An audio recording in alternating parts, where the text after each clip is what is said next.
Ladies and gentlemen, boys and girls, comrades and compañeros, welcome to election night with the Free Press. You are with us when it all ends, right? Democracy is over tonight, or it's the beginning, right? It's the end flowering. Of the world as we know it. We have no idea and what's I have a going margarita to happen, in my hands. and we don't really care at this point. But I am surrounded by some of the smartest people, and the entire place is full, teeming with very bright people. To my right, to your left, is Il Duce herself, Bari Weiss. You didn't imagine she wouldn't come tonight. She's here. And as usual, on my left, Batya Ungar-Sargon. I'm not even going to mention that she's the opinion so-and-so at Newsweek, because tonight it's all the Free Press. And sitting next to her, Ollie Weissman, the British man who's going to be explaining American politics to us. So I have a document here, ladies and gentlemen, which is very, very thick. It's a lot of stuff we have to get to tonight. It's going to be like a Wagner opera without the anti-Semitism. It's going to be fantastic.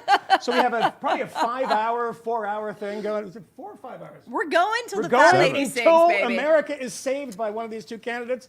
And tonight we'll be joined around, and I'm going to say something before we go with this. This is on the prompter, and this is the first time I'm seeing this. You're doing... But it's been very chaotic. And this is what I just saw. We will be joined tonight by around 50 amazing guests. Including, can I name some of them? 50 amazing guests. You know what? Name some of them. Frank Bruni, Frank Luntz, Coleman Hughes, John McWhorter, Sohrab Ahmari, Rehan Salam, the girls of the Red Scare. Yes. The boys of the Fifth Column. Yes, one of them. Michael Schellenberger, Dr. Phil. Twist. Wait, Dr. Phil's coming? Dr. Phil's coming on, baby. Marianne Williamson, Nina Turner. He coming on? Is he in person? Not in person, but he's going to be here. Brianna Wu. Did I mention Brianna Wu? Did I mention Dean Phillips? Did I mention Dan Crenshaw? Yes. The list goes on and on. By the end of this, people were actually pitching themselves. Wow. So it's going to be amazing. And we're somehow going to squeeze all of them in. And Michael, I don't know how you're going to do tonight. I don't think I'm going to be able to do it. I just started drinking now because it necessitates this kind of behavior this night. And I just want to say that we're going to be telling you the results. It's fine if you switch to CNN, Fox, MSNBC, I don't know about that, but switch back here because you're getting the good commentary here, just getting the numbers there. And the numbers so far, and this is very important because it's 7:12 Eastern Standard Time, and ladies and gentlemen, it is a blowout. 19 electoral votes for Donald Trump and 3 for Kamala Harris, the 3 coming from Vermont. Guys, welcome. Batya. I was once told that saying here we guys go. is offensive, so I will say, ladies and gentlemen, people, folks with an X. What are we expecting tonight? I mean, I'm sure we've all overdosed on conversations about the election, and everyone's telling us what we should be paying attention to. I'll start with you, Batya. What are you paying close attention to? What are you looking forward to? Give me the whole Batya slate. All right. What I'm looking for is, if my analysis is correct, that this is going to be a gendered election. That if more women significantly turn out, Harris wins, and if more men significantly turn out, then Trump wins. I'm looking specifically at black men who were polling really high for Trump throughout this election, and also Hispanics. So there was this very offensive joke about at the Madison Square Garden. Tell it. Rally. No, I'm joking. Compared Puerto Rico to garbage, said that it was garbage. Now, I sort of gasped, I found it very offensive, but then I remembered that, when I was reporting my book Second Class and talking to working class people, they just don't get offended by jokes. And Hispanics are an overwhelmingly working class community, and so I'm very curious to see if Trump lost anything as a result of that. He was also polling very high by Hispanics. Ollie, what are you looking for this evening? Well, I'm not here to have opinions tonight. I'm just here to put color in states on our exciting map, which our viewers will get to see soon. So kind of the Steve Kornacki. He is the Steve Kornacki. Yeah, the British in better Kornacki. pants. In better pants. Yeah. And by the way, before we go to the Duce, to the boss goes last because we want her to have the most time. I do want to say something because there's something very important just happened. Batya twice said working class. We have a drinking game for you tonight. Yes, I'm not going to go over the we rules do. because I have a drink here which is rocket fuel. It is unbelievably powerful. So in the second hour, I'll be being dragged out by my heels. And these are the rules. I did not make these rules, and I might add to them, but here are the rules as told to me by my bosses and the teleprompter. It is take a sip when a state is called, a sip, just a sip. take a sip when a swing state is mentioned by us. Is that right? Okay. Yes, of course. Everyone's gonna be There's hammered. there's nothing else people are going to be watching. No, I tonight, know, Michael. but This is let's it. try to keep them on their feet. Down your drink. That is the whole thing. Everything in your hand, right down the gullet. If a state or a Senate seat flips, down your drink. If we're joined by a former presidential candidate, I can think of... There's at least 2. I think there might be 3, Oh, there's actually 3. There's 3. We're going to down 3 drinks tonight. This is really going to be ugly. I'm sorry about this already. And I think that's it. Are there any other things? I thought No, we were gonna have, here's what when I'm gonna- Batya says working class. When you Batya finish- says yeah. working class or Yes. NAFTA or names the title of her book, Yes. down that drink, baby. Yeah. And here's what I'll say. Please ignore Michael Moynihan when he says switch to other things. Don't switch to other things. I'm just saying Keep this. if you're drinking too much. I'm saying keep the screen open. Turn on CNN if you must for a minute. Look at Chuck Todd's face. Look at Yes. Steve Kornacki. But keep the Free Press live stream open on your phone, on X or YouTube all night long. I'm going to tell everyone Do it. why you should not be turning the channel right now, because Bari Weiss is going to introduce us to our first guest, and it is quite a fantastic guest that we have. So joining us live from West Point, of all places, is Frank Luntz.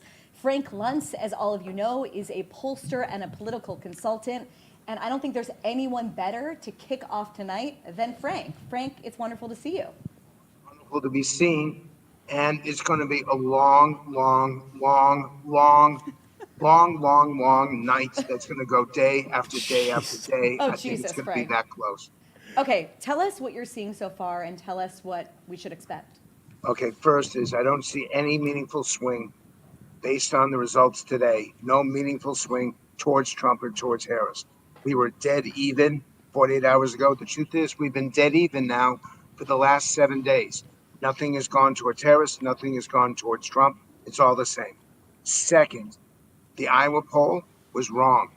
The Iowa poll, if it had been correct, would have suggested that Harris was going to have a landslide victory today.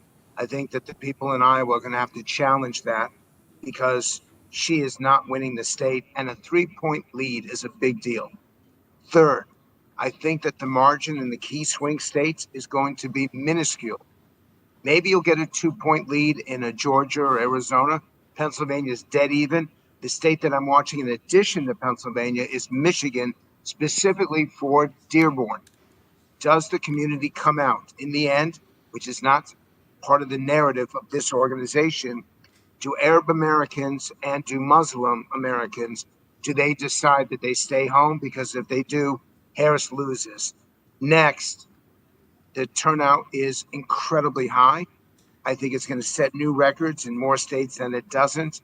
So we're going to be counting all night into tomorrow night. And I think it's going to be an incredibly close race, as close as anything we've had since 2000.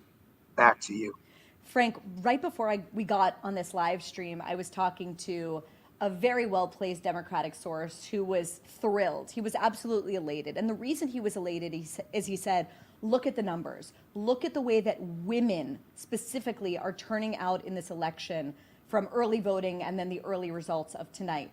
Now, with Elon Musk and Joe Rogan coming out and endorsing Donald Trump, I think that there was this sense that like the male cavalry was coming to back up Trump.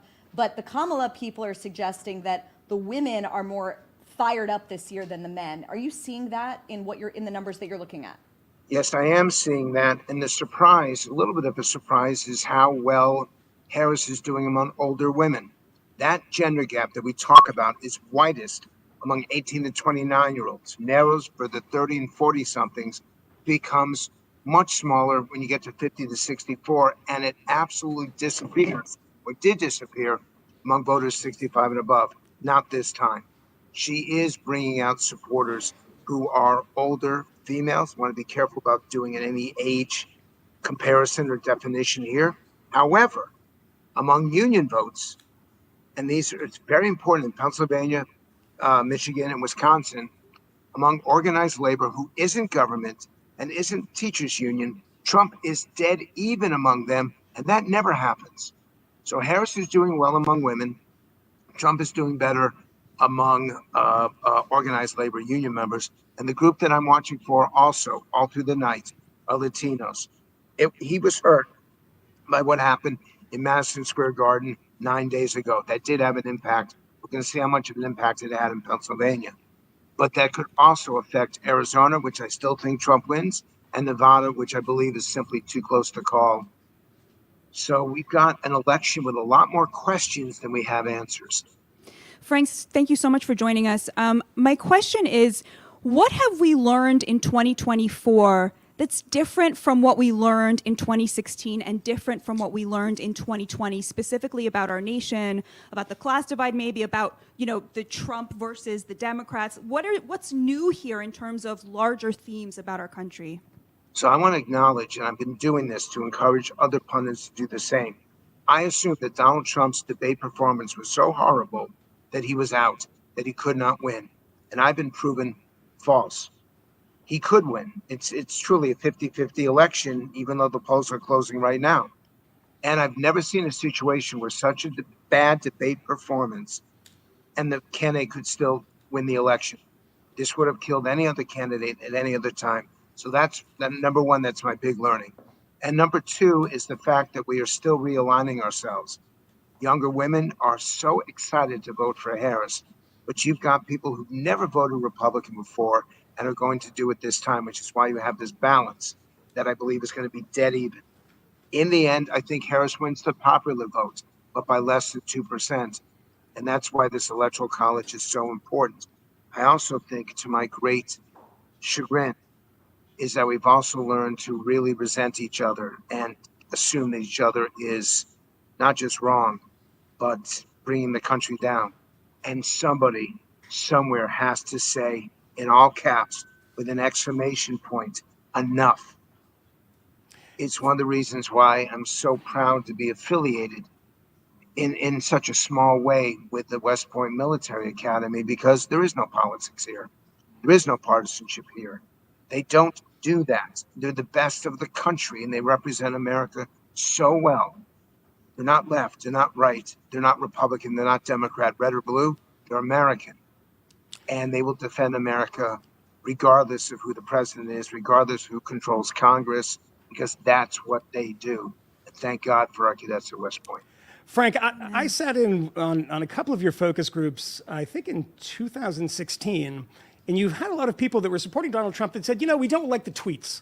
We don't love the tweets. We're going to take a chance on him. You just mentioned the rhetoric and the divisiveness that we see in the country now.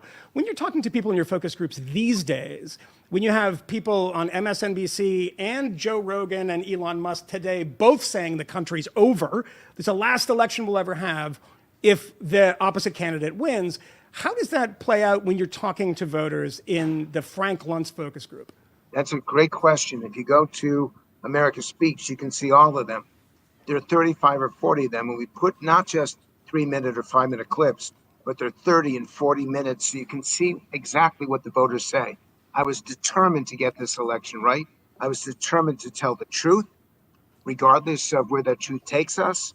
And Donald Trump is really disliked, maybe even despised, by these last remaining floating voters, undecided voters. I call them persuadables, because if you're undecided at this point, forget it, you're not voting. But they agree with his policies, and they think he's better able to handle immigration and affordability than his opponent. And they really are begging him to stop behaving this way.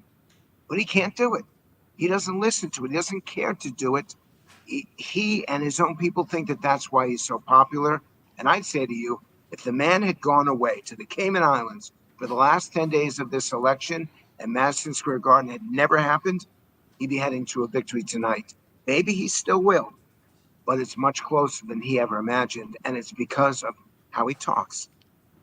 All right, Frank Luntz joining us from West Point. Thank you. Incisive, smart as always. And we'll be paying attention to Frank throughout the night. Great to see you, Frank.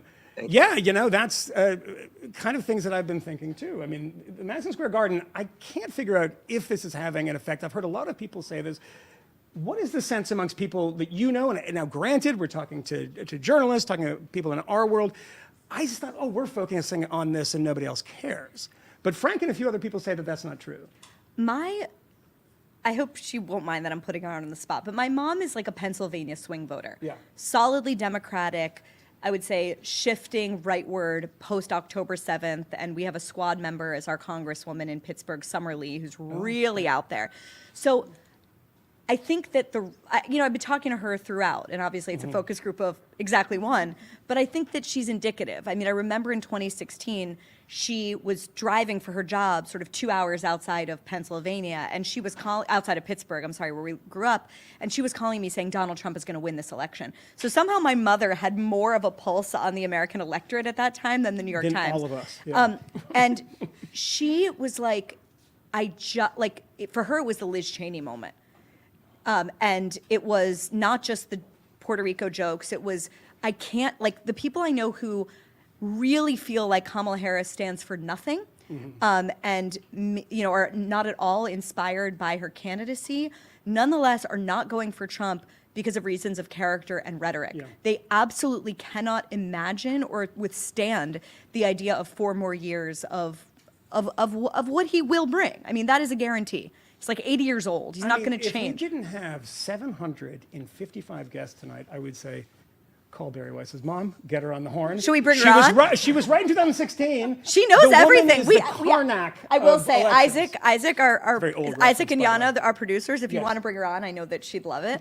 And I would say historically, I come from a family where my parents have canceled out each other's votes. But Oh, your dad's like a... my dad has written people in for the past 2 elections, and he's Yeah. written about it, so I feel comfortable saying Well, so. I did that that's today, something by the way. I wanted to bring up, which is I do think this question, first of all, of being offended by Trump's tweets and his rhetoric is means tested. So there are people who have the luxury of voting for somebody based on their rhetoric, and there are people who simply cannot afford to do that because of the economic questions. But on the model of your I need you to say parents- working class, so I get to have a sip of this drink. On the theme of your parents being able to have a beautiful marriage despite disagreeing on politics, one of my intentions that I want to set coming into this evening is that it's so much more important that we love our fellow Americans than be attached to either outcome. And so I'm saying that to myself. Batya, and I came here hoping for that a I'm fight club. Yeah. Okay? I drove the energy Long Island into the- Expressway today. I absolutely hate everyone. All right, two No, things. I love that Batya is bringing that vibe. helplessly cringe. So You're not cringe. Wait, so we have a map.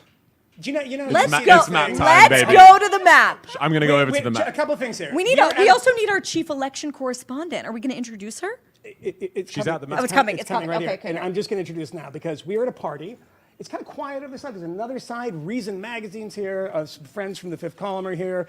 Ollie is walking in front of the camera. All that stuff is happening because we have a map. It was important to have a map because if not, we don't have our own Steve Kornacki. And our own Steve Kornacki is, again, British. It doesn't make any sense, but he has an American passport. So we're trusting him. And he's at our map tonight and an introduction that you need to do over at the map. Well, I'm not. Our real Kornacki tonight is not me. It's Josie Savodnik. I'm Josie's assistant. Josie and I, as the night goes on, are going to turn this beautiful blank map into a red and blue, how red or how blue remains to be seen, red and blue map of America. Every time a state gets called, we don't have a fancy screen. John King can zoom in to like one guy's house in Pittsburgh. We don't have any fancy gear. We just have a good old-fashioned map and some wooden stenciled states. That's good. I'll keep it. And whenever a state is called, we will stick one on. And I think we have some states Yes, we can do now. Vermont. Okay, what are we looking at here? Let's start with Vermont. Josie, do you want to do Vermont? Josie's got better geography than me, for sure, so. Here we go. First state on the board for Kmele. And then what? I don't even know what I'm holding here. I'm holding And Ollie, I think we have Kentucky and Kentucky. Indiana called for Trump. Beautiful. The British guy who doesn't understand what a state looks like. Indiana. Do you want to do it, Josie? Two beautiful Donald Trump faces on the map. There we go. Now, are we asking Josie who she's voting for? Or is she remaining neutral tonight? Josie, do you have views? Neither, Josie says. That's right, But you know why? 'Cause Josie. Josie's a professional. Josie. That's Yeah. right, Josie. Right answer. Ultimate We love her. All right.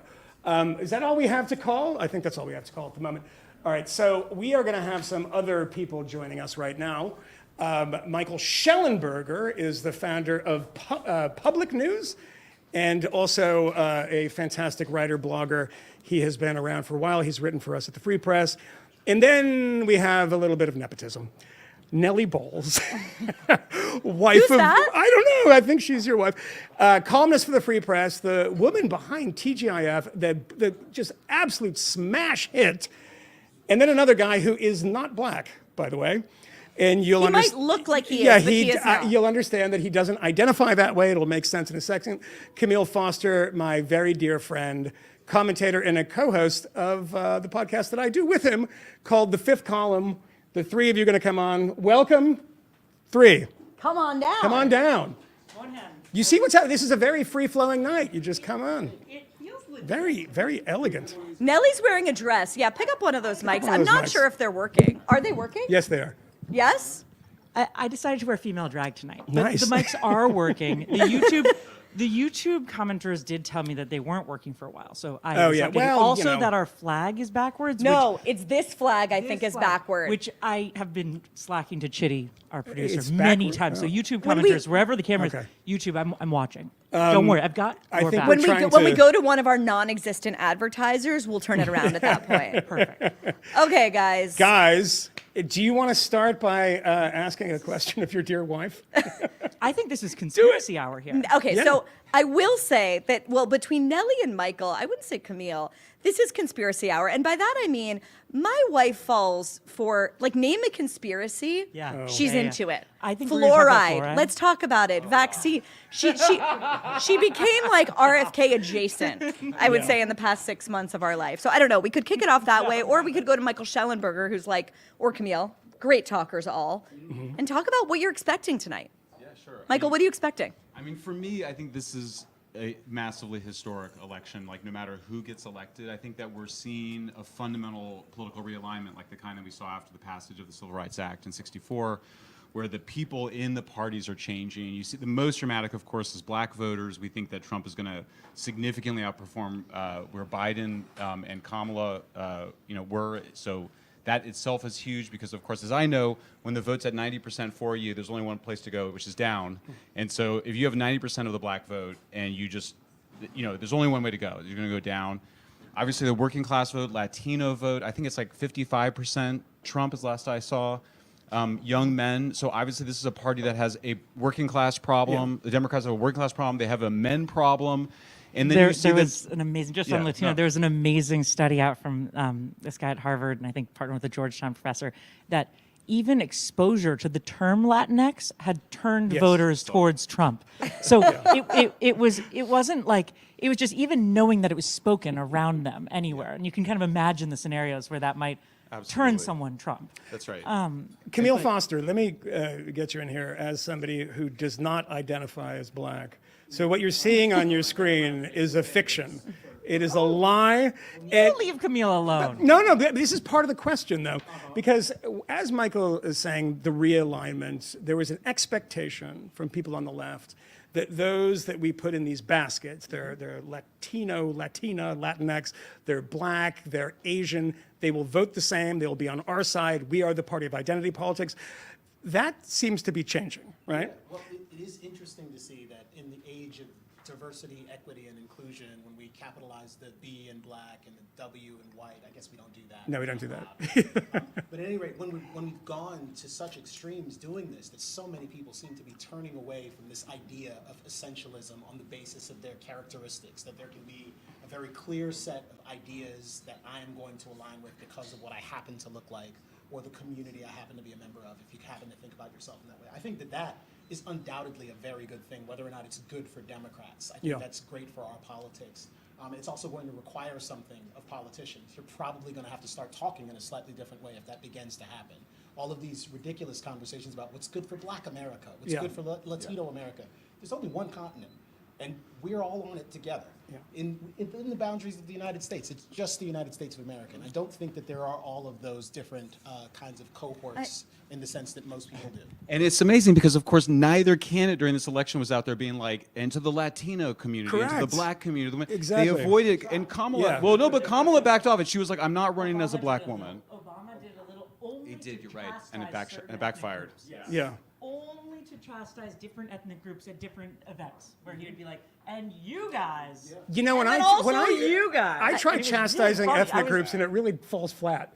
For some reason, with Obama, it's totally fine. I mean, Guys, yeah, I'm a little too angry about it. one of the stories I'm thinking about a lot going into election night is a story that I feel like implicates not just everyone on this couch and everyone right here, Yes. but everyone like at this sprawling party. And that is kind of the story of the elites and the counter elites, or the insiders versus the outsiders, or the center versus the periphery. In other words, if we look at all of the people, and not asking anyone how they voted, and there's a hugely mixed crowd here tonight, but broadly I would say the people who are here tonight represent the outside, right? We represent the people who feel dissatisfied with the legacy press, skeptical of many of our institutions, feeling like they need to be reformed. And I guess I wondered if you guys see it that way. Nellie, I think, disagrees with me. It would be disingenuous to say I represent the outside. Many of us are creatures of the institutions and from elite American culture. Dissatisfied, I would say dissonance within the institutions. No, I mean, look, it's straightforward. It's an intra-elite conflict, Yes. and you are institutional outsiders. We're in a makeshift studio right now. That's all you need to know. We're not in CNN. We're literally very in good a studio. very generous, wonderful man's loft. Yes. And you guys come from the most important institution in media. And so those two things are true. And look at it, I mean, it's happening everywhere. You see it, Elon Musk was, Time Man of the Year, I think, two or 3 years ago. And now he's taken over the biggest media company arguably on the planet as an outsider, but it's an intra-elite conflict. And that is different from 2016. I mean, I think this is a completion of a cycle that begins 2016 with this historic realignment, and then you just see the media following the exact same path. You get to kind of peak woke in 2020, Yes. and it's been declining, but I think there's still a lot of dying left of Yeah. wokeism to do. But without it, whoever wins, I mean, if Trump wins, then absolutely it's the conquering of the capital by the periphery, and a complete revolution, in my view, or a completion of the revolution that began. If Kamala wins, it'll be 4 years that have been kind of similar to the last 4 years. She's going to be a terrible president because she has no leadership or vision or anything.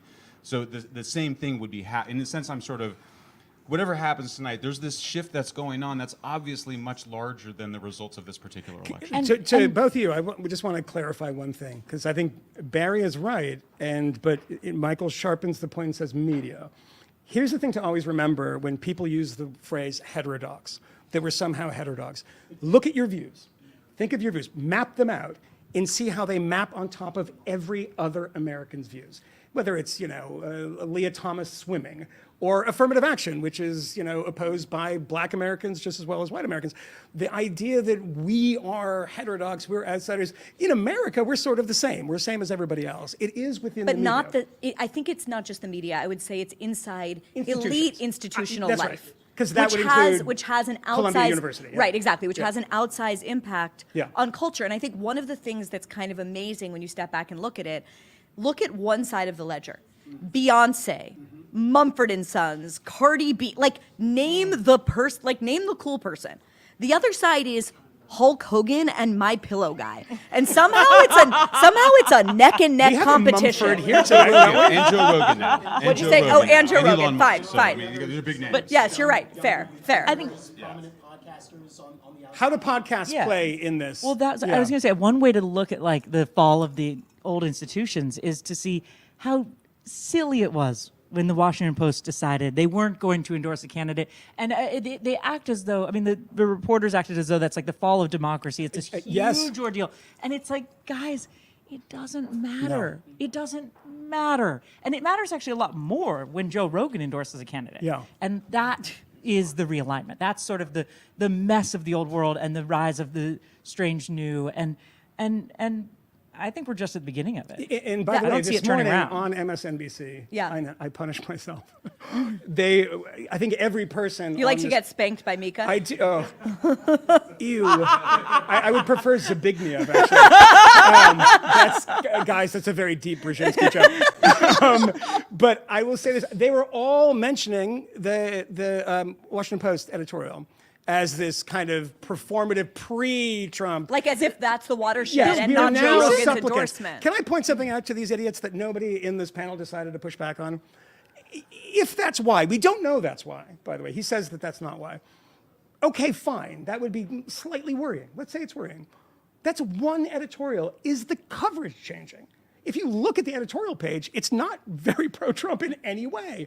I don't even think they have a they have maybe one, Henry doubt. Olson or something. They have one kind of Claremont Institute guy. It's but not there's influential nothing in the because it's not papers. One surprising. thing. Because it's not surprising because you know where they're voting, you know who they Yeah. endorse. Joe Rogan, it was kind of like not sure, and that's how they've was lost a- influence by losing surprise, by losing any texture to the place. Did you see Trump announce it from the stage? Yes.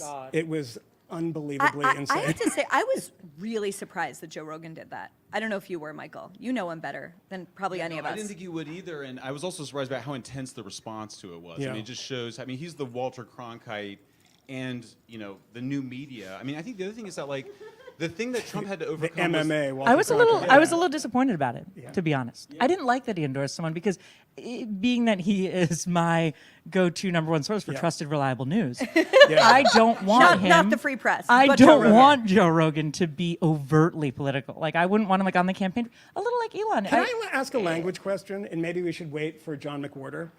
Can you do an endorsement if you're just a person with a podcast, even though it's huge? Everyone's Certainly, endorsing. yes. But I don't Every like. time I'm I not turn endorsing. around. This is who I'm voting for, and this is my reason. Is that an endorsement? Do we call it an endorsement now? Sir, that is. Yes, it is. Who are you endorsing, Camille? I'm not endorsing anyone. Okay. I would like for all of these people to lose. And I don't want to derail the conversation, but I would like to come back to what you were saying earlier about this being this kind of watershed moment, kind of like the civil rights era. I'm not sure about that. I would agree with you about the cultural dynamics shifting in a big way with respect to the elites. But with respect to the parties themselves, I don't know what this means for Republicans if Donald Trump wins, for example. If he manages to win, what happens 4 years from now? Are we looking at the beginning of some sort of MAGA revolution with J.D. Vance carrying the torch? I'm not sure about that. My suspicion is that if he manages to win, you get one of the lamest of lame ducks 2 years in. He's still going to be embroiled in scandal, and there'll be all kinds of sensational things taking place all around him. It feels like a circumstance where we're just looking at a meaningful shift. Like definitely one way or another, this is the end of the Trump era. Whether or not he gets to become president again, I actually think it's probably more consequential if Kamala loses. Because there are big questions about where the Democrats go at this point. I saw Sam Harris write something recently, who many of us know, and suggest that if Kamala loses, that maybe the Democrats swing back to the left, that she's maybe tacked to the center. But Camille, so to what speak. about conservatism? I mean, this is the thing that we were all talking about and presuming in 2016 that if Trump lost in 2016, it would be snap back to Paul Ryan, right? And then he wins, and then he loses. And they're saying maybe it's going to snap back to Paul Ryan. Not at all. 2020, no matter what happens tonight, I think we're it's staying there, right? It's like one of those things. I think John McWhorter, I'll commission him when he's on stage or whatever this is, to write this piece, which is so many of these falsities, like these pablum cliches, right? The idea that the arc of history bends towards justice. No, it doesn't. No, it doesn't. The idea that good ideas win. No, they don't. Yep. They need people to advocate for them. And another one of those is the idea of the pendulum's just going to swing back and end up in this nice commonsensical place, consensus politics, normality. Yeah. Hell no. You think the reaction to a decade of insane woke identity politics is going to be like Paul Ryan and Mitt Romney? No. It's going to look something much more like Tucker Carlson. And But why do you have to be attacked by demons in your bed when it was clearly one of the dogs, by the way? He literally said tonight, I was in bed with 4 dogs, and I was attacked by a demon. I was like, no, you were attacked by one of the dogs, actually. There were 4. How do you get 4 dogs in a bed? But yeah, do you need that? If you go sort of, the snapback against insane wokeness or whatever we want to call it, Do you have to, love tariffs? That sort of thing. Does it have to be the full Pat Buchanan, and why is it? Well, I would say, is my mic working? Let's share Nelly's mic because I Okay. think that one of these is Yeah. broken. I mean, look, I think And it's clear. you guys should stay after the next segment because we're going to remote and then I want to come back to you guys. The Republicans are they have a coherent nationalist populist agenda. It's Yes. there. I would go further and say that Biden. I mean, look, they kept the tariffs. They kept the Mexico-Canada deal. They kept. They kept all of it. They kept bring the factories back. It's a huge priority. So really, I agree with you. The Democrats have to figure out who they are. The Republicans know exactly who they are, whether or not Yes. Trump wins tonight. Yeah, the RNC proved that to me. Like that, the Yeah. takeover's complete. Yeah. I mean, look, if Trump wins tonight, you've got a very powerful coalition. I think you do have a J.D. Vance that comes in. He's so darn young. He's so articulate. He really, I think, because candidates can kind of rise to the next level or not. He did on the podcast. J.D. Vance rose to it, and in those tough interviews, came across as somebody. He was nice to Tim Walz. That was not intuitive. Yeah. I don't think anybody went into that being like, J.D. Vance is going to just nice that guy to death. Yeah. So I think that you're in for like potentially a very, very historic, pivotal change in American life where the Democrats will be a kind of faint reflection. They'll be, this is the sun and moon theory of party politics. The sun will be the Republicans with this very clear ideology, and Democrats will have to be kind of a reflection of Michael, it. Nelly thinks you're full of it. I can tell. Do. As usual. Yeah. I'm here for it. Let me start. Let me count the ways. No, I don't think that the future is a JD future for the Republican Party. Maybe it is. He is not the most likable candidate that I've ever seen. I found the way he ran to be often negative when you could have phrased something positive. So let's say like something like the child tax credit. You can phrase that as, hey, parents have it really tough. We should make things easier for them. We should give them a tax break. And instead of phrasing it that way, he would sort of phrase it like, aren't unmarried single women freaky? Isn't it gross when a woman doesn't have children? Shouldn't we punish her tax-wise? I mean, Nelly says that to me all the time. No, I do. But my thing is, unmarried they're women, advocating by for the the way. same Find a policy. bigger trad It's the wife same than policy. Nelly on this panel tonight. It's the same policy, but it was always phrased in such a negative way, and Nelly, don't you in a think- way that felt aggressive. Let me ask this though. Don't you think that the producers just tell us which of these two mics work, and then we'll share those? Are we on ones that work? And then Okay. I Alright, need, we'll and throw I that need out of the whoever's way. doing sound. I need them to come right here. I need them to look me right in the eyes. I have a few things to say. Yes. I want to say, Michael, tell us. I think, look, obviously there's everyone's like, are women going to go out to vote? Are the Republican women going to vote for Trump? It's a huge question.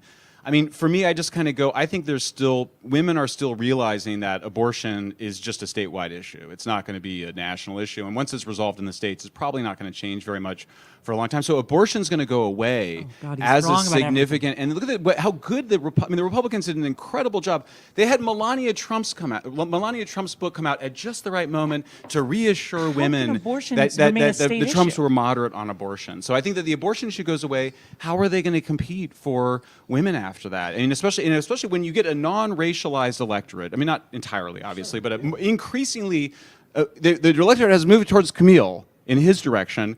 You're going to have a tougher and tougher time to Abortion kind is of a play the national race issue. card for You the Democrats cannot to do have well. it. So one state. So you're wanted for murder in one state, and you're safe in another. You can't have that state by state. Abortion's completely a national issue. One thing I've wanted to ask you guys, and that we've been paying attention to, and probably going to have an editorial on this tomorrow. I am really struck and frankly appalled by the number of people saying that the republic will be over if their candidate doesn't win. Yeah. Like literally, this is the last American election. You had Elon saying it. You had Oprah saying it. Rogan said it too. Like, yeah. So it's like an American tradition now. what do you make of this? Yeah. That's just what we do now, Like right? this is the It's end. like- This is the end of the world We're as we know it. apocalyptic people, actually. Are we? I think. Wait, let's riff on that. Are we an apocalyptic I think- people? I don't think that we are. I suspect that the electorate is actually going to be pretty exhausted by this kind of rhetoric very soon. We've had 12 elections in a row where we've said this is the most important election of our lifetimes. We've had at least 3 in a row where we've suggested that democracy ends unless you vote a particular way. And it didn't end. And it hasn't ended. And I suspect that 4 years from now, we'll be having a very similar conversation to this one, regardless of who manages See, to what win. I worry about with this is what happened to the Republican Party after 2016. Donald Trump wins, and no one thought it could. Remember Donald Trump said, I like my heroes not getting shot down over Vietnam. And everyone said, this is the end of everything. And it's like, no, this is just the beginning. It's going to get crazier and crazier and crazier. And we thought that was literally the limit, because that kind of used to be the limit. And then it went insane. So what do you have after that? You have Trump lying about 2020, so the big MAGA base thinking that he actually won twice in a row. And the number of people within the Republican Party who become impersonators. Trump impersonators. You see this all over. They do it quite poorly. I mean, even J.D. Vance the other day was like, she's trash, she's garbage, like in the last thing they did. It was just like very poorly done. My worry is that the end of the world as we know it, democracy failing, fascism on the rise, if Kamala wins, that's going to stay on that side too, and then we're just going to have this forever. And I am going to want to commit suicide more than I already do. I mean, I see more signs. I think it's a really nice correction that's going on. I mean, I think if whatever happens in this particular campaign, this has just been a repudiation of wokeism. I mean, we haven't seen the appeals to identity politics. You know, we have. I mean, it's crude. I mean, the last one between Trump and the microphone in particular was pretty crazy. Yeah.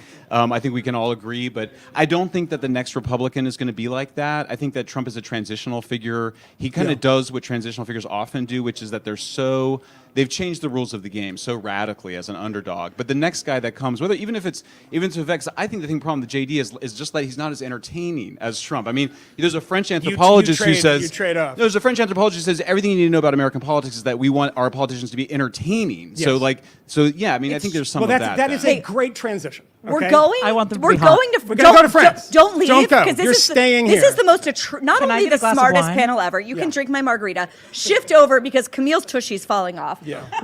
We are going to the iconic Harry's Bar in Paris, where Elliot Ackerman, who not only is a best-selling author, This but is guy's also ridiculous. he's a former Marine. He He's was ridiculous. in the CIA. He has a Purple Heart. He's a contributing writer at The Atlantic and also writes often for the Free Press. Yeah. And also, I believe that we have a former presidential candidate, Dean Yes. Phillips. Are you also here? Is Dean here too? Did we just lose Dean? I think All right, well, Dean's we here have too. alcoholic Purple Heart winner Elliot Ackerman. Oh, there's Dean Phillips. Gorgeous. Hi, Dean Phillips. Okay, Dean Phillips. Dean, we're going to go to you in Minnesota. But first, let's go to Paris, where Elliot Ackerman is at Harry's Bar. Elliot, explain to us why you are at a bar in Paris called Harry's and the significance to the election. Well, first of all, let me wish you all guys a nice bonsoir. Harry's Bar is 110 years old, and for the last 100 years, they've been holding a straw poll in advance of the election. 22 of the last 25 presidential elections, they've called it right. And about 2 years ago, and what they do is, and they poll American expats in Paris, so you have to be an American citizen to vote. So I'll take you guys outside. Amazing. I will They show don't you let the results. French vote. I'm sorry, guys. CNN does not have Elliot Ackerman No. in a gingham scarf outside of Harry's. There's the scene. Got my colleague Look at that. here, but check it out. Here is the result of the vote. Let's see. Okay, I'm kind of seeing it. You gotta but read it to Elliot, us, read it Elliot. out to us. All right. It is 538 Harris Waltz, 568 Trump Vance. Wow, in Paris. In Paris. Good In Lord. Paris, amongst American expats, and you can see it's about 2 a.m. here. There was a much bigger crowd before, but when the owner of the bar came out and wrote that on the whiteboard, there was an audible gasp amongst the Parisians. So Holy apparently shit. we still have the ability to shock them. I'm sorry, if Americans in Paris are going for Trump over Harris, that is. I'm calling that a vibe shift. Yes. Yeah. I'm worried Elliot, about let's that. bring in Elliot. Anything else you want to share from us? What are people saying in the streets outside of Harry's? Yeah, I've been here about a week, and the only thing I would say is there is a degree of sort of ambivalence among Parisians and French that was sort of surprising to me. I thought it would kind of be a wall of pro-Harris, anti-Trump sentiment that I would meet here, and and it's really kind of been a mix, and maybe that is an effect of just sort of the shift that's occurred in American politics, which was what was once unthinkable is now just kind of de jure, to use a French term. Elliot, thank you so much for joining us. I'm deeply disappointed in you because it's 2 a.m. there and you're coherent and not completely wasted. I don't know what you're doing. I'm sobered up. If I could be smoking heroin on this broadcast, I absolutely would. And so that's a call to all the people here. If you have heroin, I will smoke it here. Elliot, thanks so much. And I'm shocked that that's the result in Paris. By the way, I saw something today that was an Economist poll of European countries. The most pro-Trump European country. Anyone know? Anyone? Russia. I was going to say Hungary. I don't even know if that was on the poll, but it was like normal countries. Sorry. You mean Western Europe, right? Yeah. Come on, it's Hungary we're talking about here. Let's go. It was actually Italy had the most is surprising. All right, well, you know. Okay, well, I'm going to remind people that Yes. are just tuning in for the first time that we've got a drinking game going on. Oh, Lord. If Batya Ungar-Sargon, our stalwart co-host, who's off but will come back on, if she mentions the words working class or NAFTA, you got to drink. Yeah. But you also have to drink if we are talking to a man or a woman who has run for president. No, Barry. We have to finish the drink. Let's finish the Yeah, drink. so. L'chaim to everybody. Dean, I will say, thank you so much. not politicized, I am drinking the Margarita, and Moynihan's drinking the Brat, which has That's all done. green chartreuse. Let's do it. Dean, now, Dean, Yeah, sorry. The green chartreuse caught me off guard. Yeah, I wish caught you me were, off guard, I too. wish you were here to be throwing these back with us, but tell us what yeah you think. me too. What are you thinking going into tonight? Well, you know, this is, well, for all of us, it's been the most bizarre roller coaster imaginable. And, you know, 8 months ago, Biden was certain to lose, my Democratic Party certain to lose. He leaves, and of course, Kamala Harris rises, and I thought she's absolutely going to win. And then, my goodness, I don't think in human history has $1 billion been spent in 90 days when somebody loses market share, but I sensed that that's exactly what was happening. And then I woke up this morning and I don't know, I felt a little bit of optimism, which is unusual for Democrats, as you know. So I'm feeling pretty optimistic. I think the turnout amongst women in this country is going to exceed expectations. That's going to be a big difference, and also young people. But, you know, no matter what, everybody, whoever wins, I'm already more focused on the day after and what this country, all of us, Democrats, Republicans, Libertarians, everybody, you know, has to do, and that's respect and decency and end this nonsense, because the outcome is going to be less important than how we all handle it. Dean, sorry. No, Dean, for those viewers, and we have viewers from all over the place, all over the political map, for those who are hoping for a Harris victory, what should they be looking for? Women, we've talked about. What else should we be looking for?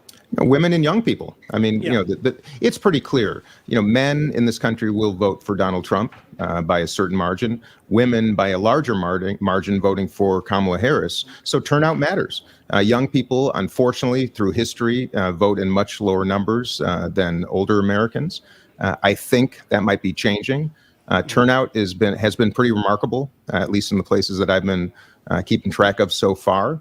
But who knows? And, you know, the beautiful thing about America is here we are, and litigating it, debating it, talking about it. Thank goodness. Thank goodness, Dean, despite all these challenges. Dean, I'm interrupting because you're sounding very sanguine, very Midwestern nice. But you and that's passive aggressive. Okay, but you and I both know, and Yeah. this was, and this, I admire you for this. A huge reason for your campaign was that you were willing, long before many people in your party, to acknowledge what the rest of us were seeing with our own eyes and ears, which is that Joe Biden, the current president of the United States, was simply not up for being a candidate this year. Right. And when I'm talking to many people who are either staying home, writing in, or even going Donald Trump for the first time, a huge motivating reason for it is the feeling that they have been lied to. Yeah. They've been lied to by the people that are meant to be in positions of authority, that they were lied to by the Democratic Party, that they were lied to by the CDC, that they were lied to by teachers' unions. They feel pissed off and lied to by what they would maybe refer to as the ruling class or the elites, as we've been talking about in this country. I wondered if you could reflect on that a little bit, given how essential that was to your own campaign. No, I appreciate that. And by the way, neither party has a monopoly on lying. I think Donald Trump does take it to a next level. But boy, I'm one of the exhausted majority, I think, of center-right, center-left Americans that is really growing disgusted of this political dynamic. It is a monopoly. We have two parties, but they're private corporations that are not serving us. And that's a different conversation than tonight, which is a choice between two individuals, much less than two parties in my estimation. I clearly have a favorite. That's Kamala Harris, but not because I don't believe in some Republican principles. In fact, increasingly, I, like a number of moderate Democrats, have embraced some of the principles that Donald Trump has espoused: border security, support for Israel, and the like. But that's a different conversation than what you just asked. I'm disgusted and I'm appalled, and I'm really going to spend my next number of years, God willing, calling attention to how this system operates and why it doesn't serve people and why we need competition. I don't know if tonight is the night to begin that. Tomorrow might be, but that is indeed why I ran. I'm disgusted by those who are silent and by a perverse incentive system and an angertainment media environment that is having Americans believe that we are more divided than we really are. So that's a different story than tonight, but rest assured, I'm going to be talking a lot about it over the coming months and years. Well, Dean Phillips, we admire you. We admire your Why independence. didn't I write him in? What? I wrote somebody in today. Should What? have, I forgot. It should have been Dean. How could you forget the Talenti? But he's so nice. The Talenti Oh, I'm Gelato so King. nice. He's so nice. He's too Maybe nice. He's like Dean, not nice. I don't know. it was but a he's- That explains it. I was too. If I was just a little bit meaner and if you had a nastier, little Trumpiness in you, I would have been like in No. the booth going, "Oh my God, Dean." it's hard for we Minnesotans to be too. Yeah, I know. We're mean, but we just do it very thoughtfully. Yeah, it's very Scandinavian meanness. Dean Phillips, the Minnesota Gelato King. Love Talenti. Thank you for joining us. And Love you guys too, and it's going to be. You know what? We're going to wake up tomorrow, and the sun's going to shine, and then we'll get back to it. And the Republic will not be over. Okay, Yep. before we come back in real life with Representative Richie Torres. Wait, Richie's here. Here from the Bronx, yes. Yeah. I want to just acknowledge the fact that you may have noticed that the microphones are not quite working the way that they should. We're gonna fix it. Here's one way to fix that, in addition to the producers coming on set and fixing it. Subscribe to the Free Press by going to thefp.com/subscribe to make sure your subscription pitch is this that is here we You go, want baby. higher This is production it. values? It's You come called into my house and say you want higher production It's called values? Always Be Closing, Nelly. Yeah. So we're Yeah. going to go to a video. We're going to fix the mics. We're going to flip the flag, which a British person put up, and it's in the wrong Yeah, yeah. direction. Who hates America, And by the we will be back in 5 minutes live with Richie Torres. Thank you guys so much. And guys, we want to come back.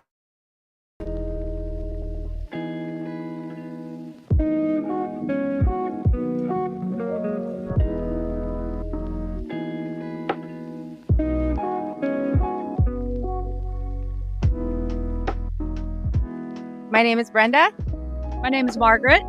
And we're in Cobb County at Macklin Community Church. Sorry. We're at Macklin Community Church, which is a polling place in Powder Springs in Cobb County, Georgia.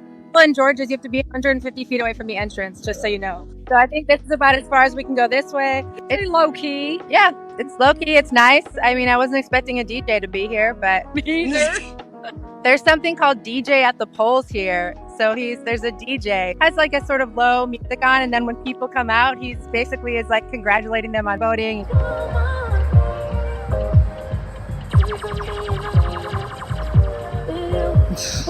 Yes, DJs at the polls, we are here. Yes, once again, if you have opposite opinions on who you want to win this election, that doesn't mean we have to be enemies, all right? It's really interesting living in a swing state. I moved here 6 years ago from Illinois, so that was just a strong blue state through and through. And now moving here, it's kind of cool. It's incredible to sort of be in a county that has national attention. I feel our elections officials have done a great job. I feel like I'm getting tons of information about how to vote, lots of options about early voting, and easy to get a mail-in ballot for different elections. I've done all three of those things, and it's always been easy and practical to do. And we get a lot of opportunities to go see the candidates, although I personally haven't been to any rallies. I certainly could have seen all of them if I'd wanted to.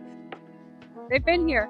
One of the things that I think is sad about this moment, many people view it as virtuous to cut off people who disagree with you on these things and to sort of write people off. I had a contentious interchange on Facebook with someone. I was literally in tears. We need to talk. Okay, we have more in common than we have differences, right? So this should not cause relationship to end. Real life relationships are what give you joy and fulfillment and satisfaction. I think we have the sign that we're holding right now says we can disagree on politics and still be friends. Politics is very important, but that you're allowed to say whatever you want. Braver Angels has a statement, something like, we speak freely and fully without fear. And it was really nice. Like, I knew that I could say what I felt and that she wasn't going to write me off or discount me, that was sort of already written into the relationship. And I appreciated that. You hit it. We are back. We are back. The sound should be fixed. You the just sound heard is from fixed. some swing voters in Georgia. We're going to be showing videos of swing voters all night from the organization Braver Angels. We're also going to be kicking to our correspondents who are strewn out across the country to swing states. But right now, we're so excited to be here with, I would say, my favorite congressman. This I will show my bias on, Richie Torres from the Bronx. Batya, I'll hand it to you. You're also my favorite congressman, even though you said to me as we were preparing to come on, I know we don't see this election the same way, and you're one of my favorite people to be in that space with, so thank you so much for joining us. I was actually, I think, the first journalist to ever interview you, is that correct? Not quite, but you interviewed me back when I was a city council member. When you were a so city in council member. 2015, my second year in elected 2015. office, Yes, for city limits. I was the public housing chair. And I knew that you were going places. One of the stories you told me really stuck with me. You started college, and then you had some mental health issues, and you dropped out of college. And it's such an inspiring story, I think, especially for somebody in the Democratic Party, because something we talk about a lot is this political realignment to where the Democrats have really become the party of the college educated. There is a kind of elitism, I think, that a lot of people are picking up on. And I'm wondering, as somebody who really has seen the other side of that, you're from the Bronx, you grew up in poverty and public housing, what you make of that, if you think that's an accurate description, and where you come down on all of this. Look, it continues to be the case that Democrats do represent and win the support of the majority of working class people of color. But you are hitting on an important point. I think race increasingly is receding as a predictor of voting behavior. Mm-hmm. The gender gap and the diploma divide are increasingly defining American politics. College educated women overwhelmingly favor Harris, non-college educated men overwhelmingly favor Trump. So I feel strongly as a party, we cannot lose touch with the working class. We should be the party of FDR. We should be deeply connected to the everyday struggles and concerns of working people on the ground. And I represent one of the lowest income districts in America, people who are struggling to put food on the table and pay their bills and keep their families afloat. And we have to speak to the lived realities of everyday working people. Richie, you represent what some would say, I know you'll disagree with this, a sort of endangered species in the Democratic Party. In other words, I sure hope not. Yeah, I hope not too. My results are going to be announced an hour from now. Okay, not worried about your results. But, we both know people that were reliable Democratic voters until October 8th. And we both know people that have been sort of turned away, or they have turned themselves away from a Democratic Party that they feel has not been sufficiently vocal in its support for Israel, or perhaps putting it in a more generous way, have not sort of had a kind of sister soldier moment with elements within the party or elements within the left that are, I don't know how to say it other than kind of soft on terrorism and soft on Hamas. I imagine that you encountered a lot of those voters in the run-up to this election. What was your pitch to them of why they should vote for Kamala Harris over Donald Trump? Well, I think first we have to acknowledge the pain, right? I think we have many friends in the Jewish community who felt the shock of discovering their loneliness in an uncaring world. I often quote Dr. King, who said, "History will record that the greatest tragedy is not the strident clamor of the bad people, but it's the appalling silence of the good people." And what's been almost as painful as October 7th has been the widespread silence and indifference and cowardice from so-called leaders in our society, not only from elected officials, but from college and university presidents, from UN Women, which is supposed to be the women's rights arm of the United Nations. I feel we in the Democratic Party rightly fault Republicans for failing to police their own extremes. but we also have to police our own extremes. And anti-Semitism on the far left is a crisis that has to be confronted. It's causing many in the Jewish community to feel profoundly alienated from the progressive movement and from the Democratic Party, and we have to address that head on. Trump is on track to do even better with Hispanics this time around, Latino voters. Talk to us about that. Are you seeing that in the Bronx? Are you seeing that in your community? And also, what do you think explains that? Well, look, keep in mind that in 2004, George W. Bush won almost 40% of the Latino vote. You know, contrary to popular perception, Latinos are not a monolith, right? Puerto Ricans and Dominicans in the Bronx are quite different from Venezuelans and Cubans in Florida, who are quite different from Mexicans in California, who are quite different from Mexicans in South Texas. And so we have to be careful not to treat the Latino community as a monolith. I mean, it's certainly true that Donald Trump is making gains among Latinos. In fact, one of the ironies of the 2024 presidential election is that Vice President Harris might win on the strength of the white vote in the Rust Belt, whereas she might lose ground in the Sun Belt because of voters of color. And so I think our normal assumptions about the relationship between demographics and voting behavior might be upended by this election. You confident Kamala Harris is going to win tonight? I'm cautiously optimistic. Or nauseously optimistic? Cautiously optimistic. Cautiously or nauseously? Both. Cautiously, I'm nauseously because the election has been stressful, but we're receiving indications that there's optimism that Kamala Harris might win North Carolina, which is far more important to Trump's path to 270 than it is to Vice President Harris's path. I mean, she could win solely on the strength of the Rust Belt, Pennsylvania, Michigan, and Wisconsin, whereas North Carolina is almost a must-win for him. The top issues that Trump voters have given, actually all Americans have given in this election, have been immigration, the economy, and then Harris voters obviously coming in at abortion.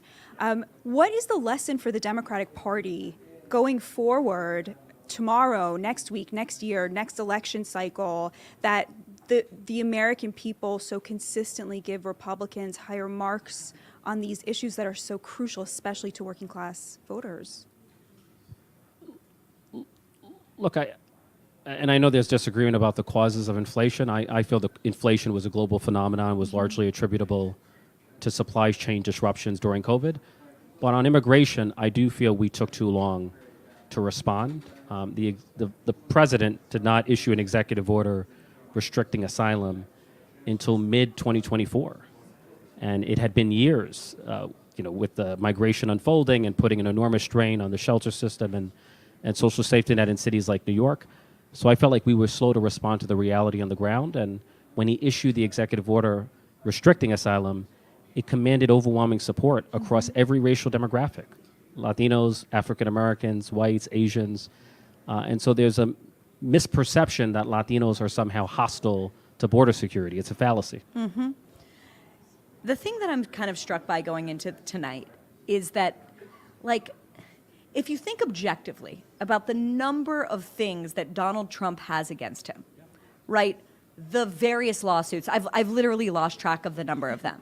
January 6th, the calls that he made to Georgia in the aftermath of the 2020 election. I could go on listing things like this all night long. Wouldn't we think that the Democratic candidate should be running away with this election? What does it mean that she isn't? I'm not. Because who wants to go back to the chaos? Right. Objectively, right? Look, for me, Donald Trump's behavior on January 6th was so outrageous it should be disqualifying. But, and I think for many people intellectually, they say it is, and yet they're not enthused about her. Look, keep in mind, no matter who the Democratic nominee is, would inevitably be facing a complicated electoral environment. I mean, the majority of Americans do disapprove of the Biden administration. The majority of Americans feel the country is on the wrong track or heading in the wrong direction. So that's a real challenge that the incumbent party we're facing. And the only reason we're competitive is Donald Trump is just so radioactive and so deeply unpopular that we're able to overcome that challenge. But I could make the same case that Donald Trump should be easily winning the election given the number of Americans who feel we're heading in the wrong direction. So that speaks to his fatal flaws as a candidate.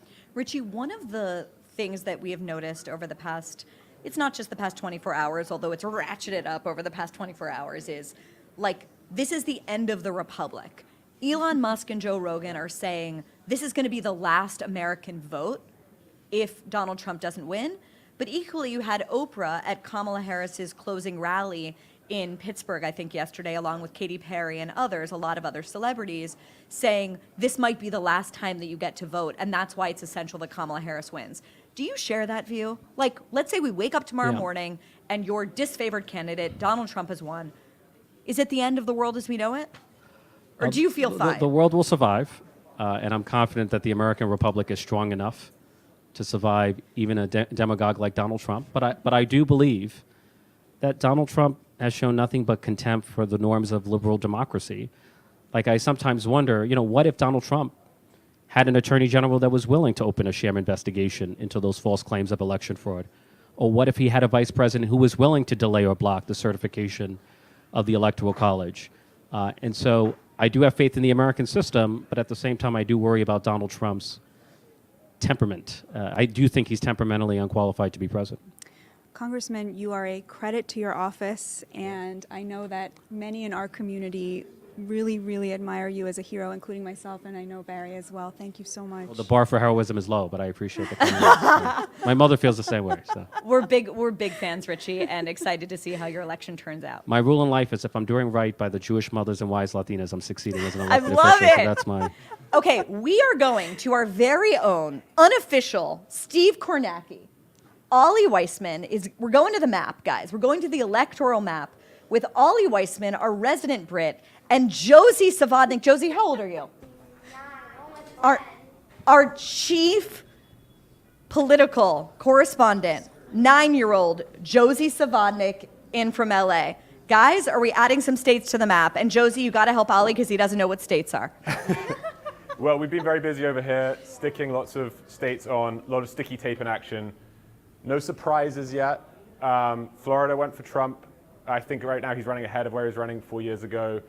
Bunch of states in New England called for Kmele, Rhode Island. Josie's been whispering in my ear about which states she thinks are going to go which way in a few hours' time, but we don't want to get ahead of ourselves. So a bunch of new states, but like nothing to write home about right now. Okay, Josie, anything to add? Any color commentary? I think Nevada and Arizona are going to go for Trump. Wow. Yeah. Guys, you heard it here first. Josie Savodnik, 9-year-old from Pasadena, believes that Nevada and Arizona are going to go for Trump. Someone please get Josie some free press swag so she can go viral wearing a hat. Okay. And now we Joining. are Go, Batya, please, go ahead. Joining us live from Philadelphia is Andrew Yang, an entrepreneur, a former presidential candidate, and the founder of the Forward Party, a third party. Thank you so much for joining us, Andrew. You wrote a piece for us at Newsweek saying, I started a third party, but I am voting for Kamala. Don't vote for a third party. Walk us through the argument there. How could you have sort of voted for the Democratic Party when you felt that having two parties was really destroying this country? I'm not excited about these options. I did vote for Kamala Harris because I'm a anyone but Trump guy. But the argument I made to swing state voters was, look, either Kamala Harris or Donald Trump's going to be president in January, and you should make your choice. If you do vote for a third-party candidate, it's not going to be the protest vote you hope it's going to be. It's going to be a vote for the lesser of the status quo. It's why Forward Party did not run a presidential candidate in this cycle, because we thought we would likely do more harm than good. Andrew, one of the things that we've been talking about, first of all, it's awesome to see you. And one of the things that we've been talking about tonight is the fact that in many ways this election is a kind of intra-elite fight, a fight between the people who are sort of defenders of the status quo broadly, and people who feel like the status quo, even though many of them come from the institutions, is broken. So it's like the Elon Musk versus Oprah, the Joe Rogan versus Beyonce. And by all rights, sort of looking at your trajectory over the past decade, I would think that you would be on the Elon Musk, Joe Rogan side of the ledger. What's keeping you on the other side, so to speak, if that's a fair way to characterize it? Sure. Well, first I want to comment on the fact that I'm in a parking lot in Philadelphia because the watch party's across the street, and it's too loud and rowdy. So it's, we appreciate it. They're actual humans. and candidates could show you across the street. If the leader in question was someone other than Donald Trump, I would be looking at it much, much more seriously. I think the fact that the majority of his cabinet direct reports want nothing to do with him, the fact that he's churned and burned through so many people. I've run organizations. That's not what you want. And I wish that some of the folks who were supporting Donald Trump saw it that way. But I don't think he's going to be good for the country if he wins. And so that to me was enough. It's like I'm not someone who's a huge fan of the establishment, but I wish it were a candidate other than Trump. Andrew, what do you make of the argument that, only somebody with Trump's character could have taken an axe to the establishment in the way that Trump did in his first term? I mean, obviously the things you point out are real concerns. There are certain things, parts of the establishment, that you don't want an axe taken to. But, he did reflect very much a perspective that is very popular in the American working class that did not get really any screen time from either party before him. This sort of, the axe he took to the neoliberal order, let's call it. Do you not think that there's a fair argument that you need a character like Donald Trump's in order to take on both sides in that way?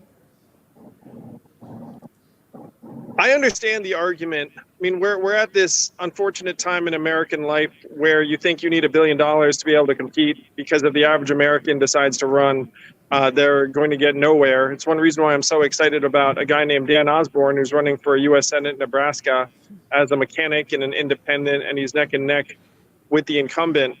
That there's still an appetite for that. I just don't think Trump is the solution that people want. I mean, I'm someone who, as an example, if Mark Cuban were at the top of the ticket on any side, I'd be super pumped. Because I think that there are significant changes that need to be made. I just don't think Trump is the positive change agent. He doesn't have the judgment of the character to figure out what he should be taking the axe to and what he shouldn't, in my opinion. I mean, we may as a country have a front row seat to whether that's correct. But to me, it was more of a, he's going to do 4 things I think are mistakes for every one thing I think is a good idea. Andrew, you and I, you don't remember this because I was a lowly New York Times correspondent at the time, but I spent election night with your campaign, I guess in 2016, it must have been. No, not 2016. 2020 must have been. It was 2020. I know. I think we were in New Hampshire. It was a very fun night. I abandoned Nellie for the night. And I guess I was thinking back to that moment and also just to your political trajectory. And one of the things people ask me a lot is, I hate both parties. I hate the duopoly. Can there ever be a third party? You're a person that has tried with all of your might to stake out that ground for those people that feel politically homeless or disillusioned or alienated or just frankly disgusted with both of their options. Having tried, and I don't want to say failed, having tried and not won, what are your reflections on that? Like, do you think that there's still a possibility for the success of a third party in the American system? Oh, yeah. I mean, like you're saying, 51% of Americans are independent. 65% don't think the two-party system is working. The problem, Bari, is that people don't have the patience to sit through a couple of cycles and build from the ground up. I mean, we're supporting 125 local candidates around the country. Do I think they're all going to win? No. Do I think that some are going to win? Yes. We have 40 elected officials who are already aligned with the Forward Party. And so let's say the number is 50 in January, and then we're going to recruit another 10 next year. And so eventually you're going to have a real number, let's call it 200, 400, 500, where when people look up and say, hey, it's not possible to build a third party in this country, we're actually going to be able to point to hundreds of elected officials, hundreds of thousands of members. And the tempting, easy thing to do would have been to field a presidential candidate because you would gin up a lot of energy. But then you know what happens? They flame out, and then all the energy dissipates when that candidate ends up, let's say, endorsing Donald Trump or does something along those lines. So we're doing it the old-fashioned way, but it's working. You know, again, I mean, I wish that I did have this backdrop of all of these awesome forwardists, at our event, as opposed to this brick wall. But if anyone wants to see, if you go to forwardparty.com, you'll see we are the third biggest political party in the country by resources right now. My co-chair is the two-time governor of New Jersey, Mitt Romney's lieutenant governor under Massachusetts, 2 Pennsylvania state senators, which, by the way, is like, this is like a deadlock state, so that's already profoundly influential. We have already raced past the libertarians or the Greens because we're serious operators and builders. We're not ideologues. So, Andrew, you're in my home state of Pennsylvania. What's the vibe right now? Harris or Trump? I got to say, the vibe's kind of Trumpy. How do you and how are you? Where I am. How are you carefully measuring vibes? By the number of insane people screaming at me on the street. What are they saying? If that number gets to greater than 2, then you start thinking this is kind of a Trumpy crowd. Andrew, you, I think, have been vindicated in a big way because you took a lot of heat in the beginning for not having a policy agenda associated with the Forward Party. But I think what you've just proven, which is how you've sort of left the Libertarians, left the Greens in your dust, is that was actually a very prescient and very, very intelligent way of going about building a new coalition. Can you talk us through that? Are there sort of differences of opinions among the candidates that you're fielding? And if so, what unites them? Well, thank you for observing that. I mean, we do have a candidate pledge, which is things like adhere to election results, low bar, uphold the Constitution, things that you'd think, but one of them is also agree to disagree, work with people to solve problems, do the things that 80% of Americans kind of want our political figures to do. And one of the virtues of our current approach is that if me and Governor Whitman and Lieutenant Governor Healy or Dan Osborne or whomever, Dean Phillips, or whomever have policy disagreements, we can coalesce around our shared goal, which is giving Americans an alternative. Because right now, the two parties are slicing and dicing us by these fake ideologies. They're saying, hey, you belong over there, you belong over there. Most of us have a heterodox variety of opinions. We don't line up with one party or the other. Mm-hmm. And they've drummed those people out of the party. It's one reason why both parties don't seem very human to us anymore. So thank you for observing the fact that, this is, by the way, a media obsession too. It's like, no, what are you really? Right. Are you left? Are you right? Are you like a fake Dem or a fake Republican? Right. Because we make all of our money by dividing Americans into Team Blue or Team Red. And I should speak very forthrightly about this too. I mean, it's like I have felt a lot of pressure to be on one side or another. And some of that's economic pressure. I know people who've had contracts rescinded from various media organizations because they wouldn't play a role. And that's how they try and keep folks in line.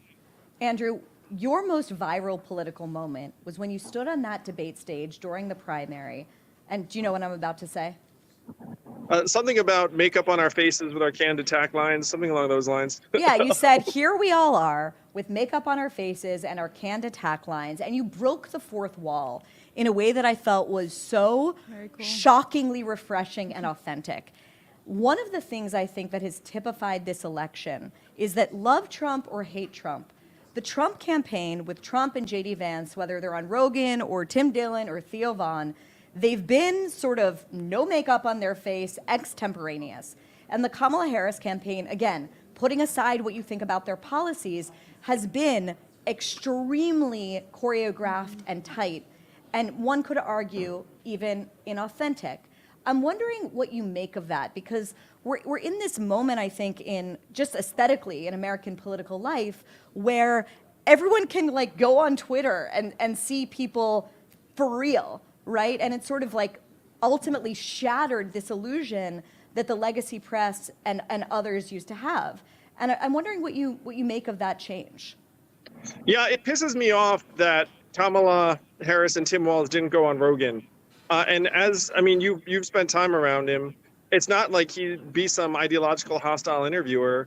Like he'd actually treat you like a human being, and he even said as much. He's like, I just kind of want to know what kind of human she is. Like, like what makes her tick. And there's a sense that they put a cocoon around Kamala and weren't going to allow her to have casual human interactions. Why did they do that? Like, why did they do that? Why did they miss that opportunity?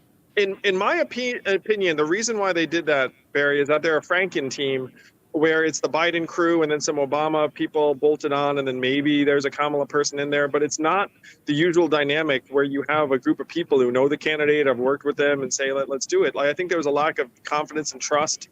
I think it became a very risk-averse campaign, which is a fine approach if you're up by 6. But if you're neck and neck or down, and they say they're the underdogs, like if you're down, then it's a stupid strategy. You know, you have to let your candidate do what they're going to do. And, you know, it makes me sad. I mean, to me, that was a gimme because the Rogan interview would have been almost purely upside. It's low propensity male voters, the people that are not inclined to vote for you. So you have nothing to lose. I mean, going on Fox was, in my opinion, a significantly more adverse interview situation than sitting with Rogan would be. Last question, Andrew. How do we unite as a country after tonight? Well, first, we should try to come together regardless of who wins. Try and respect election results. Try not to, for example, deny that they happened.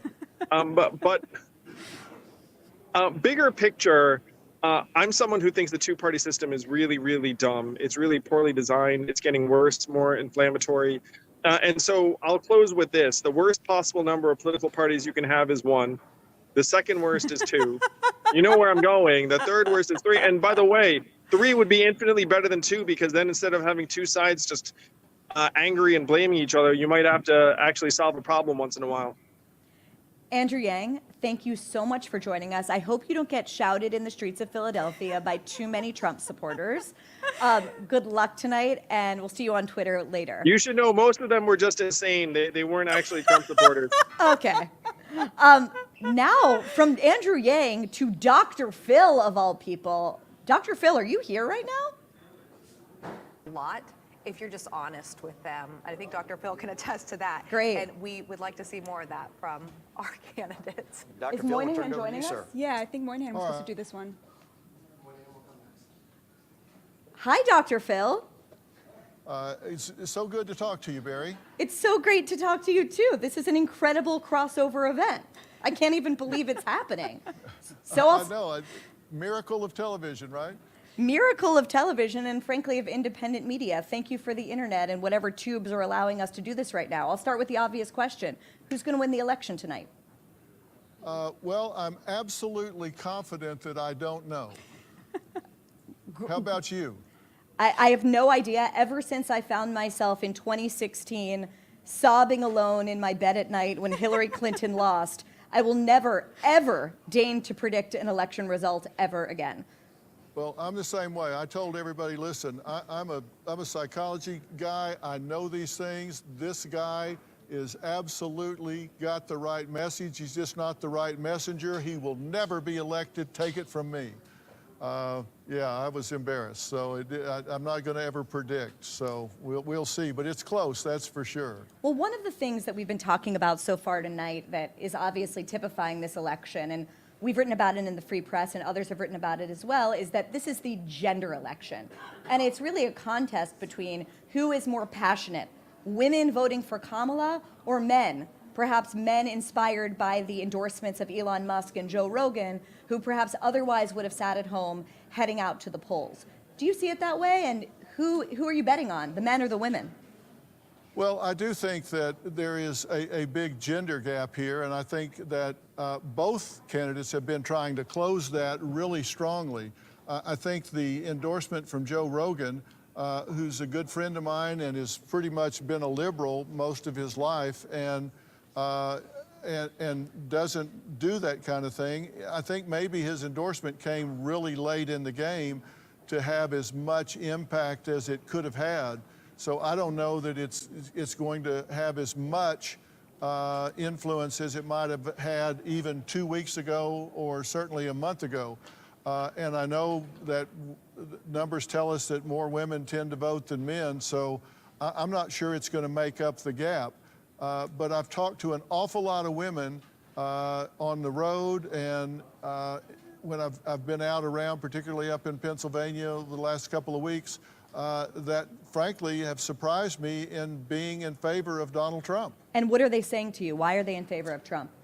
Because of affordability. They're saying, I am having trouble getting my children shoes to go to school, being able to pay to put food on the table, and I am not better off than I was 4 years ago. And frankly, they say, I don't mean to just be selfish about it, but I got to take care of my family, and I don't believe that I'll be better off 4 years from now if I stay with Biden-Harris as I will with Trump. And so they're voting their pocketbook. You're a psychologist. You study moods and the way that people think.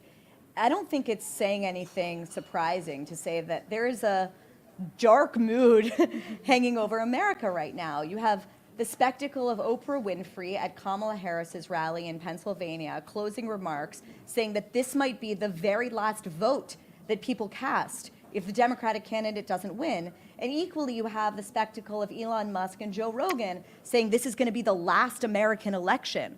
Where is that coming from? Is that fear and that sense of sort of existential despair justified? Diagnose the American people and the American mood for us right now. Well, I absolutely don't think it's justified, and I'll tell you why. Do we have a call right quick? Yes, sir. Dr. Phil, Merit TV now calling Arkansas, and it's 6 electoral votes for Donald J. Trump. That gives Donald Trump 111 electoral votes to Harris's 31. Back to you, Dr. Phil. All right, great. So what I was saying, Barry, is I think that the media is programming people because divisiveness sells. And I have been so enthralled with your stand against being able to have both sides of a conversation weigh in and have their free speech rights. And you're absolutely a champion to me for standing up for those rights. And I believe that for some reason, you can think about them on one side of the continuum as just being advertising, but if you want to go to the dark side, our entire population has been the product of absolute psychological warfare. It's been psyops. These ads that we've been watching over the last few months, these aren't just ads. These things are programmed to get people to move into a dark place with regard to the other side. And as a result, I think we've got people that are not nearly as divided as the media would have us believe. I just don't think it's true. And I think that we should be talking about unifying. Come tomorrow or whenever this election is decided, everybody should be an American. Everybody should support whoever is elected for president and find some common ground. We don't want to continue to be this divided. Yeah. Batya, do you want to jump in? Yeah, Dr. Phil, you've been so eloquent throughout this election cycle, talking about, how faith and family are the solutions, how coming back to this idea of what it means to be an American. What can I do personally? It's very easy to say I need other people to be unifiers and to accept me and my views that they hate. What can I do tonight, tomorrow, to be part of that force for good? Yeah, that's such a great question. And, I do think it starts with every single one of us. And, I've said, if your neighbor voted differently than you did, it's so easy to go knock on that door and say, hey, listen, this is over. We need to be a gracious winner or a gracious loser, and ask that person over for a backyard barbecue. Ask them to go for a walk with you at the track at the high school. Ask them to participate in something that's going on. You don't have to love everything about someone to love them. And sometimes you just have to say, look, we'll disagree about that. That's okay. We'll talk about that another day. And sometimes people really need that introduction, and they don't know how to bridge that gap, but you can be the one that bridged it. And people move their positions. I mean, Barry, you've talked to people that are Republicans that have voted Democrat and Democrats that have voted Republican. And I don't know if you're finding out things the mainstream media isn't finding out, or if they're just ignoring these differences. Are they just ignoring the differences, or are you just finding out things they aren't seeing? Well, first of all, thank you for your extremely kind words about the free press. I think, one of the things that I hope distinguishes us is not just the fact that we are rushing to cover stories that the corporate legacy press either ignores or misconstrues. And by the way, that includes people that simply do not fit into these old boxes that bear very little relationship to the political realignment that we're seeing, what my colleague Peter Savodnik has called the Great Scramble. People just do not identify with this ever-growing laundry list of issues that the parties sort of used to stand for. So that's the one thing. We're trying to pursue those kind of surprising stories that challenge the preconceived narratives in our journalism. But the other thing is that we're making really every effort to make sure that our own newsroom reflects the political mixture and the disagreements that you see in this country. Batya was there. We were on a boat at a recent retreat, and a very enterprising and determined producer decided to take a vote of everyone that worked at the Free Press. And the results would not surprise you if you're perhaps a normal American, but they are certainly exceptional when it comes to the legacy press. If you go to most newsrooms 20 blocks from here and you poll people, you will not find a single registered Republican or a Trump voter. But in the Free Press, a third of people voted for Kamala Harris, a third of people voted for Donald Trump, and a third were either undecided or writing in. And I think that that is something, it's not just a talking point that we're proud to crow about, although we are. It's also, frankly, essential for the kind of work that we do. If you're in the job of pursuing truth, if you're in the job to trying to hold up as accurate a mirror to reality as is possible, and I think that that's the job of journalism, the only way you do that is by making sure that you're in an environment where people are happy to disagree, and where disagreement doesn't mean disrespect.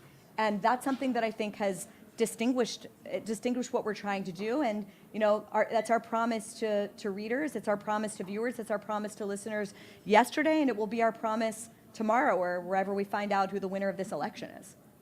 Well, and that's going to be a challenge because we are very divided, but I think everybody is looking for a bridge back. And that's what you guys are doing, is proving that, hey, we can coexist side by side, we can disagree about things, and then still show respect for one another. I went to college way before you were even born, but we had people that would come in with very disparate ideas. We went to see if we could find a way to pick apart what they were advancing. Now they boo them off the campus before they even get there, and they don't want to hear them. How do you ever learn if you don't listen to somebody else's ideas? We've lost that critical thinking, and that's what I've been pushing on so hard. That's what bothers me about these demonstrations that we're seeing about Israel and Hamas and all. It's like, do what you want to do, but at least critically think your way through it before you take a position. Listen to the other side, and that's not what's happening. And you guys advance that really strongly, and that's what we're trying to do here at Merit TV. We're not trying to tell people what to think, we're trying to encourage them to think. And I think people are willing to do that if we'll just give a fertile field for them to do it in. Yeah, I agree with you. Yes, the question of how we come together as a nation, I think, could not be more relevant, Dr. Phil. What are you looking for in terms of lessons from the 2024 presidential election? What is America going to look like tomorrow, and how do we make sure that it's a better America? Well, I'm so glad you asked that, because I think a lot of people think if this goes the way they don't want it to go, they're going to open the door tomorrow morning and it's going to look like a nuclear bomb has gone off. And that's absolutely not the case. You're going to wake up tomorrow and everything is going to look exactly like it did the day before the election. And you're going to drive the same car, you're going to eat the same food, you're going to be doing the same things you've always done. And if it weakens this country, it's going to be a slow roll, and you have a chance to influence it even after the election.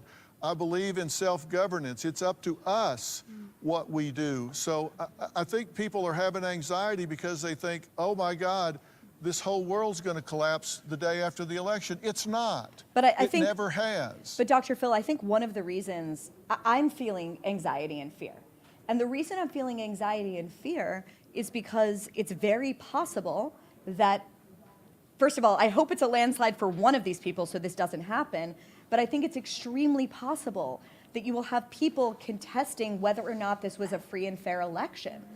That, to me, is cause for alarm and despair. Are you not worried about that? I feel like the ground, certainly on the Trump side of the Trump campaign, is being seeded for that right now. Donald Trump's already tweeting about how there's been cheating. Does that not worry you?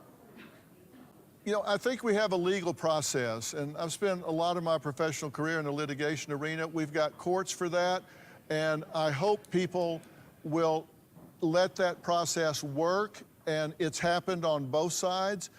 It's happened many, many times throughout our history, and if we let the legal process work, but that doesn't mean we have to go kick in store windows. It doesn't mean we need to burn cars. Let the legal process work, and if they can sustain this in the courts, fine, and if they can't, then they absolutely can't. But we need to come together and say whoever is declared the winner of this election, we need to get behind. And we don't want to have a crisis to make us do that. I've said before, we were all Americans on 9/12 of 2001.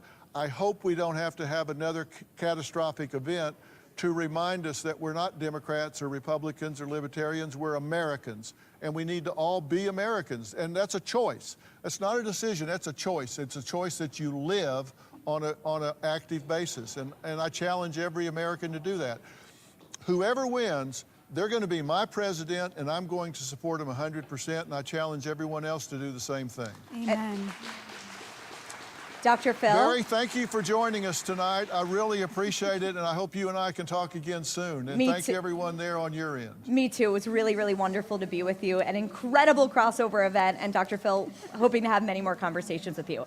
Okay. Me too. Before we move on to our next amazing guests, as Michael Moynihan pointed out, there are more than 50 guests tonight. Let's take a look at our amazing party happening about 20 feet away from us in the next room.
All right, another thank you to Dr. Phil, who I didn't get to talk to. I was very excited to. I have so many personal problems that I was just going to talk to Dr. Phil, but how miserable my life is. But it's not miserable now because I'm surrounded by just a ridiculous, offensively amazing panel. And to my right, to your left, viewers, is my very old friend, Eli Lake, columnist for the Free Press.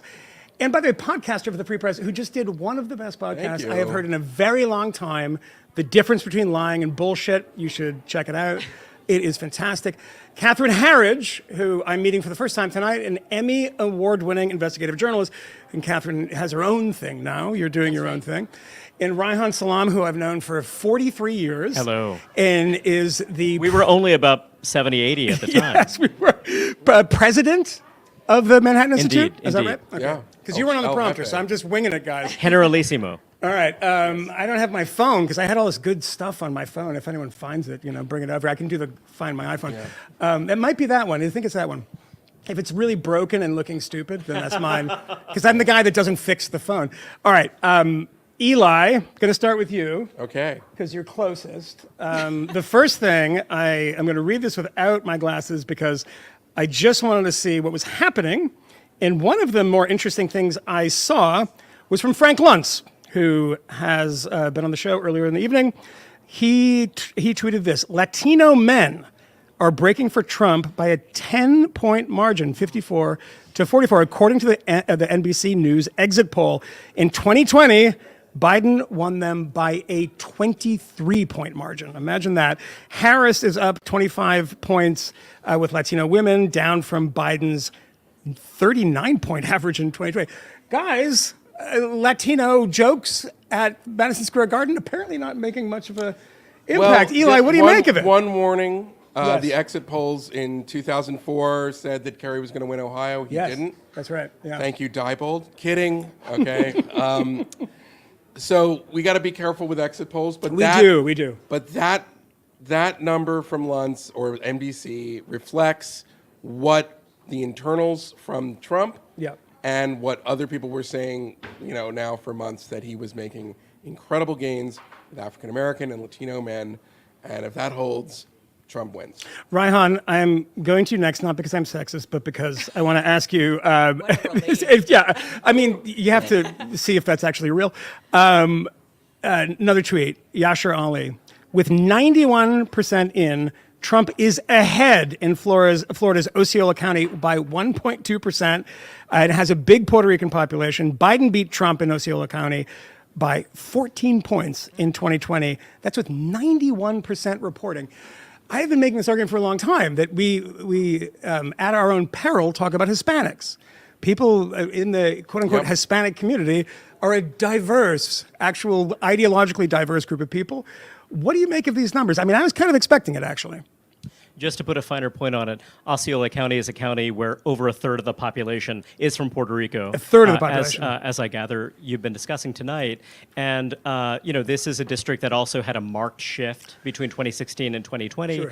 I think the big picture is something that Kmele was speaking about earlier tonight. When you're looking at these broad ethno-racial categories, ethno-cultural categories, these are categories that are largely artifacts of the census. Yeah. Some of them have a real life, and some of them don't. When you think about, for example, the Black American population is itself internally diverse, much more foreign-born and second generation than it had been when you and I were mere pups of age 75. Yes. But also, when you're looking at some of these other groups, they are totally fictional. They are, this kind of synthetic group that's kind of manufactured for the purposes of aggregating populations, for purposes of marketing, or for purposes of, kind of making sense of demographic change. But really, these are groups that are being incorporated into what you might describe as a multi-ethnic mainstream. Mm-hmm. That's the subjective self-understanding of many of the members of these groups. If you are not literally looking to be admitted to a highly selective university in which there's this kind of imperative to identify as a disadvantaged minority, let's say, you are just someone who is a participant in what you think of as the mainstream of American life. So what are the other aspects of your identity? What are the other things that matter to you? And it could be that ethnicity is one of those things, but it's something that either resonates or doesn't with other themes that matter to you. How does it match up with your aspirations, other aspects of your self-understanding? And when you're looking at, working class, middle class, aspirational people who are, I think of as this kind of post-1965 generation or generations, Yeah. these are folks who are not going to be politically predictable in the way that people expect. There's a lot less predictability based on these things. Catherine, you see these big shifts. I mean, this has been happening for a while. I mean, the numbers are smaller in 2012 on, but these big shifts that kind of cut against, what you hear in the academy, how these people should think, these subgroups should think. What do you see when you see this election and you're watching this and watching it from the perspective of a journalist? What are the changes that you've seen, I'll just say in America, not even demographic changes, but that you've seen politically? I mean, the Republican Party, when we were 10 years younger, had no relationship to this party, very kind of a slight relationship, but not Reinhardt, to much. his credit, did co-author a book. He did. That's right. Sort of said they should go in this direction. They should go in the populist direction. What do you see as the big difference? I think one of the big differences is that the central issues really just cut across all barriers, and I think it comes down to the economy and inflation.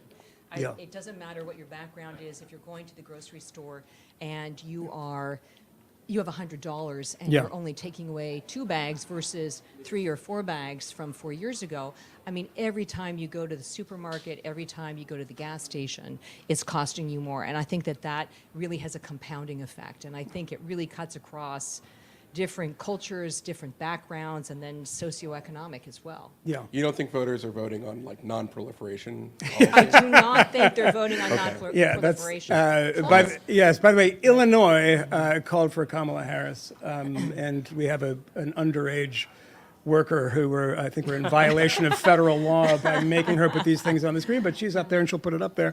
I'm going to make this a bit of a jump ball here. I mean, people don't vote on things like that. I was on Bill Maher's show last week, and I said, look, you have to contend with 75 million Americans last time around voting for Donald Trump. You can't do the garbage people, the deplorable people, the bitter clingers and stuff. And the response was kind of like, yeah, you can. There are kind of bad people. There's like half of them are bad people. The other ones are just confused that they don't actually think like me. So when people in our universe, we live in Manhattan, we're in Manhattan right now, when they try to understand why some of these states are going for Donald Trump, and I'm leaving this open to anyone, what do you say to them? Well, Catherine was mentioning the economy and inflation, but certainly when you're looking at border enforcement, when you're looking at immigration policy, this has been absolutely central, including for example, voters who are themselves second-generation American or naturalized citizens. And this is a really, really striking story because, basically you have the Harris campaign really trying to move markedly on this issue, but it felt somewhat unconvincing because when you're looking at the first months, the first 100 days of the Biden presidency, there was a deliberate, considered judgment to dismantle border enforcement and interior enforcement policies that had been put in place by the previous administration. There was actually a very contentious debate that happened within the Biden administration about this. There were old-timers, veterans of the Obama and Clinton administrations who said, guys, this is extremely risky what you're doing here. But there was a really assertive, smart, well-organized, disciplined group of people that was extremely hostile to the approaches that were totally bog-standard approaches for the Democratic mainstream of the previous 20-plus years. And then basically the way to think about migration is that these are cascades. These are responses to information. Migrants are smart like everyone else. And what they look to, people are poor, places are violent. That's true today. It was true 15 years ago. But what happened in 2015 in Europe? And what happened in 2021 south of the border? What happened is the context of reception changed. The Biden administration sent mixed messages to people. And, for example, with regard to the Haitian migrant community, first saying, okay, you're not going to be allowed to come. Okay, actually, you're going to be allowed to come. And then suddenly, the news changed, and that news filters through networks of people back home, right? And you have this massive, massive response, and it took them years to correct course.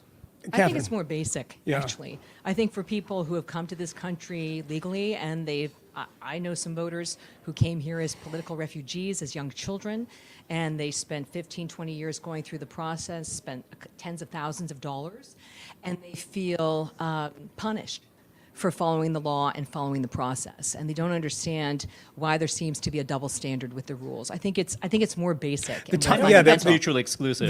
What I'm describing is a kind of policy trajectory of how it unfolded, but I think you're right. The subjective response for folks who've been through the system, is. My version of the shitty, unreadable Thomas Friedman column from 2016, which every producer I was with, and we were shooting for the Vice show on HBO, we had all these young producers, pretty liberal people. And they were amazed by every cab driver, this is the Thomas Friedman part of it, who were all supporting Donald Trump. And it's like, no, but he says all these bad things about immigrants. It's like, yes, so many immigrants who come to the U.S. are what I call the bring up the drawbridge immigrants. They're like, yeah, I'm the last one. I don't want, I mean, I talked to a number of these people in Texas and Starr County and places like this, where they're like, you know what, I think we're full. And we have been trained for so many years to have this kind of idea that this is an ethnic identity and this is a racial identity, and they all think the same thing. And it's like, no, they don't want people walking across their backyard. That's what I found out in Starr County. And these are Tejanos. They've been there a couple of generations. But they're just like, we don't want these people in our backyard. Come the legal way. I mean, of course, it's difficult because there isn't a clear legal process. Eli, what do you make of this? We had Frank Luntz on earlier. And Frank said, if Donald Trump had walked away and gone on vacation for a couple of months into, somewhere in the Bahamas, then he would be in a better situation because the number of people that he talks to in these Frank Luntz focus groups don't like the rhetoric.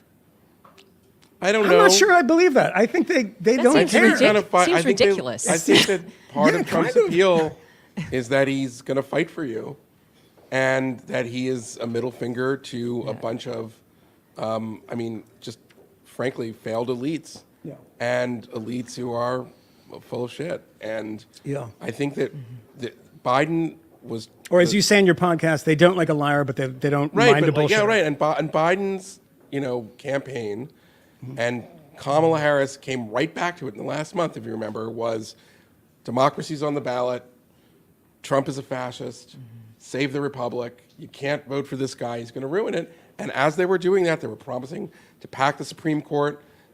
Democrats were prosecuting him in the case of Alvin Bragg on meritless and completely unprecedented reasons. They want to get rid of the filibuster. There were states that were trying to take him off the ballot, all wildly violating democratic norms while saying that they are the defenders of norms. And I don't think you have to be a PhD to recognize that that's ridiculous. So I feel that that is a part of it, that they just have really discredited themselves in the central argument they wanted to make against Trump, which, by the way, was a legitimate argument on January 7th, 2021. But they squandered it by going after him in all of these ways, and I think that that's why he won the primary. Let's talk about that a little bit, because I'm slightly obsessed with this, and I'm sure, Catherine, it'll probably get into your response. No, I'm obsessed with it. I'm not going to start talking about Dungeons and Dragons or something. I'm obsessed with that comes later. That comes later when I have nothing else to say at midnight. But no, I'm obsessed with this idea that you see on television all the time. I mean, Reihan, you're a CNN contributor. I'm sure you've been met with this. The rhetoric that one would expect from Donald Trump. I don't like it. I'm not a fan of it in any way. I'm exhausted by it. But I turn the TV on and I see people in the last phase of this election getting a little breathless and saying, oh my God, what's going to happen next? And they're mirroring Donald Trump in a way with this incredibly extreme rhetoric. This morning, I'll give you an example of this morning. Michael Beschloss, I think I talked about this earlier. Oh, yeah. A historian who said that Trump will ban historians. I think it would be fine if they banned him, but just one person. But ban historians, that was this morning, and that it was like Mussolini said, the fascism. Kamala Harris said he's a fascist. Like, is this map that we're seeing tonight? Are we on the precipice of fascism? Am I the only one that doesn't believe this? I just think that it's hyperbole. I think one of the things you're seeing here is that this election will go down in history as the election that kind of broke the back of traditional media. And I think some of what you're seeing is a panic in the marketplace, kind of this hysterical reaching to try and close the gates because they've been gatekeepers for so long. And I think we all know, whether it's the free press or whether you're on X or you're working independently, is that people can just cut around the gatekeepers now and access the information themselves. So I feel like there's a certain amount of hysteria in those, don't you think, sort of in the chorus? And so in those precincts, you think they're going in this direction because they're losing market share? When you're on cable, I think that you see some of the panic of the gatekeepers, that they're not controlling the information and the narrative the same way that they were, even 5 or 10 years ago, and people can find out the information for themselves. And I think, is this when you pitch your website? No, okay. I'm not. No, I mean that very. I mean that. No, I very also mean that too. seriously. You're allowed to. Reihan, you look skeptical. Well, I'll say that it's true that the response to Trump during this, kind of near decade-long period in which he's been it's in insane. A political decade. life. We've been doing this a decade. It's pretty. Yeah, it's something. But I think that the response to him, I buy the idea that is he a shredder of norms? Absolutely. And the response to him Right. has involved this incredible self-immolation when it comes to the credibility, prestige, authority of these institutions that have positioned themselves as opponents. I think that's right. It's also the case that he is someone who, including for people who are inclined to think well of him, I think that there is something about the Luntz observation that strikes me as roughly right. Imagine a different world in which you have this moment, this brief moment between the first assassination attempt in Butler, Pennsylvania, and the RNC, in which, let's say Donald Trump's response was, you know what, I'm going to be magnanimous. I'm going to approach this differently. I'm going to give a different kind of address at the RNC. Maybe, and I have a lot of time for Senator Vance. I think he's a very thoughtful, impressive person. But, if he decided to go with Glenn Youngkin, or if he decided to go with Nikki Haley, as risible as that might sound, if he said, I'm going to make a national unity pitch, I'm going to continue doing this thing that's incredibly difficult for me, which is be disciplined and careful in how I communicate, do I think that this would have been a blowout? Do I think that this would look very different? I think the answer is absolutely yes, because there's one element of this where there's almost this kind of pop thesis where he, to many people, I'd say under 30, the McDonald's moment was he's kind of a grandpa. There's something, we're kind of rooting for him in a way. There's something almost charming and Americana about him. But then there are these other notes that do make that difficult. There was a moment in 2019 before COVID where there was a similar kind of moment. What I for would him. say about that is that's who Trump is. The reason I think it works for him is that it's very authentic. If he seems like a jerk or some other words I'm not going to mention here, what you see is what you get. The problem for Kamala Harris is that the more you know, the less you like. And the less you don't understand her. To Ryan's point, though, we can think about it this way: in one small thing, that if he did something, as you said or Frank Luntz said, it would force Kamala Harris to be a different candidate too. There's going to be a action and reaction there that she can't just exist on. He's a bad guy. Right. He says the bad things. Well, he's forced her incredibly uncomfortable. He sort of forced her to swing for the fences. Exactly. To her detriment, I think. All right. I need to go. Thank you, Eli, Catherine, Raihan. I'm in such amazing company. And if you text me, if you have my phone number, I'll tell you which one was best. But I can't do it on there. It's just do it. You can't do it in front of your kids. All right. Coming now from Texas. Oh God, I got to put my things on. Don't I have to put my things on? Yeah, he's remote, right? So this is what we do in a live 75-hour thing. Watch this. Let me do this really quickly. Hold on. See? Is it working? Is there someone behind me? No. We have Dan Crenshaw, who I just did a podcast with. A very, very smart guy, joining us from Texas, and I will be able to hear him shortly. Dan Crenshaw. Should be able to hear me now. All right, I can hear you. How you doing, buddy? Pretty good. Pretty good. Tell us what's happening in Texas. Give us the lowdown.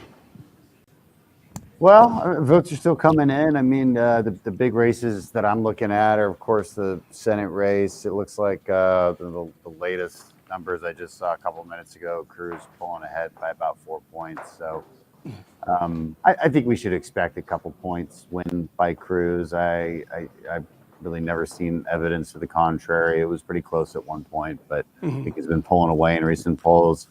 I know there's only 54% of the vote in, but he's up by 4 points. I'm very conservative with my own county, Harris County, but Republicans are doing better than we thought we would there.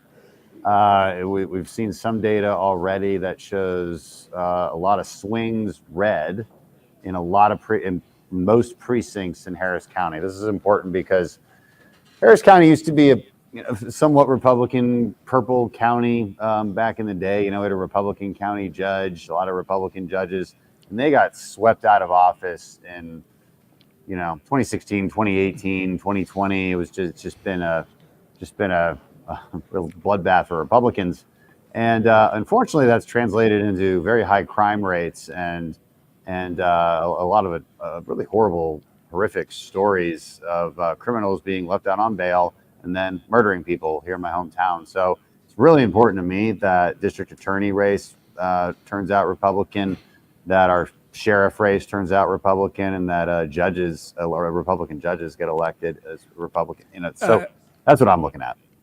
Dan Crenshaw, I want to introduce you to two friends of mine. Well, one friend of mine. Now joining us again is Bari Weiss. And joining us from Mar-a-Lago Vivek Ramaswamy is here. Do we have Vivek, who's joining us from Mar-a-Lago? Yeah, I'm right here, guys. Yeah. All right, he seems to be running to the bathroom right now. Vivek, you there? No, I'm right here. Yeah, can you hear me? Yeah, I can hear you. Got me and Bari Weiss here and Representative Dan Crenshaw.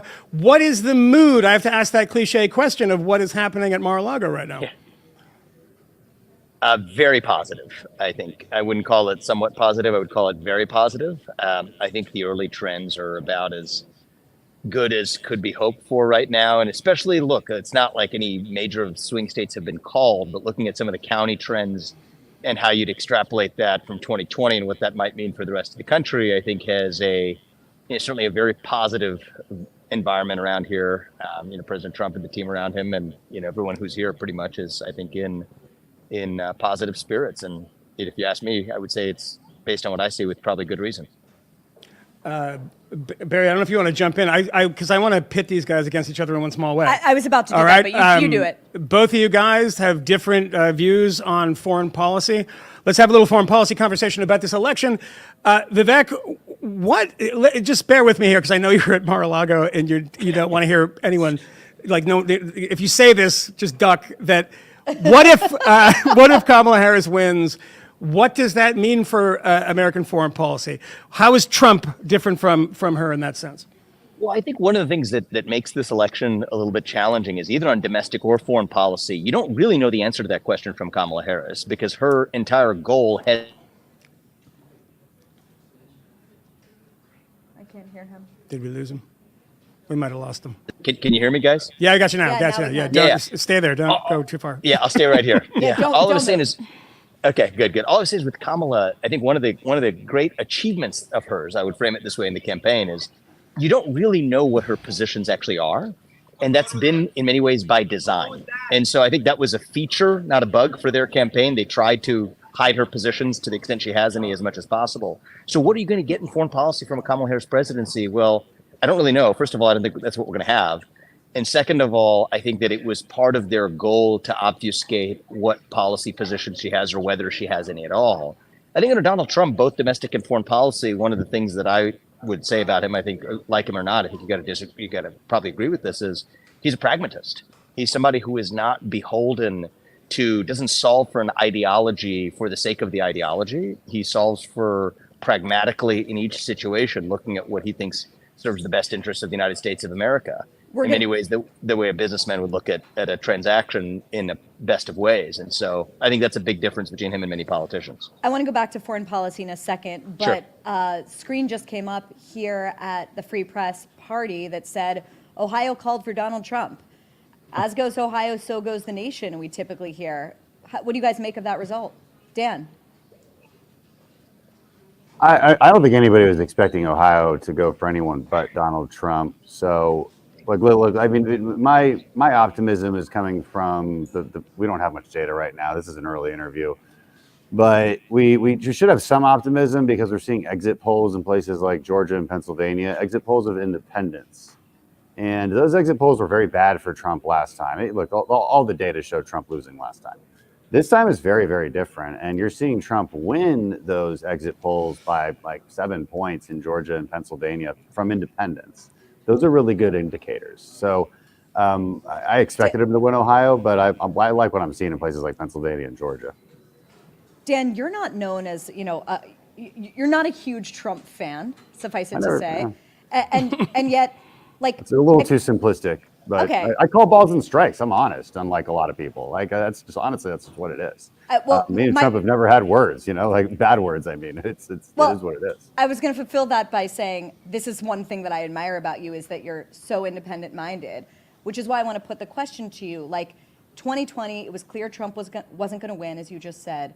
Major vibe shift that has happened over the past 4 years that's driving. I'll just speak for myself. Many people I know who are voting Trump for the first time, Democrats or independents. How do you explain that?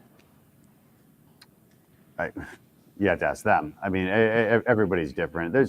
I saw another data point that only 7% of people voting thought that the country was in an exceptional state. Now, look, you got to unpack answers like that, right? because that could come from a Republican, that can come from a Democrat, that could mean a lot of different things.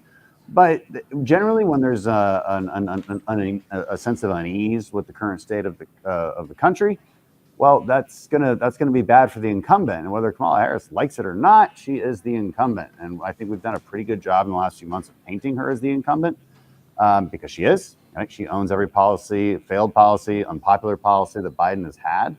And it took a few months to get there, but I think we did get there, and I think we're seeing that in today's election. How impactful do you think Joe Rogan's endorsement will be in this election when we look back on it? How impactful are Elon Musk and Joe Rogan as sort of like X factors in this election? Yeah, I mean, they're great. I don't know if we'll ever be able to quantify any of this, but these people have huge followings and a huge amount of respect from a very different kind of political crowd. Yeah. And you ever hang out with these guys, it's a very different kind of crowd. They don't like politics. You know, they'll talk about it, they dabble in it, but they represent, I think, a lot of regular people who don't always want to talk about politics, who don't always want to talk about policy. And to get those endorsements was actually pretty significant. So to quantify, Barry, I have no idea, but it's great. I apologize, Barry. I'm getting pulled in a different direction here at Mar-a-Lago. If there's one more question I could helpfully take, I'd be happy to do it. And then, Vivek, I'm going to ask you a quick one, a huge one, but a quick one. You can give a quick answer. I've been watching cable news, and there's certain channels and certain people that tell me if your candidate wins, democracy is over. Tell me why that's not true. Give the case against that in a quick way. Well, I think I'm driven by the evidence, and there's no evidence to support that kind of bombastic, preposterous claim. Donald Trump left the White House on January 20th, 2021, and he is somebody who actually has been a greater advocate for free speech than Kamala Harris or Joe Biden has. I do think it's dangerous if you have political prosecutions against the opposition. There have been multiple of those in recent years. It just happens to be that Donald Trump wasn't the person whose presidency under whom they actually occurred. So I think the threats to democracy and the conversation about that, I think, is a valid one. But I think the real threat to democracy is a threat to free speech. Is a threat. I mean, in some ways, talking to you all, I don't need to preach to the choir. But the idea that certain people have certain political viewpoints were the subject of censorship at behest of government action is a great threat to democracy. The fact that you had a Russia collusion hoax that resulted in an impeachment investigation that took the legs out of Donald Trump's first 2 years of his presidency is a threat to democracy. The fact that you have a prosecution against a former president and principal presidential candidate in the middle of an election 4 times over is a threat to democracy. And so I think the crowds who say that we want to worry about the threats to our democracy, what are they worried about? I think they're worried about the threats to our bureaucracy, actually. And that bureaucracy is itself the threat to democracy. That's where I land on it. Just to steelman the other side, sure. I think what a lot of those people are saying is not threats to bureaucracy. I think they're thinking when they're saying that January 6th, Trump's calls to Georgia, and election denialism. What do you say to those people who in good faith are genuinely concerned about behavior they've seen from your candidate in the past? Look, I think that you got to apply those concerns symmetrically at the very least, right? Donald Trump, there was no evidence that he was trying to actually use backdoor methods to censor his political opponents. There was no evidence. There was a lot of chanting of lock her up, but he was actually the person who said, no, I don't want to go after my political opponent on the aftermath of an election because it's not the right thing to do. So when you look at the actual behaviors of people who have used the levers of government power to censor the other side or to prosecute them or to be able to undermine their presidencies, you know what? I think one of the things Donald Trump would be willing to say, and I think we should all be willing to say, is if Kamala Harris is elected, we should not make up some sort of narrative of foreign collusion and try to undercut the first 2 years of her presidency based on that. That's the hard fact of the matter. If Donald Trump wins, we want to make sure that the people who disagree with us are still able to speak their minds freely without being subject to censorship. And so, even to somebody, if I'm talking to somebody who doesn't, agree with my positions, ex ante on this, the thing I would say is, I think it is legitimate to be concerned about threats to American democracy. I think those concerns go 360 degrees. But the greater threats to democracy I see are those that have been perpetrated by the Democratic Party through censorship, through undermining Trump's first term, through a false narrative that was laundered through a national security establishment that lied about the Trump-Russia collusion hoax. And I think through prosecutions of our political opponents, which is not a precedent that I think we want to set in this country. And so that's certainly, obviously I'm supporting Donald Trump, and that's, you'd naturally predict that those would be the threats to democracy I'd be more prone to highlight. But when I look at the magnitude of the effect that's had on actually threatening civic participation in the civic lifeblood of our country, I think those have been the bigger threats over the course of the last 8 years.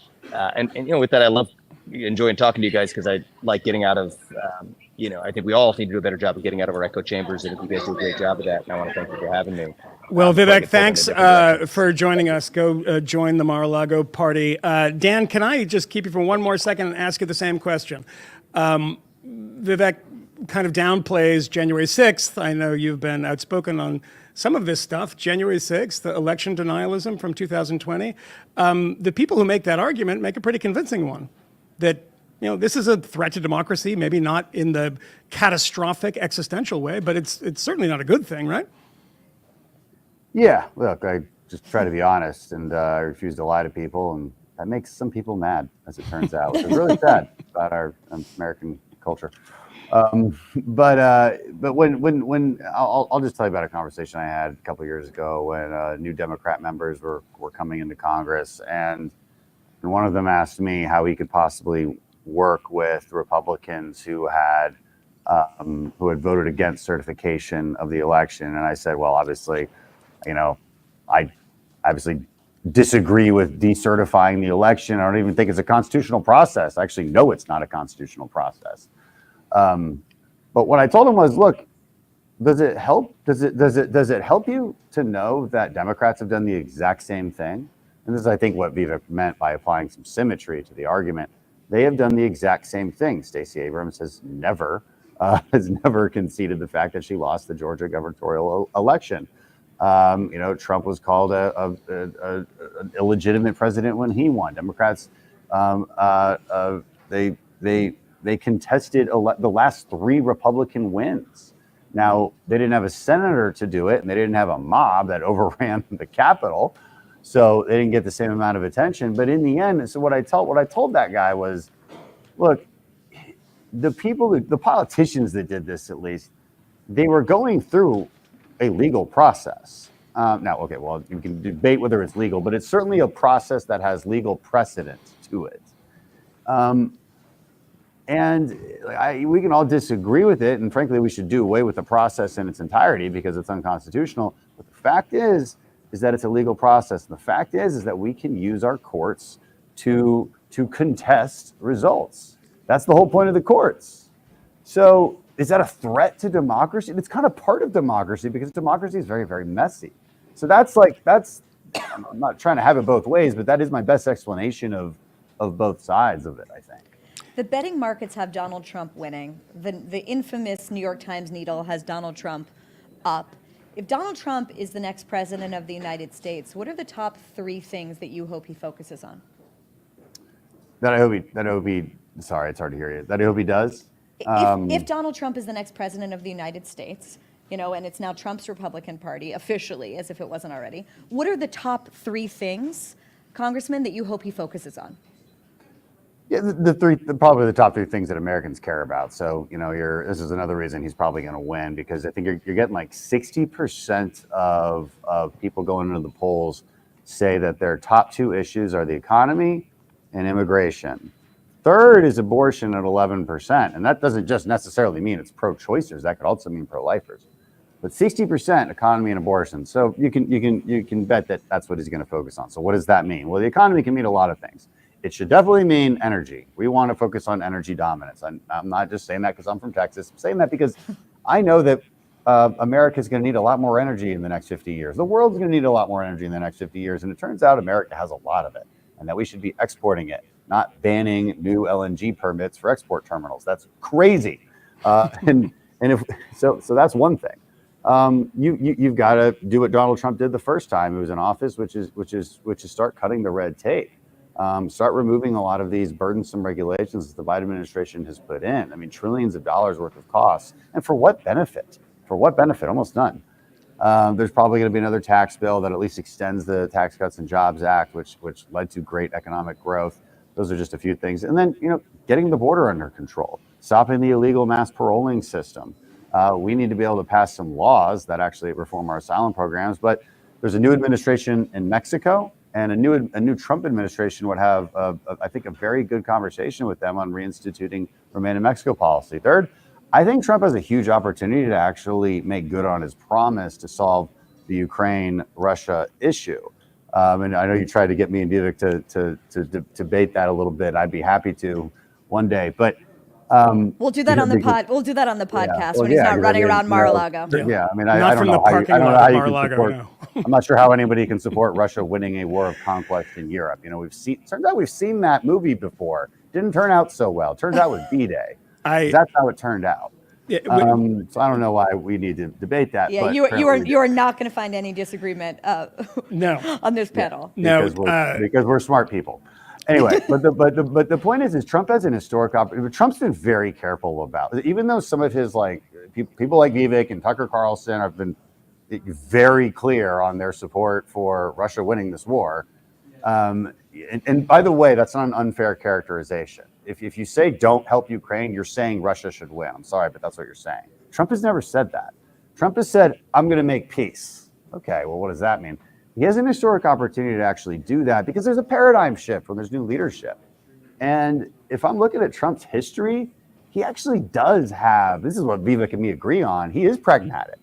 And he does have this peace through strength attitude. Now, it may not be based in like a solid understanding of history and foreign policy, but it's instinctual. And he's done a pretty good job of it. And what he'll do is he'll threaten and he'll be bombastic and he'll threaten tariffs and he'll certainly do a lot more economically against Russia to choke them off than the Biden administration has. And he'll be set up pretty well to actually escalate in order to de-escalate. He wants Putin to get to the table. I want Putin to get to the table. But Putin doesn't want to come to the table right now. That's the problem. You have to put them in a position where they feel they need to be at that negotiation table. And I do think Trump is in a position to do that. Okay, it's my promise. After the election, we're going to get you, Vivek, or perhaps you and Tucker, debating Ukraine. I think Michael Moynihan would be an excellent moderator. Representative Dan Crenshaw, it's always it's always a total pleasure talking to you, and thank you so much for making the time tonight. Right. I know it's a busy night. Good luck to you, Dan Crenshaw. Always interesting, Dan Crenshaw, but do you think that we're done? I mean, this thing goes on forever and ever and ever. One of the great things, Bari Weiss, I have to say about tonight is that I haven't been glued to TV watching numbers. We actually have no idea what's going on. No numbers. We have no numbers. That's great. We don't need any numbers. That's not what the free press is about. No. We're more about the vibes, the feelings. It's the vibes, the feeling. And it's actually, about Coleman Hughes. My feeling is that before we go, can we get our chief election correspondent up on the map? Because have we added Ohio, Miss Josie Savodnik? We did? Right. Yeah, we did? Okay. Okay, well, we added Ohio on the map. And I guess we'll come to you guys after we introduce. Oh, there we go. We've got Josie Savodnik on the map. Josie, do you want to point out the states we've just added? We have Texas. Yeah. Josie has a mic? Josie, be our Steve Kornacki. What states did we add while we were just on with Dan Crenshaw?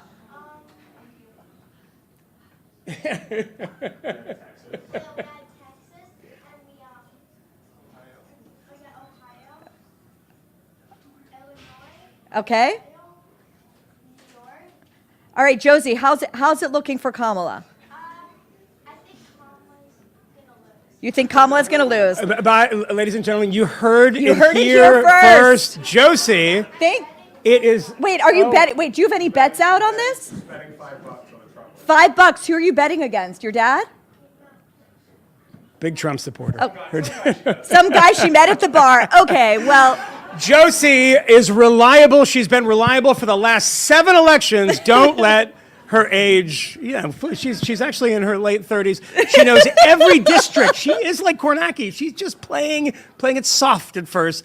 Later in the night, she'll go district by district. Look at this gorgeous panel. We have to talk about this panel. Coleman Hughes is a writer for the Free Press. My friend, a brilliant writer, Ricky Schlott, also a brilliant writer over at and a columnist over at the New York Post, has a new podcast coming out. You didn't put that on the screen, did you? With Bill Maher's network, right? What's it called? We need to give mics for everybody? We never had this conversation. We never had this conversation. And Coleman Hughes, plug your book and plug your podcast. The End of Race Politics, Arguments for a Colorblind America, and the podcast Conversations with Coleman. And who is this dapper gentleman at the end of the couch? My lawyer, he's not aware of that, legal scholar and professor at Yale Law School, Jed Rubenfeld, thank you for being here. Welcome to all of you. Guys, what's going on? You've been watching this. Coleman, I know you've talked a lot about the election. I've seen you with our friend Noam Dorman talking about it. What you see right now, how are you feeling? What are you seeing? And guys, do me a favor so the commentators in the YouTube channel don't kick our ass. Eat the mic when you talk so they can hear you. Eating the mic. So I remember when Kamala Harris was choosing between Tim Walz and Josh Shapiro, I looked very closely at the betting markets, and there would be, it was roughly 50-50. You'd have one story come out in Walz' favor, and it would tick up, and then it would tick down. And then suddenly, with no accompanying story, the betting markets went crazy for Walz. And I looked for a story, but there was nothing. And I could only surmise that there was some kind of inside information that somebody knew and was capitalizing on in the betting markets. And what we've seen happen over the past hour is, a very 50-50 race in all the betting markets suddenly skyrocket for Trump in a very similar way to the way that it skyrocketed. Poly market has him at 75% right now. 75%. For what that's worth. Yeah. And election betting odds, which aggregates all of the top betting markets, has them at 70. So it's possible that what's happening is someone has inside information that is very favorable to Trump that's not in the news and not on CNN and not on Fox, and we're going to find out about it in an hour or a day or something. Ricky?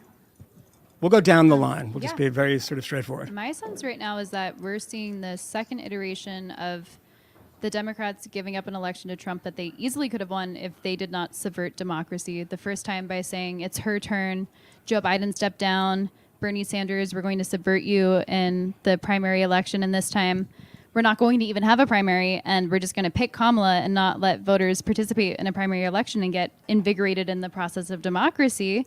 And people just don't really like Kamala that much. And I think that we're starting to see the early signs that Trump might pull out a second victory that perhaps he wouldn't have if the Democrats had picked a different track. And I think this is a repetition of history, potentially. Jed, you're the only lawyer in this conversation. I guess you were Michael Moynihan. Yeah, he's my lawyer. Counsel. Yeah. One of the major factors, I think, that drove a lot of people sort of, or maybe that left a lot of people feeling disgusted in the aftermath of the past few years has been the lawfare campaigns against Donald Trump. Leaving the case in Georgia, which I think you've argued and have written for us, is really the legitimate case to the side.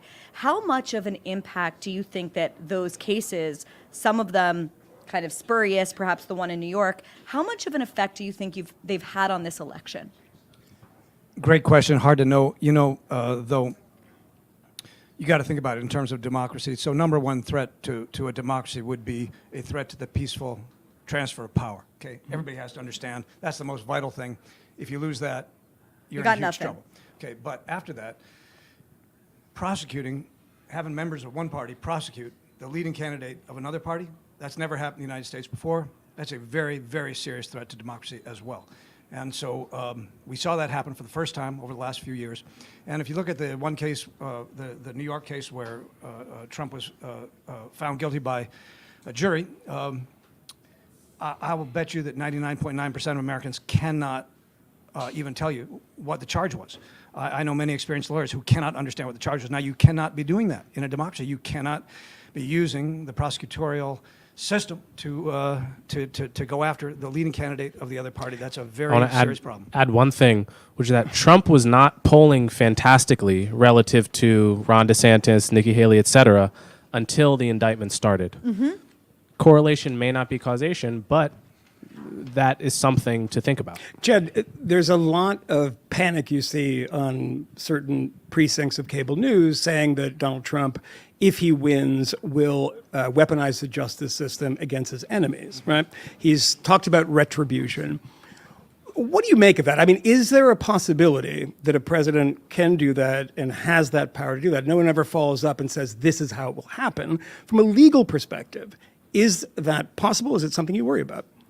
Well, you got to worry about it, but, it's been done against him already. So it's a little rich for folks to be saying, you can't elect this guy because he might weaponize the legal system when the other side's been doing it for 3 years. So, I don't know what it'll do. I have absolutely no information about that. But here's something that you may not know about the election right now. So let's say that there's a plausible scenario in which Harris gets 270 electoral votes if she wins. The blue wall states and everything else falls away. That would be a 270 vote win for her because majority is 269. So she gets 270, he gets 268. The barest possible win.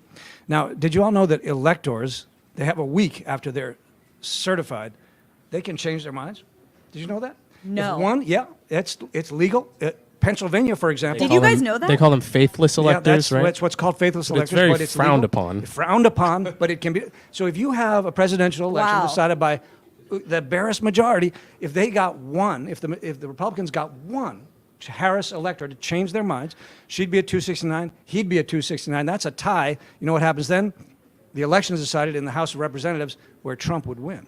So, I mean, people don't realize what kind of crazy shenanigans the Electoral College could produce in an election like this. I don't want to step in anything here, and I just want to announce some news, very important. Please. Very important news. This just in. I just wanted to say that. Josh Stein, now the first Jewish governor of North Carolina, and he defeated Mark Robinson, the man who called himself the Black Nazi. Right. So the Black Nazi lost to the first Jewish governor. of North Carolina. Is the word Nazi or Hitler part of the drinking game? I don't have a drink. I'm like, if somebody wants to get me a drink of some sort, that would be fantastic. We'll take some champagne if we can to celebrate the first Jewish governor.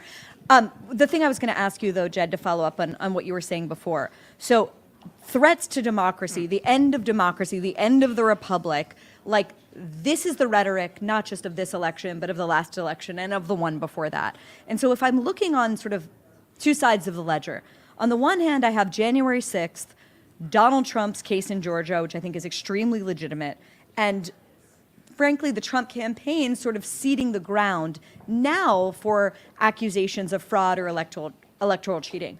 On the other hand, I have a party that I think you could argue, without being partisan about it, has weaponized the justice system against their political opponent.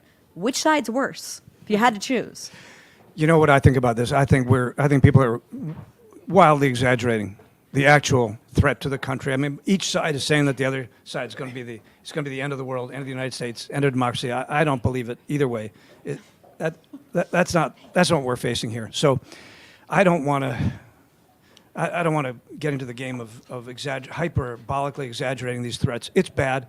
What both sides have been doing, you can make the case that both sides have been doing something very bad.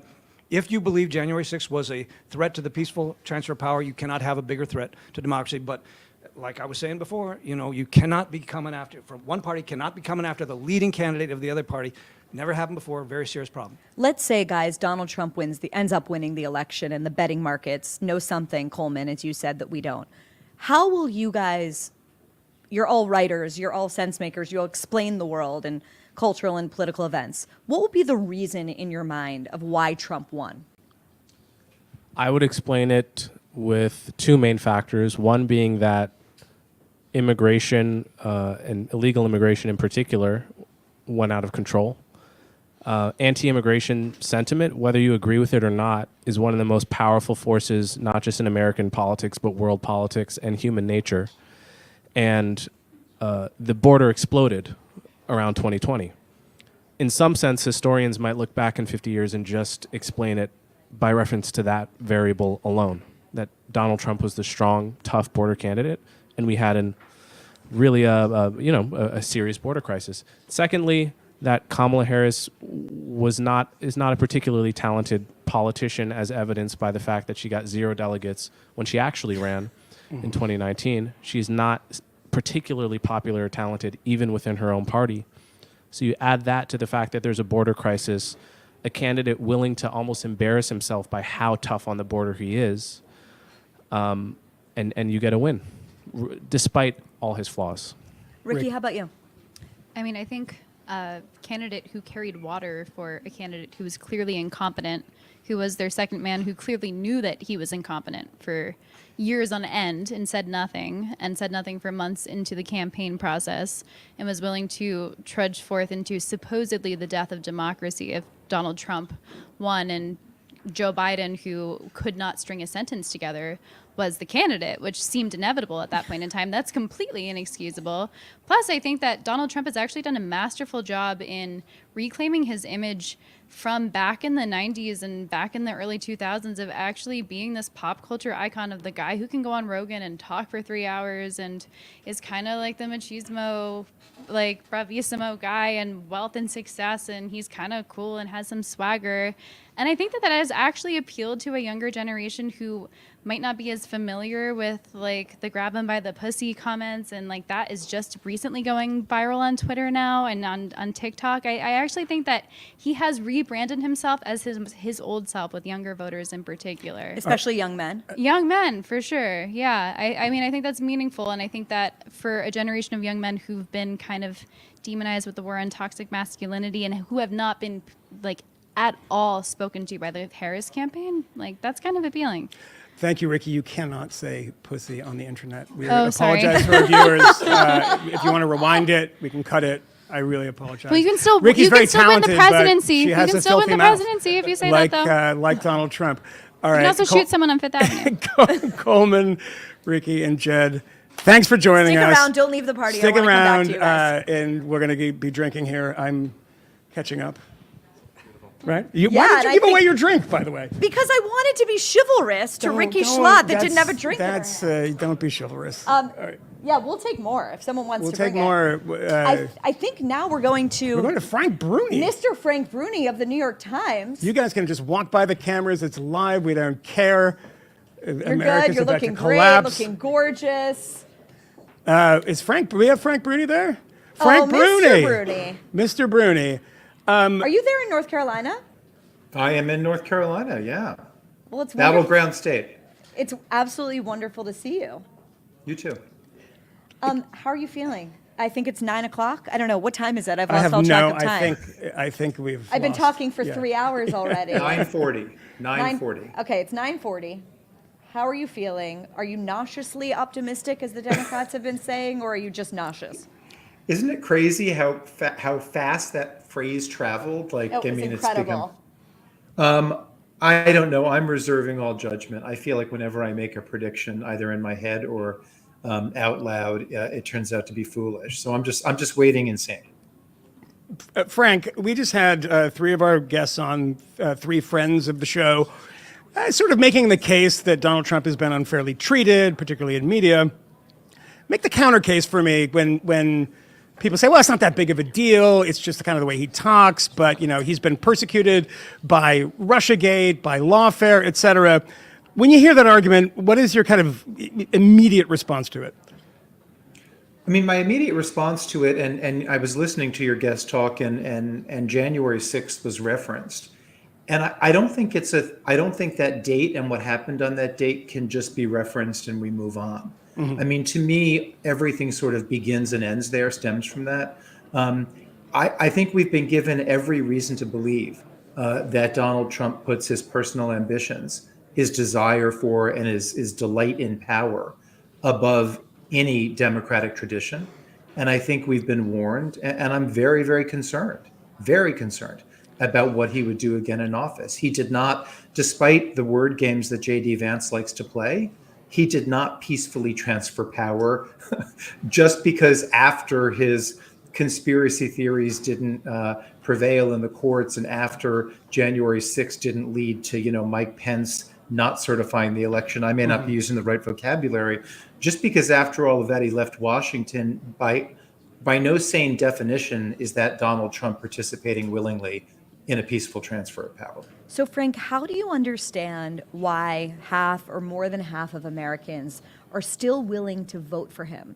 Is it that they are blasé about the things that you just mentioned, that I take as seriously, I think, as you do?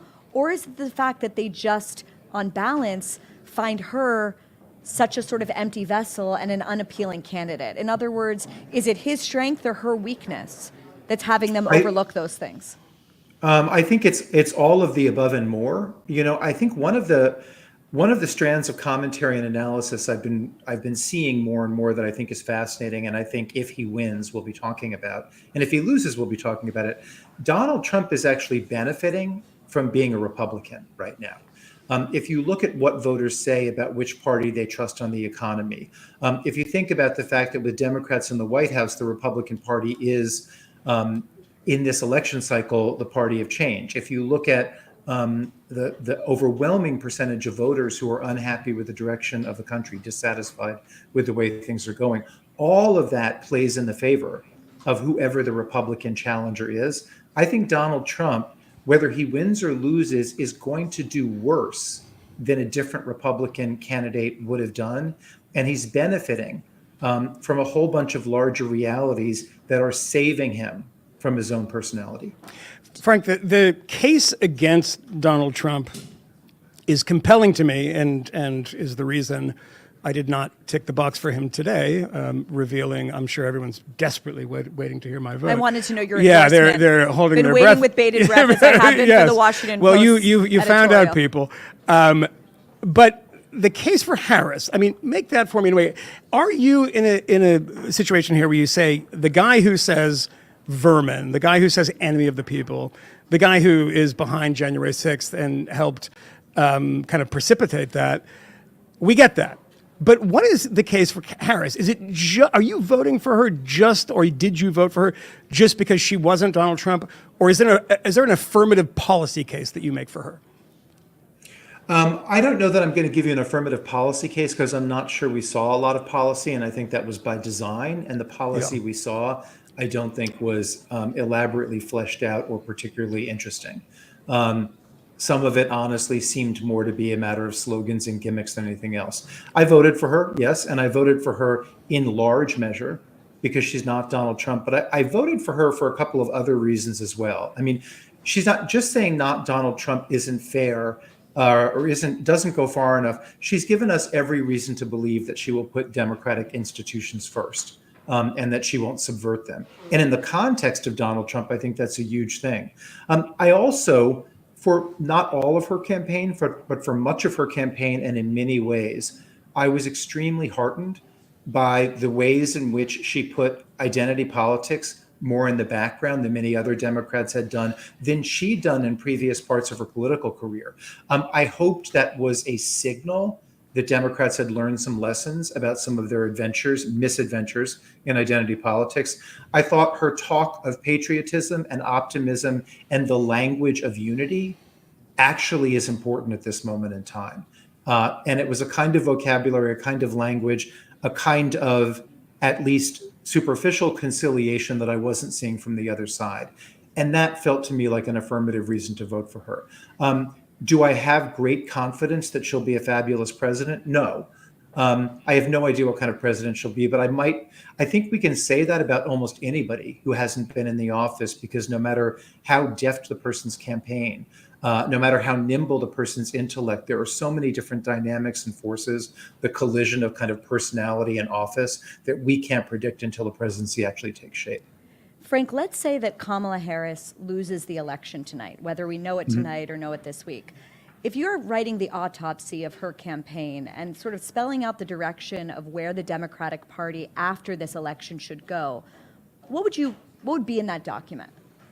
Well, for the autopsy part, I actually think the most interesting question, if she loses, or the most interesting thing to note, is she was given numerous opportunities and also knew that this was something that could and perhaps should be done to separate herself somewhat from Joe Biden. And I think a lot of us are confused about why she didn't seize a few key moments and a few key ways to say to the American voter much more clearly than she ever did, I'm not Joe Biden. I don't think all of our policies have worked. I think there are a number of ways in which we need to regroup and redirect things. And I don't think she said that emphatically enough, often enough. Sometimes she didn't seem to be saying that at all. I don't know if that was politesse. I don't know if if she or people in her orbit actually thought it was the better strategic way to go. But if she comes up short, I think there will be enormous focus, and it will be the right focus, on her not having gained separation from a president whose approval ratings are so terrible. I think the rest of the autopsy will be on some of the more unpopular progressive positions that she took in the past, and that even though she didn't reiterate them in the present, she didn't really give a kind of full-throated explanation for why she changed. And so I think voters who saw the transgender ads, voters who saw Dave McCormick had some amazing ads in Pennsylvania, which may not work for his Senate campaign, but which kind of just showed you footage of Kamala Harris taking positions in the past that she was not taking now, changes that she wasn't explaining. I mean, there's a lot of no comment. And I think many moderate voters were frightened by that and wanted an explanation they never got. That all said, she may emerge victorious, and then these questions won't be asked and these criticisms won't have the sting that they would have if she comes up short. All right. Frank Bruni. Frank Bruni. Oh, yeah. Do you want to do it or I do it? You do it, We're just babe. sharing. You I mean, do Frank, it. thank you so much. And we'll see. I mean, there's a lot left tonight that if she wins, if she goes back to those old policies, and perhaps she can tweet out a bail fund for me because a couple more drinks and I might actually need it. Thank you, Frank. We'll talk to you soon. Wonderful to see you. Happy election night. Thank you. You too. All right. Well, we're mixing things up here now. These are the ladies everyone's been clamoring for. Let's be real. Apparently, this is what's happening in the chat. This is why you're here. Is this what's happening in the chat? This is what's happening in the chat. That's what I hear. And again, I'm only hearing things. Is Anna Khachiyan and Dasha Nekrasova, the co-hosts of Red Scare, are here. I'm expecting to be wearing their Joe, MAGA hats, but I don't Nocera, see them on. who I haven't told me. Hello, ladies. Oh my haven't- God, with Joe Nocera. Yes. This is an incredible mashup. I have been telling people, Joe, that I always, when I see you, I think. Wow, this is quite incredible. Joe, do you need a drink? Did you bring your iPad? You don't need one? It's okay. Okay. Okay. We're supposed to share my. Okay. No. You guys, you're okay. You're okay. When Joe talks, he'll grab the mic from one of you. Sure. Ladies, Nice. ladies, Hi. ladies. Joe reminds me you of look Richard great. Kind, by the way. The dreams were not fulfilled. Donald Trump did not come on the podcast, but life is long and he may be the next president, and perhaps you'll see that wish fulfilled. You guys were at Madison Square Garden for the rally. We were. Maybe let's start there. Like, how went to were the Nazi rally? How were We the did. Washington Post editorial board did not endorse a candidate, but the More of a ladies of Red Israel Scare rally. did. So Uh-huh. how was the Trump rally? We went to the most Jewish rally ever. It was a blast. Choose Trump. It was so much fun. As I said on the podcast, I think like all these people are melting down about how Trump is uniquely hateful and divisive, and what they're really threatened by is that he's a unifying force with a positive message and mass appeal. Wow, Joe Nocera is having a heart attack. Okay. Okay, take the mic. He is a king. A unifying force with a positive message. I wanted to show you this, though, Barry, before we get going. In 2016, that's when the New York Times introduced the needle. Yes. Remember the needle? Of course I do. And we were all so, all of us liberals were all so excited because it started over here in Hillary land. No, it literally started at 99.9%. Right. And then it slowly. But tonight it's already red. Tonight, let's see. Let's take a look. Hold Okay, on. it's trending red. Wow, guys, I'm really He's sorry. winning What are we like doing? crazy. He's winning like crazy, right? That doesn't He's mean that they won't steal it, but a girl can dream. I actually can't read it out because they can't see it if they're watching. Already at Trump 286, Harris 252. Can people hear me? No, No, they it's can't. fine. Not All unless right, you're they talking can't. into a All right. mic. All right, it's already at More. Trump 286, Harris 252, and it says leaning Trump with 69 chance of victory. And so, ladies, I'm sure you're happy. I am not. Okay, and before we even go to the ladies and try and stoke a debate between the ladies of Red Scare and Joe Nocera, who's self-diagnosed as having Trump derangement syndrome, Correct. I want to point out to the viewers at home that you may have noticed that we have two janky mics. If you want us to get a third mic, there's a way to do that. It's by going to the free press at VFP.com Oh, sorry. /subscribe. Give us a few shekels so that we can afford a third mic. There you go. She's Now, shilling. I just want to say something that relates to a theme that's come up a lot here.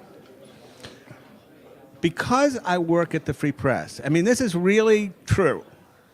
I don't think the world will come to an end if Donald Trump is elected. Now, if you didn't work at the Free Press, would you think the world was coming to an end, do you think? I live in Washington Heights. Of course I would think the world is coming to an end. I mean, my whole bubble is about the world coming to an end if Trump wins. So, Barry, I owe you that one. Wow, bit. Joe, I was not expecting you to go there. It's a true Thanks. fact. It's a true fact. Can we talk a little bit about the Leni Riefenstahl movie that you guys saw last week at Madison Square Garden that everyone told me was a Nazi rally? It was like and then I saw the images, and I was like, I didn't remember at Nuremberg there being a lot of Stars of David, but there were a lot there. We got some data from, I think, Osceola County, which is a heavily Puerto Rican county, that was trending for Trump and outplaying his results last time. You were there for Tony Hinchcliffe, the roast comic that everyone said was going to affect the election. Does anyone care about this? And when you saw that, were you like, oh my God, this is the most offensive thing I've ever heard in my life? It was offensively not funny. Yeah. I mean, Did it land in the room or no? No, it was quite kind of murmurs. It was to be just honest. ill-timed and ill-conceived, but I don't think it seriously offended anyone, and anyone who acts offended is clearly lying. But did you have a sense when you were there that was going to be the thing people were talking about at all? Definitely not. No, Okay. which was naive because it makes sense actually that they would focus on it's like an innocuous comedian as opposed to the. So what did you? So what did amazing? I'm asking a question. Yeah, I'm not yeah. I don't mansplain. Guys, No, this is you his would first encounter. I work for Bari Weiss. You don't mansplain in our office. No, I wanted to ask a question. What did you think, if it not that joke, which wound up being on the front pages, what did you in fact think the big takeaway was going to be in the media the next day? I mean, it probably would have been the same thing, that it was a hate-filled Nazi fascist rally, which was just objectively not true on the ground. Megyn Kelly called it brotastic. I didn't really get that vibe. There were a lot of women in the House who seemed really into Trump's messaging. Was that your first Trump rally? It was mine, yeah. But you've been, that was your my second second. one. What did you make? What was your Bronx. virgin experience at a Trump rally like? Kind of what you thought, or was it slightly different? Well, Madison Square Garden's major. It wasn't like, I'd gone to 2 Bernie Sanders rallies in elections prior that were not nearly as well attended. I felt very singular as a political rally because it was such a but the energy was different than a Bernie rally. It felt like a Kanye concert, which was my only other experience with MSG. Sold out venue. But so what you took away from that rally, I mean, obviously, as Joe pointing out, all the headlines were that it was a hate-filled Nazi fest. When you saw some of these people, I mean, I saw an image of a guy holding a cross up, screaming at the top of his lungs. What was that all about? I'm sorry. Do you remember? No, I saw it. He was, I forget who he was. Well, yeah, there was some Christ is King, There's some Christ is King stuff going on. But it but wasn't an also, anti-Semitic rally. I mean, way more shilling for Israel, I'd say, than Christ. But there was a mix of both. It's his homeland. So yeah, it's New York City. He's touched they the wall. have to shill for Israel. No, I mean, here. it's Jesus' homeland. Oh, right. Wow. So guys, for people that are aliens that have landed into this live stream and they're thinking, who are these 2 gorgeous women and how did they wind up supporting Trump? Let's rewind the tape for a second. Dasha, you first came onto my scene, onto my radar, because you went viral in this clip in which you were supporting Bernie Sanders. What a long, strange trip it has been. Okay, Grateful Dead reference. Thank you so much. Should we go to the Fish show on New Year's Eve together? Okay, so how did for a person that's just encountering you, like Joe Nocera, okay? How did you get from there to here? Well, I don't think it's so actually strange. I think the 2016 election, the primaries, the way the Democrats treated Bernie Sanders caused a lot of people to feel really disillusioned with establishment politics. And it's not that I necessarily even made like a right-wing pivot. It's just that I liked Trump as a political outsider, which is what I liked Bernie for, who then I felt very like betrayed by. And I think a lot of people have had that experience. I don't think it's so unusual. I don't think it is. I don't think it's unusual at all, but I think you two are emblematic of that shift. And I think the reason that people are absolutely fascinated by you and listen to Red Scare, and Joe, if you've never listened to Red Scare, you need to listen to Red Scare.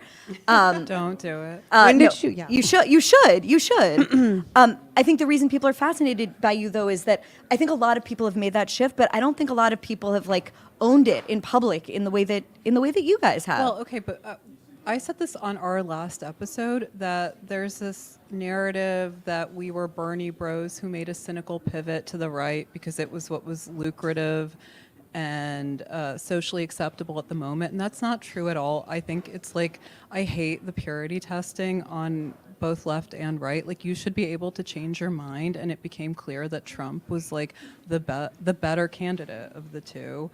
And he was better than Hillary, he was better than Biden, he's now better than Kamala. So, you know, if you're like a reasonable, sensible person, then you side with Trump, you're Team Trump. Unless you've got Trump derangement syndrome, which is many people are afflicted by, and I understand. Joe, like, are your ears on fire listening to the ladies? No, but I am. The thing that I have here's the thing that I have a hard time with listening to their story. Bernie's. Why is it so funny? No, it's just the combination. Is Bernie's. Like, I know. I can't believe you did this. It's an amazing crossover event, really. You will. Yeah, I heard there was going to be a black guy We're here. Camille too. They stuck. I'm sorry, he you was guys the only got one me here, but he instead. was doing something else. The thing I don't understand is how, if you're for Bernie with his super liberal policies, which are the opposite of Trump's policies in so many ways, and you can say Trump's the outsider and Bernie's the outsider, and that's all true, but their policies are so different. Bernie wasn't open borders. He was or was not? Was not. Was not, no. He famously called it a Koch brothers. Yeah, it was a Koch brothers conspiracy to drive down wages. Yeah. And then he kind of pushed that to the side when it was. Yeah, in 2016, Bernie was running on a very different platform than. But there's a lot of that overlap, like tariff stuff, working class stuff. I mean, I interviewed Bernie Sanders, and I said this to him, and he was offended. And he's like, well, and he didn't say the policies were different. He said, but he's lying. That was the only thing. That's my other big thing. When people take umbrage with Trump on a character or personality level, when they're like, I'm undecided and I like some of his policies, but I just can't go there because he's so vulgar and chaotic and he's such a liar. There is a very meaningful difference between how Trump lies and the Democrats lie. When Trump lies, he's speaking in hyperbole, superlative, or otherwise he's sort of speaking in service of his record or reputation. When the Democrats lie, it's a very coordinated, collective blob where no one has responsibility, no one is liable, and they're not only lying about the issues themselves, but they're lying about which issues are important to Americans, which issues matter. I want to know if Dasha and Anna, if you're called to serve by the Trump administration, if he becomes the president, would you heed the call? Yes, press secretary, border czar. Wow! Border czarina. Okay, guys, because it sounds like a lot of work. We need them to come back on later with Camille, because I think that would be an amazing mashup. Before you go, I know we need to go to somebody else. Keep on holding up signs. We like overbooked. Okay. Plug what you want to plug. You want to plug the podcast? Red Scare podcast. Patreon, Red Scare, look it up. With such enthusiasm. I mean, if you know. That's their signature. If you know, you know. I do know. All right, well, thank you very much to the ladies of Red Scare and the Richard Kind of the Free Press, Joe Nocera, my favorite. All right, we'll be right back. Speaking of Bernie Sanders, Nina Turner is going to be here. She was a Bernie Sanders operative, wasn't she? Yeah. I think so. Yeah, all right, very we'll be right much. back with Nina Turner talking to Batya Ungar-Sargon. Oh my God. Has no place in our schools and public education. Our kids aren't even learning how to read. and we're telling them that they've been born in the wrong body. You look at the LGBTQ community. There's no such thing as LGBTQ community. There's LGB and there's T and Q. If we're going to care about all the students, then we need to care about all the students. These things are just inflammatory, like bright, shiny objects. No. Yeah. No. Tiffany, I swear. Then let me say it for her. No, you're wrong. You're going to personally commit right now that you're going to go find those history books and you're going to make sure that they don't say enslaved people should be grateful. There were slaves that materially benefited by selling services. I say that's indoctrination. You were telling my child that enslavement was slightly beneficial for them. No, it was not. It's not indoctrination. Listen, it's not indoctrination. Indoctrination means, can I just define indoctrination? No. The 2024 presidential election is right around the corner.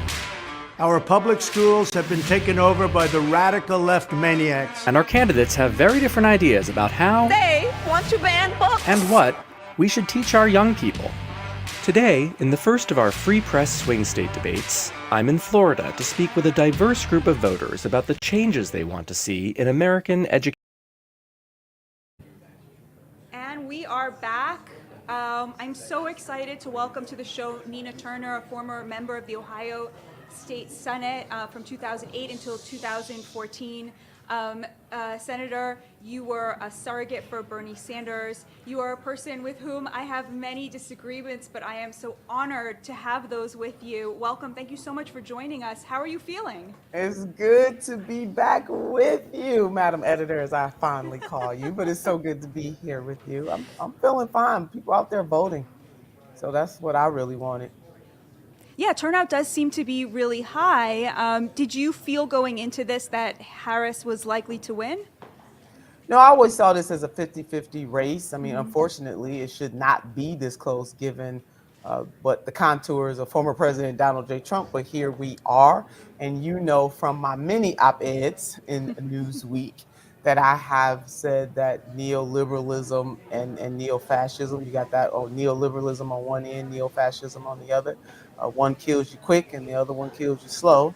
And neoliberalism brought on neo-fascism. And so my party, the Democratic Party, needs to take stock of itself, whether it wins tonight, whether Democrats win tonight or not, that the policies or lack thereof is causing this, not recognizing the suffering of the people in this country is causing this. It never should have been this close at all. Yeah, Donald Trump is doing especially well with working class Americans. He is on track to increase his support with black men. There was a exit poll coming in from Georgia that he had 25% of black men down in Georgia. He's doing really well with Hispanic voters this time around. What lessons do you think the Democrats could learn from Donald Trump's successes in those areas? Not to have an elitist attitude, not to take any voter for granted. And for the love of God, do not preach, look down on, try to control, or mother or father black men, especially. I know that you named the Hispanic men too, but I do want to focus in on black men in particular because we know that President Barack Obama, about 2 weeks ago, took it upon himself to lecture black men. And in a way that was uncalled for. Black men are the most progressive voting bloc in the United States of America. In 2016, they gave Secretary Hillary Clinton 81% of their vote. Again, people can read about this in my op-ed in Newsweek, 81%. Meanwhile, white men voted for her at the clip of 32%. So they don't deserve to be preached to. They deserve to be presented with policies and asked about their needs. And so we see the same thing. I want to read to you something that came out of Wisconsin to the point that you just made there about Georgia. An NBC News exit poll in the state of Wisconsin shows that Trump has doubled his support among black voters in the state. So either one or two things happening. Either Democrats are going to take stock of this and figure out what they did wrong, or they're going to blame the voters. And I said time and time again that black voters should not be blamed for the outcome if Democrats lose, and especially black men should not be made the scapegoat. Absolutely. I completely agree. I want to ask you, in 2016, or let's say 2015, you really had two neoliberal parties, right? I mean, both parties really had a kind of handshake agreement when it came to things like immigration and trade. the GOP could no longer really be called neoliberal. Donald Trump really did take an axe to those things on his side of the aisle. But you look at the Democratic Party, and I'm curious, do you think that that party is still a neoliberal party? And if so, why is it impossible to think that progressives would ever consider the new working class iteration of the GOP as a home?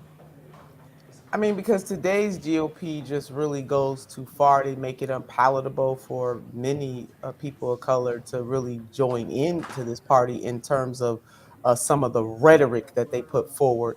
President Donald J. Trump is a faux populist. He's very good at talking about what he would do for the working class. But when we analyze even his record of 4 years ago or more, 4 years ago now, he didn't do a lot for the working class. But he is not president right now. The Democrats are, and Democrats had the opportunity to increase the federal minimum wage by way of example in the first 2 years of the Biden campaign. They didn't. And you know what, Madam Editor, this is what it comes down to. The Democratic Party is now a center-right party, and it is very elite. And that is another reason, back to the first question that you asked me, why I think it is losing working class voters, because it presents elitists too. I think the Republican Party is animated by corporatists too, but it doesn't present itself as an elitist party. It has that faux populism where the Democratic Party, today's Democratic Party, comes off very much. We can see by the types of voters that they courted.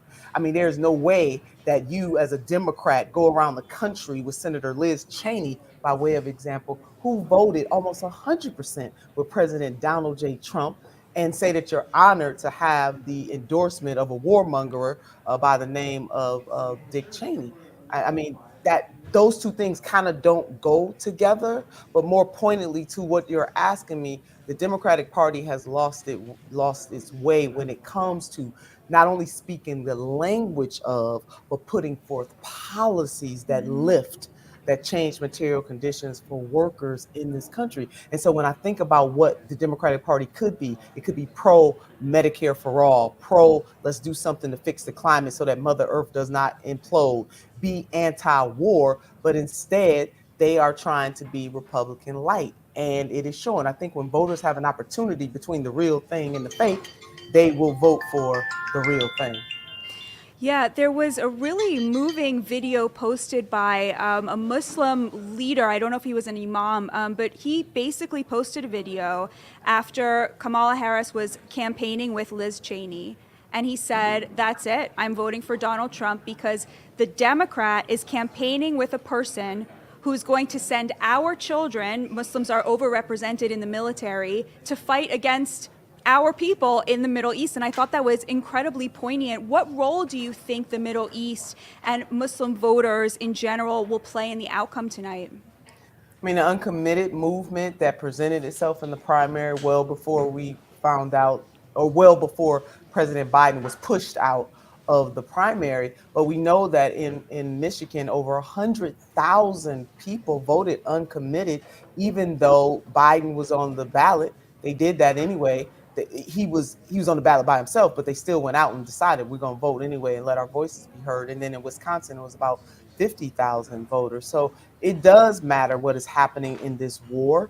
Other people's parents and grandparents and children are being killed by bombs that are made here through our money, our dollars. And so when you ask any community, and the American community is impacted the most, but other communities, Jewish Voices for Peace, there are a lot of Black activists out there, just activists and people who are very concerned, anti-war and pro-humanity out there saying simply to the United States of America, let's honor our own laws.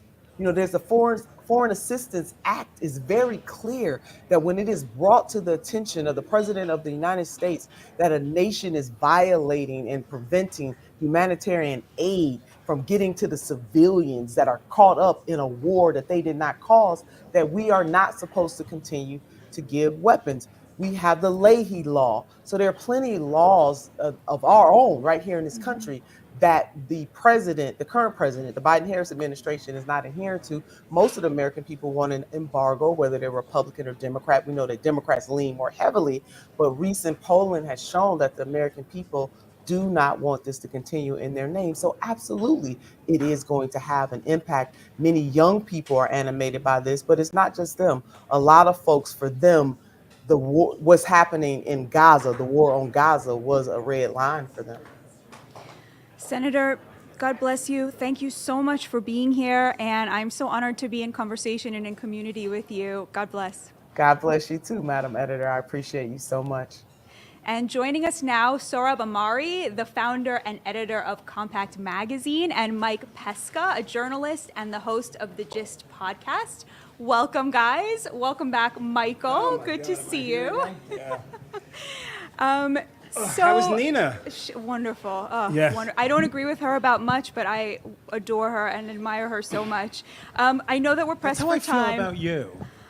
I once said, I agree with you, I think, on nothing, and yet adore you. Oh, wow. That's like the Not you, greatest Moynihan. compliment a Different. person can- Totally That's how you different. start trying to get a soft interview. All right. Yeah. Let's get to work here because we are short for time. Sohrab, I want to start with you. You were named as one of the big influencers on J.D. Vance, who's potentially about to become our vice president. You also had some political misgivings, public misgivings about an event he did with Tucker Carlson. Talk to us a little bit about this. You're one of the most eloquent voices about the threat of anti-Semitism coming from the right. Walk us through what this journey has been like for you this election season. Complicated because I think, look, I think this populist tendency on the right is good. It's moved the Republican Party actually closer to the national center, right? The old Republican Party was in favor of cutting your entitlements and shipping you off to war in the Middle East. And that was just unpopular. And I think President Trump, soon to be possibly President Trump again, has shifted the Republican Party to the national center on those things. And JD has been an important part of that. I think he's a thinker. He's like the only politician I know who like reads the New York Times magazine that everyone's reading that day, or the whatever kind of obscure policy article that you think of. It's worthwhile, but there is this part of the populist right which is driven by people like Tucker Carlson, who are flirting with, I think, pretty dangerous stuff. More than flirting, right? Like Tucker, He's there. He's Candace there. Owens is there.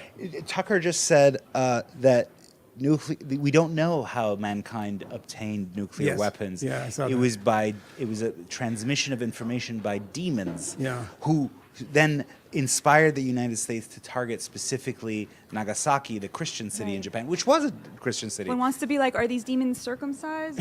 Like, Yeah. I mean, Oppenheimer is a bit of a demon, I don't know what you're saying there. I think that's serious and disturbing. And so whatever happens with populism, American populism tonight, is something to reckon with. Mike, Sohrab makes a point that I agree with here. I mean, Sohrab and I used to agree on everything. We agree on less now, but I have a lot of respect for him. But he's right about this being where the people are in a lot of ways. I mean, not a lot of conservatives responded to Cato Institute white papers about taxes. That was not a thing that people were going out to vote for, and there are a lot of people in D.C. that thought that was a thing. The populism, give me your case against that type of populism in a short way. I mean, Sohrab says, hey, look, this is what the people want. I'm happy the Republican Party has gone in that direction. I suspect you aren't. Well, the Republican Party should represent the will of their voters, and they're doing something right. Look at the New York Times needle right now. Who knows? Maybe Trump will be president. The question I have so my critique of it, or my problem with it, is it always leads to excesses. It always has an ugly side, and there's a healthy skepticism of the establishment, and then there's a lack of guardrails and, descent into chaos. And it's always playing with that. And Tucker Carlson being so prominent is playing with that. And then people whose names maybe but the rest of us don't, that are pretty prominent in the organization.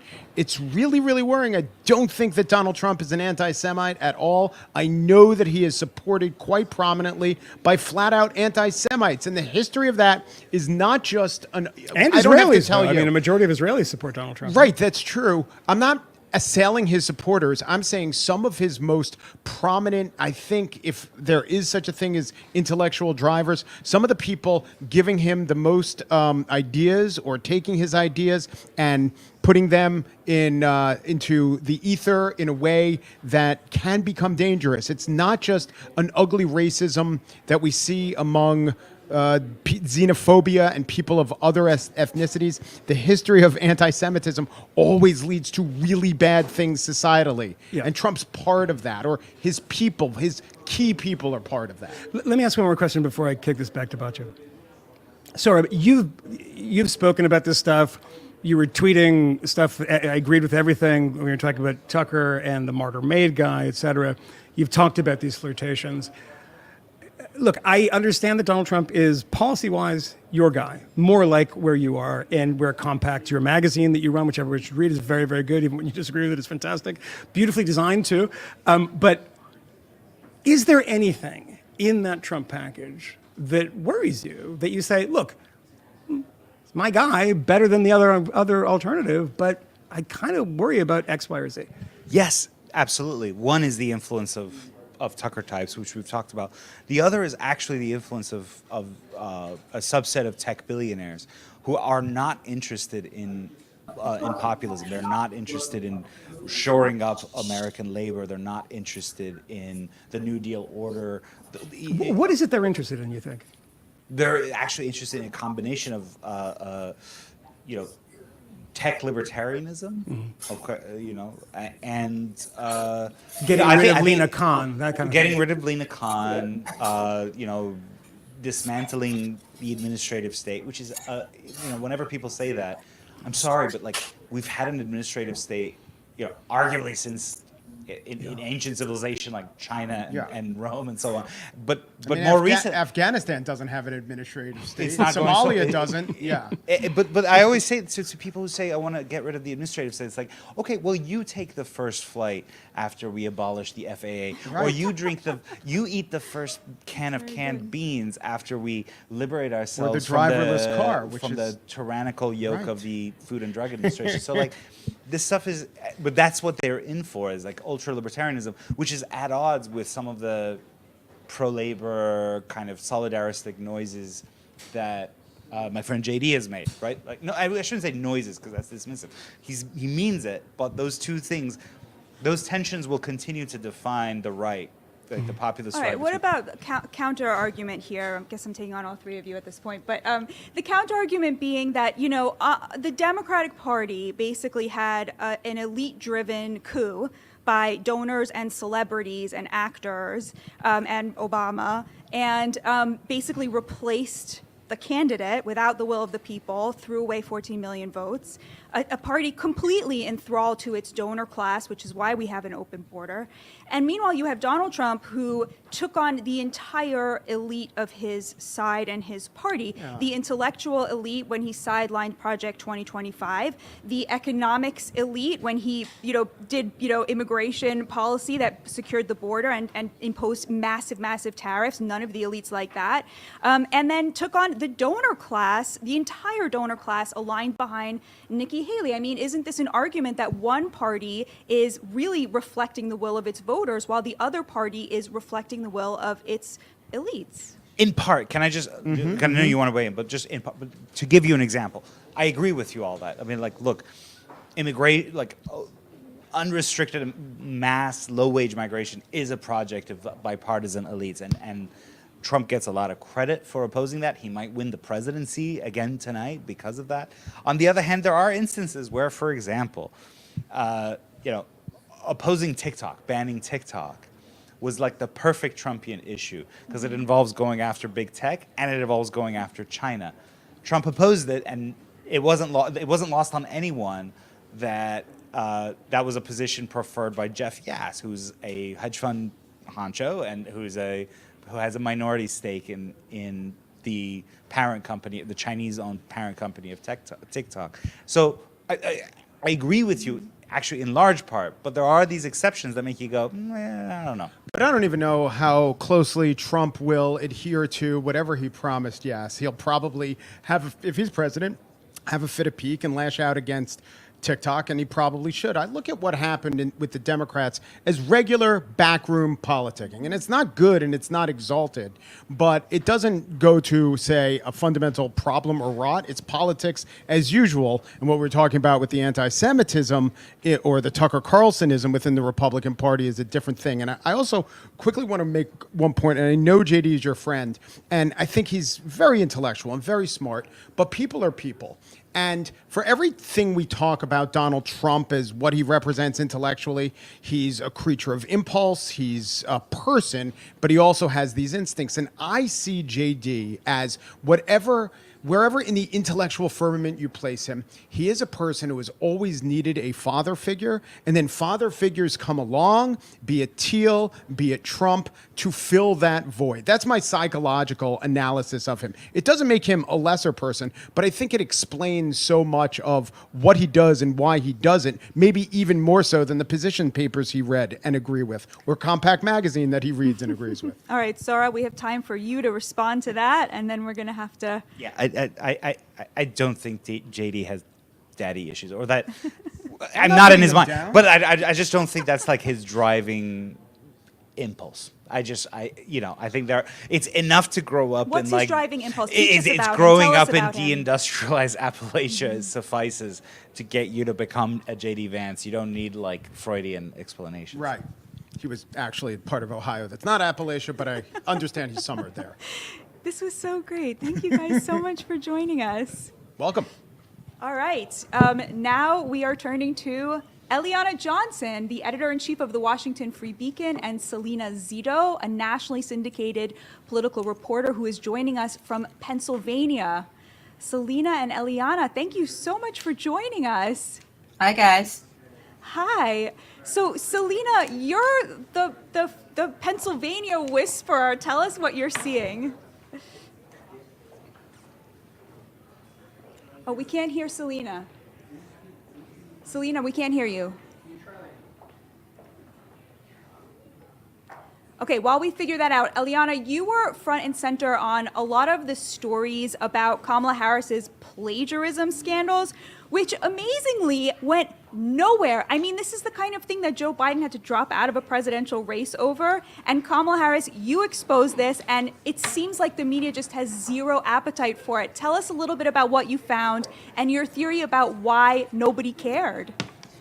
Sure. I think just to zoom out a little bit, this was a really interesting race in that after Joe Biden dropped out and the race became Trump versus Harris, you had one of the most scrutinized, the most well-known, we know intimate details about Donald Trump that probably none of us would have ever wanted to know.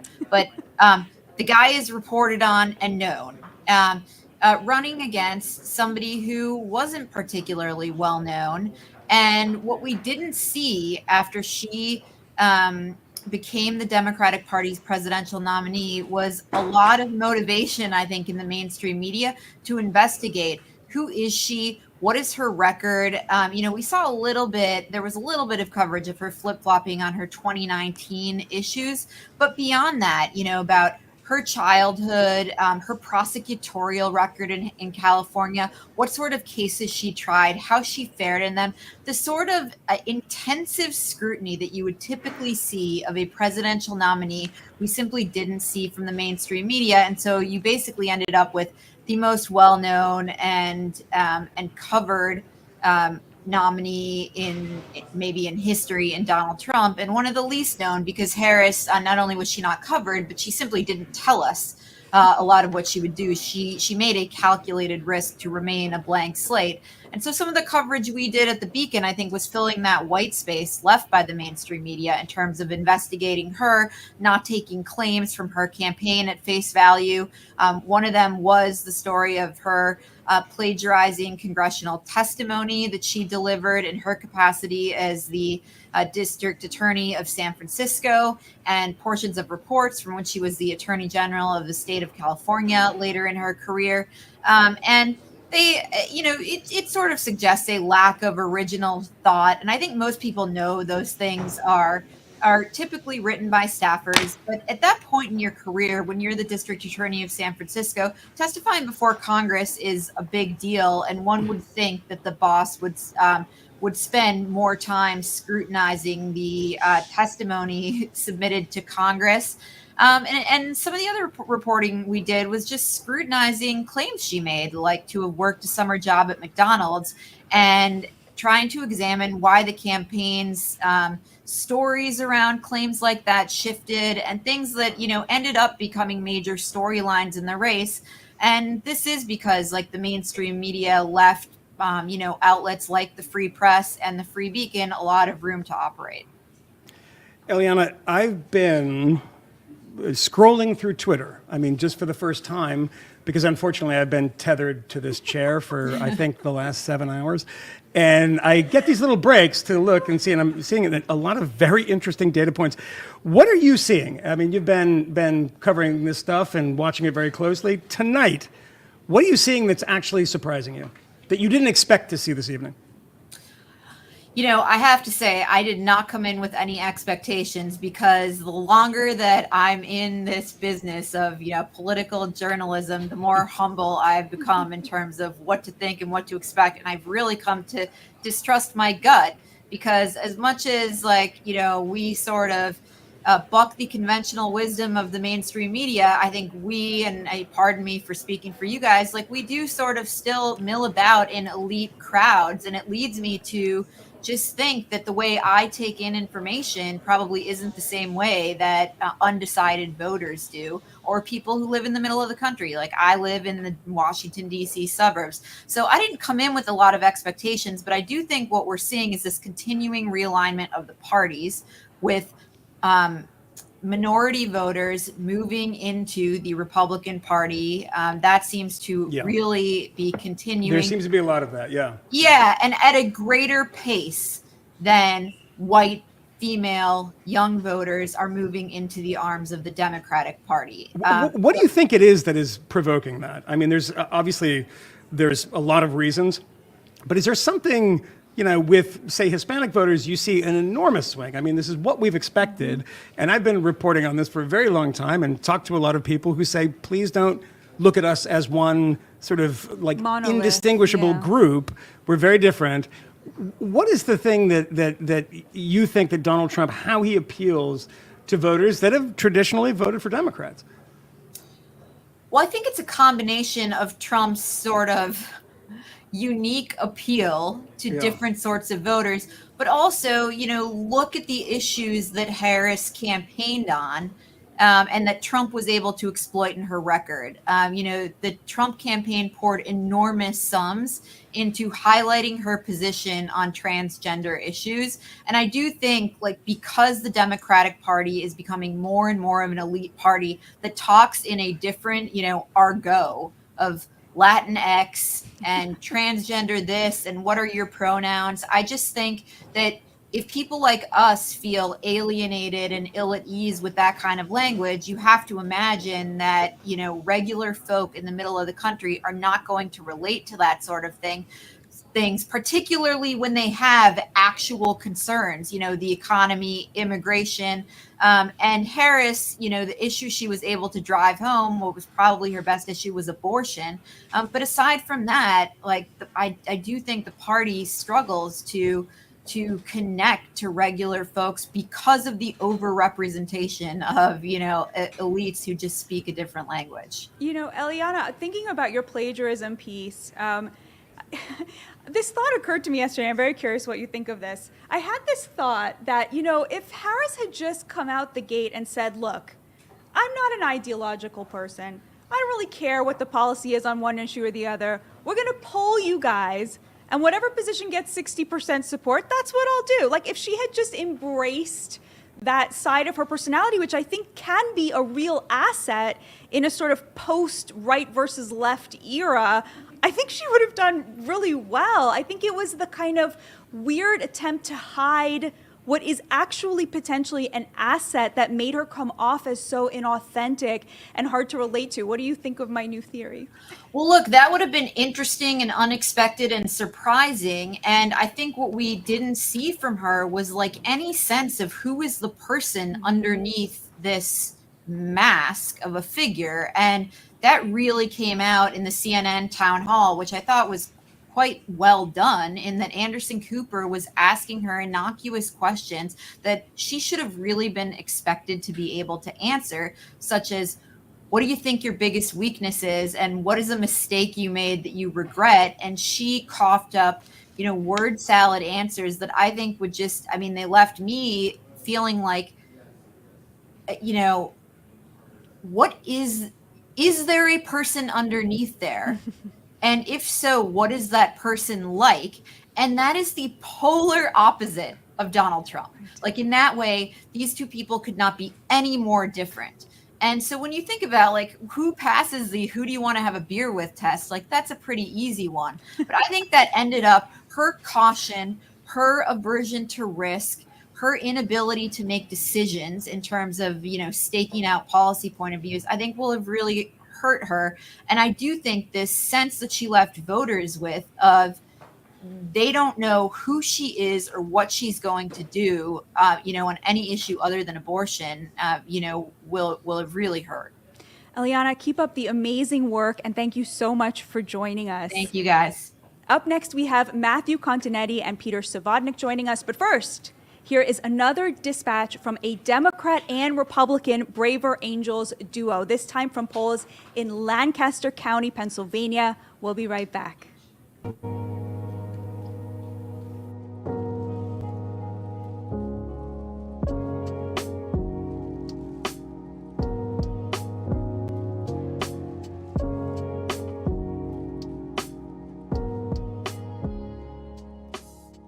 We are here at Woodcrest Villa in East Hemphill Township. Yes, it's one of the polling places here in Lancaster County. You go first. Okay, my name is Lissa Olson. I am a Democrat. And I'm Brad Norris. I've been a lifelong Republican voter, so red team, and we're dressed the part too. I don't know if you can notice that or not. We've known each other for years. Yeah, we both go to the same church. Yeah, we've been talking about things that, we normally say hello to each other at church, and we might be on some committees or things together, but this has really given us an opportunity to share deeper about what we believe and our take on things.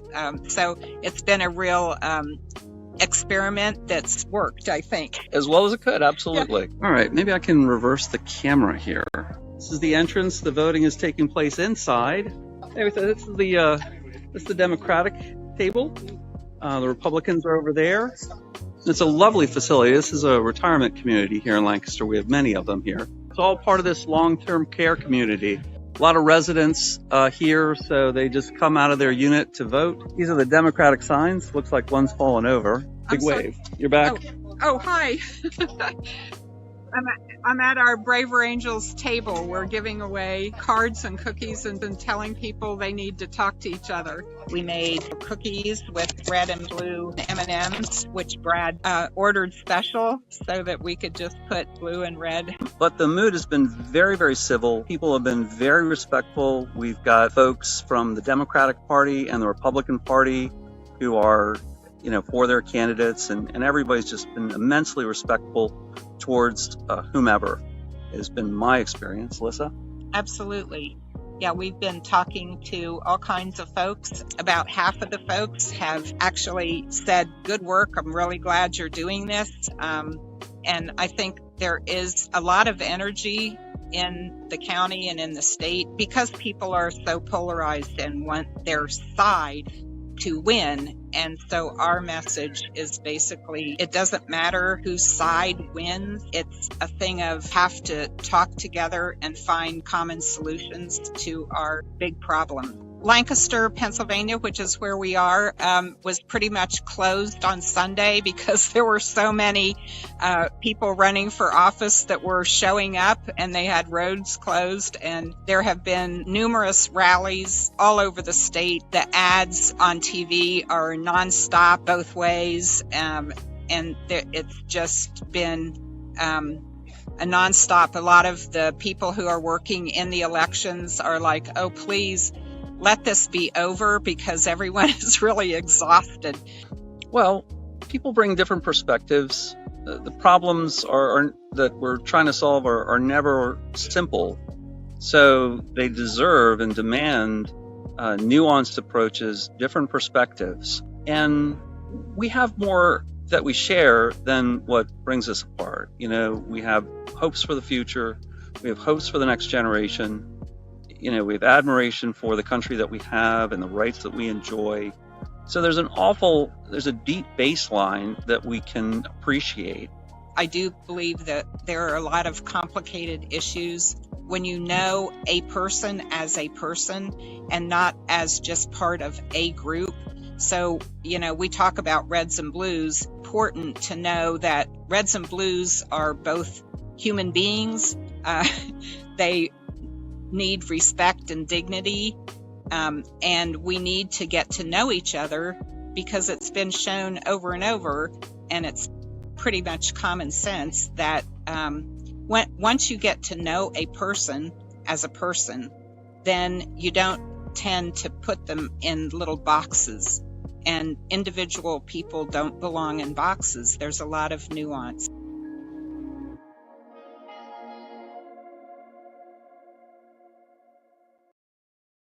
Are you ready? Yeah, I'm ready.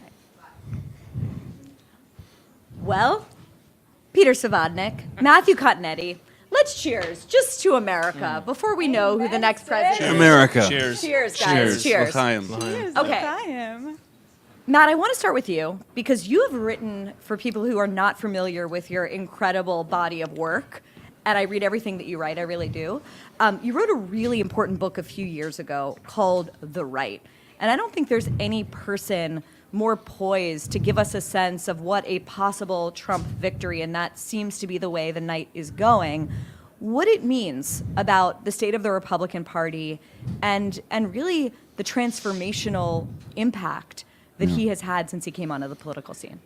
Well, absolutely. I think if Donald Trump is elected president tonight, we will be living in the age of Trump, and the Biden presidency will be seen as a parenthesis in the middle of an era of politics that have been populist and nationalist and inflected by Trump's personality. And what does this mean for the Republican Party? Well, it means that the Republican Party is essentially a new institution that is now created by Trump since his descent down the escalator in 2015.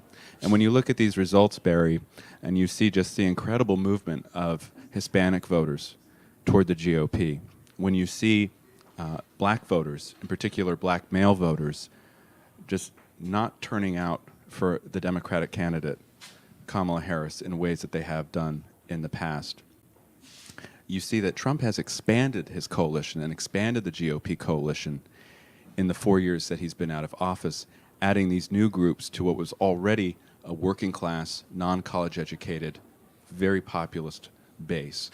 And it seems to be going in his direction as we sit here right now. I guess the follow-up there is, how did he do it? What did he understand about the country that so many other more pedigreed, more polished, more really conservative and traditional Republicans, what did he understand about the country that they did not? Well, I think he understood that there was available market share in the Republican coalition of people who were not necessarily the Mitt Romney types or the Paul Ryan types. You know, it used to be said of Roger Ailes that Roger Ailes, when he created Fox News, discovered this niche market, 50% of the country.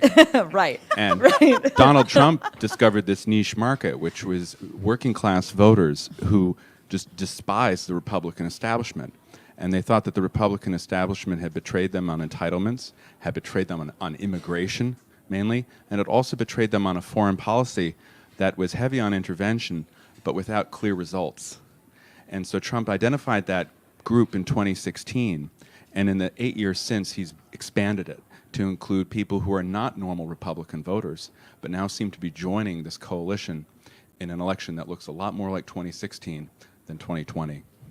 Peter, talk to us a little bit about what you're seeing, specifically the margins when you're comparing Trump's success in 2016, his loss in 2020, and what we're seeing now and what we're likely to see at the end of this. Yeah, I mean, he's doing better in states, in every state. So his margins are wider in Florida and in Ohio, which in Texas, which he's already won. No surprise there. But they're better also in states that he's lost or he lost in the past. Colorado, his margin is slightly narrower. The margin is slightly narrower there. I mean, I think. The sort of macro trend, you kind of feel like this is all moving in a very Trumpy direction, and to me, the big question tonight is going to be how the hell did the Democrats allow this to happen? I mean, this should have been so easy to. Okay, so what's your answer to that? Oh, I mean, it's remarkable. So I think the secret sauce that the Trump thing is this fundamental. I know this is going to shock all of our colleagues in kind of legacy media, but his fundamental honesty, sort of kind of seeing things as they are and talking at that, right? Eli Lake had this brilliant podcast ep just recently, last week, about the difference between lying and bullshit, and he completely nailed it. Trump bullshits constantly, but when it comes to sort of saying what he is thinking and what he means and what he is kind of aiming for, the vision he has in mind, I think he's been consistent and he's gone about it unabashedly. People love that. And remarkably, at the same time that he's kind of gone on and on, kind of hammered away at that, the Democrats have become kind of less honest, culminating with the, as Barry was talking about earlier, sort of the whole lie around Joe Biden and how he's sharper than ever, and then the switcheroo, right? So that the contrast is crystal clear, and you can't govern. You can't there's no governing compact if you're telling the people that 2 + 2 is 5 over and over. You can say it over and over. And it doesn't make it true, and I think there's so much disdain for the deplorables that it never seems to occur to the Democrats that maybe people would realize that they're being lied to, and they hate that. One quick follow-up: what surprised you this time round, compared to 2020 and compared to 2016? Was there anything you weren't expecting? I mean, the big surprise is that Trump is doing exactly what he's always done. There's nothing. There's no big tactical shift. There's no big it's the same message. It's just a continuation. We're going to complete what we started out working toward in 2016, and somehow the Democrats haven't adjusted to that, right? So there were if you look at the GOP primary in 2023, the kind of aborted GOP primary. You had everyone was basically working inside the Trump paradigm, whether we're talking about kind of mainstream-ish candidates like a Ron DeSantis, or more Trumpier candidates like a Vivek. But they're all they all kind of bought into the reality that the paradigm had shifted, and the Democrats seem incapable of kind of grappling with this sort of underlying sort of tectonic shift, and that to me I find that utterly mystifying. How it is that this party that manages to raise billions of dollars for the candidate and has all this kind of intellectual muscle could not just sort of, you don't need money just to go out and do what we do every day at the Free Press, and you talk to a few voters and realize that Trump's onto something, so do that. So isn't it the inability of the Democratic elites to shift gears? And my question to you, Matthew, would be, there's going to be a lot of Republican conservative elites who are going to be out of a job now, people who like an open border, people who like free trade. I mean, there's not a lot of room for those people, even people who think that there should be a national abortion ban. I mean, Trump really, if you think of the sort of Reagan coalition as being built on 3 main pillars, right, foreign wars, free trade, and social conservatism, Trump sort of kind of took an axe to all 3 of those things. So what happens to all of these, conservative elites in this party that doesn't want them anymore? Well, I think a lot of them have already left, and but they're Democrats now. one lesson of the history of the Republican Party and conservatism is that it does change over time, and so even the Reagan trifecta that you just mentioned was not necessarily the trifecta that got Eisenhower and Nixon elected president, or was related to Senator Bob Taft, the leader of the conservatives in the 1950s in the U.S. Senate. So conservatism changes as conditions change. I think the Republican Party has largely shifted toward Trump on these issues. And we also have to think about it, I think, in terms of a coalition. I'm sorry, Matt, I have to interrupt you because the New York Times has just updated that they consider Trump likely to win the presidency. So this is a huge development. Finally, we agree on something. The New York Times and I. Sorry, we had to update our viewers. Yes. Please go on. Yes. Well, so I think that fits in with what we're saying right now. And I would just add, the Trump party is a coalition. And there are still institutions and figures and politicians who are more, I think, affiliated or accustomed to or comfortable with the pre-Trump GOP. Mm-hmm. And they'll still be part of this coalition, but they have to recognize, I think now, they're increasingly a minority part. And I think both sides, the Trump side and this older GOP, need to recognize that they're in the same boat, and maybe they can try to reach some agreements on certain issues. Peter, please.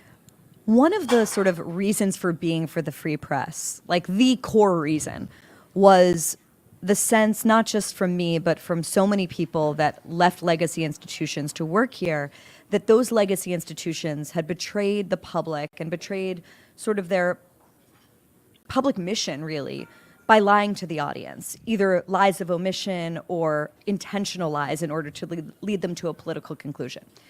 Let's say Trump, as the New York Times is sort of indicating, wins the election tonight.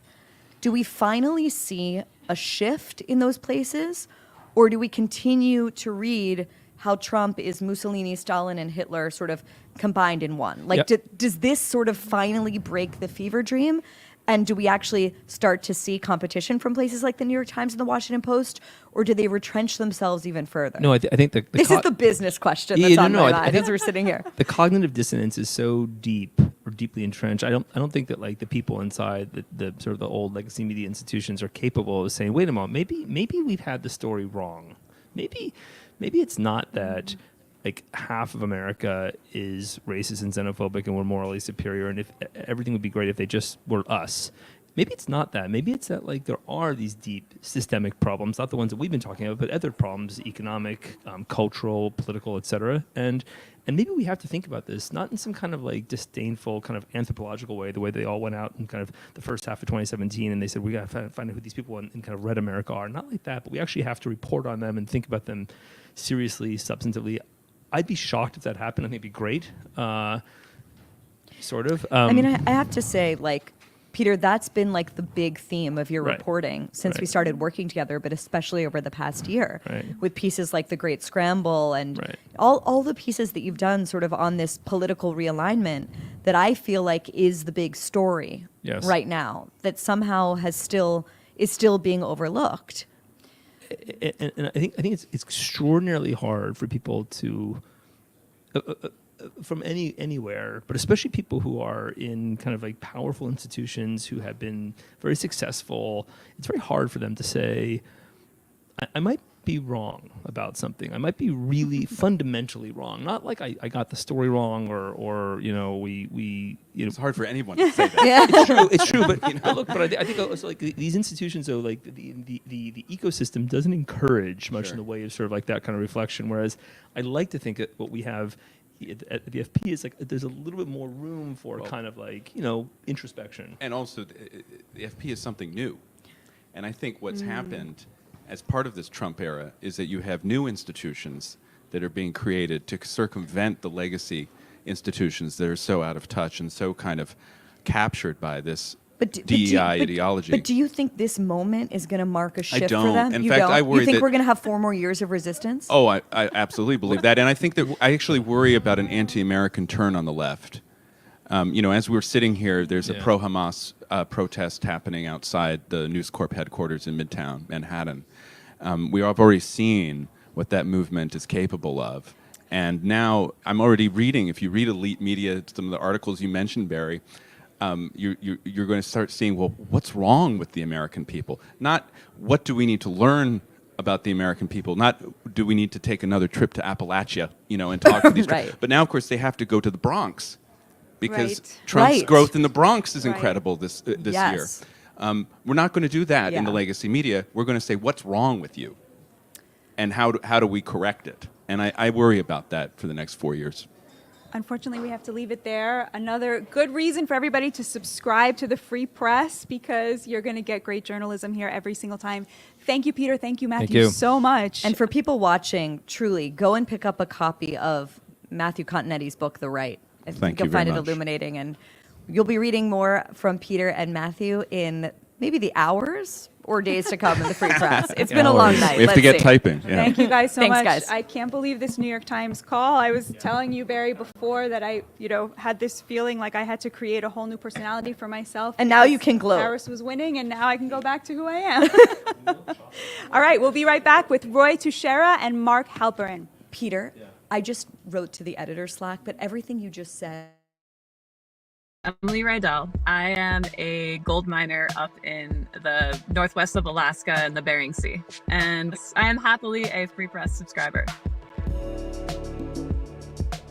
I had the same complaints that a lot of the readers of Free Press have. Freedom of speech and the freedom of expression are all under dire threat right now. I'm glad I can go to the Free Press and read about the things that I care to learn about. The long form interviews and articles are always very interesting and informative and very fair and balanced. I've actually been following Kat Rosenfield. I'm a huge fan of hers. I think she's just immensely witty and thoughtful, interesting writer. I've turned a lot of people onto TGIF, and I read it out loud to my mom. It's fun to laugh and share with people.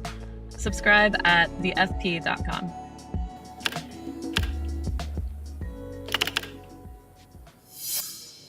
All right, welcome back, people. I'm obviously putting my headphones on because we're doing this very quickly. It's getting sloppy It's now. getting sloppy, Are we 'cause I'm hitting getting 11? sloppy. I've only had my mic. Oh, that microphone. You don't need to hear me. Back. We're back. It's been back. great. It's exhausting, but we're back. And this is why you stay. This is why I stay, too. Because a long time ago, probably about 8 months ago, I did a podcast called Honestly with the most amazing man, and that's Rui Teixeira, who wrote a fantastic book with John Judas, an author, political demographer, democratic strategist. Explainer of the left. Explainer of the left, the coming Democratic majority. And my pal Mark Halperin is a journalist, political commentator, and founder of the media platform Two Way. They're both here. Guys. Hi, guys. Where are they? I'm down under. Hey, Mark. Yes. Hi. Is it over?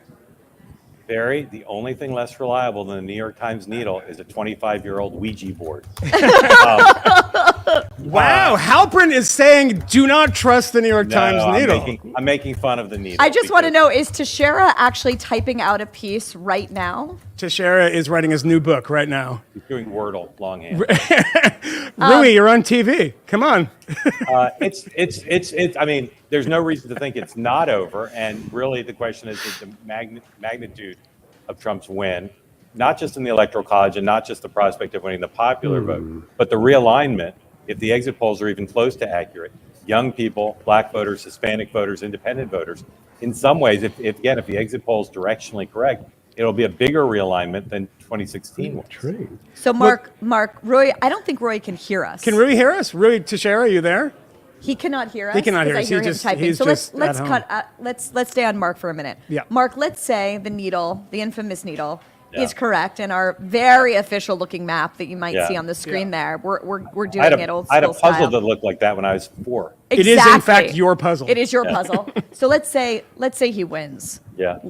Like, I turn on your show tomorrow morning, and by the way, I recommend that everyone watches it. It's incredible. It's let's amazing, say it's amazing. I turn it on tomorrow. What's the explanation? How do you do it? Well, the explanation is that the Democrats ran a really bad candidate and the Republicans ran a really good candidate, and that the Democrats failed to understand how to take the center, and Donald Trump, badly misunderstood by the left as only appealing to the quote-unquote extreme MAGA base, in fact ran on almost every issue he ran on, had appealed to the center.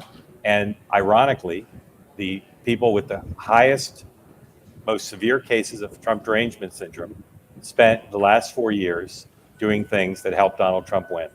Like?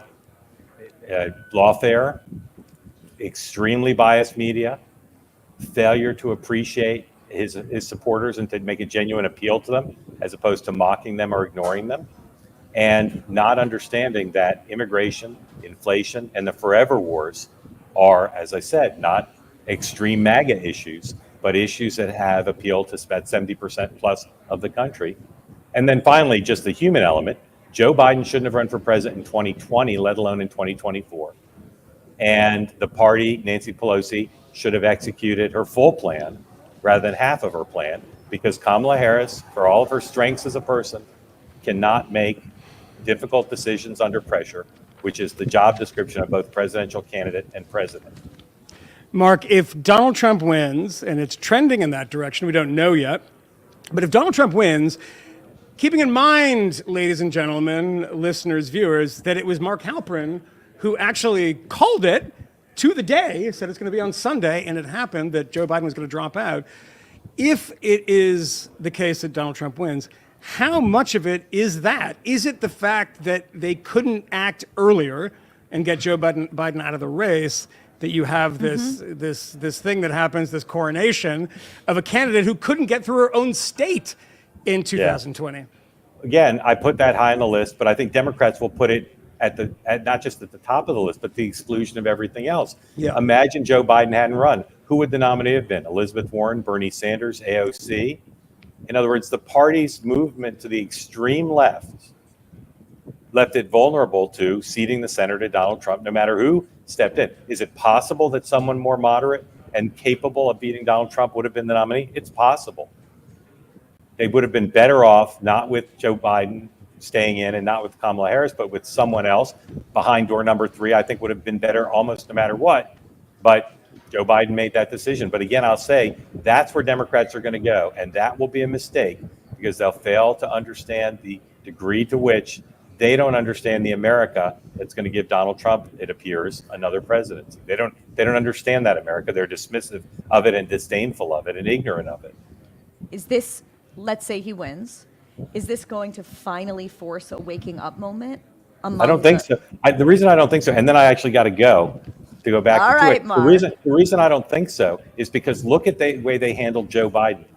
Joe Biden had the debate. They got him out of the race, and then they pretended they hadn't been part of a conspiracy to keep Joe Biden in office and keep in the nomination. If they couldn't acknowledge their failure there, if they couldn't acknowledge the outrageous forcing you out of the paper, firing James Bennett, they've not acknowledged any of it. So if they can't acknowledge that stuff, I don't think they're going to acknowledge this. They'll find other excuses. Mark Halperin, I know you have to run. Good We to see you, appreciate Paul. it. Thank you. Huge fan of your show. We Thank love his you. show. Thank Check you. him out on the two-way. I don't know if we have Rui, but if we do have Rui, we'll get him back because Barry, this is essentially Rui Teixeira's book. This is It's his literally night. his book, right? I mean, this No, is his I night don't- for him. I- He hates it. If he but this is his writing, night. I kind of don't want to pull him away. Because I mean, it's going to be interesting. I right? think it's a piece that we're co-publishing with him and the Oh, we Liberal are? Patriot. Yeah, I hope so. Rui, don't come on. Seriously. Don't come on. Just go. Let's go to You're the fine. Trigonometry boys. Are Assuming they here? They're Do we there have the in Trigonometry LA boys? and not too drunk. Oh my God, it's still too early. Constantine, Kisin, and Francis Foster, are you there? Are they? They're there. There they Look are. at that, guys. In LA.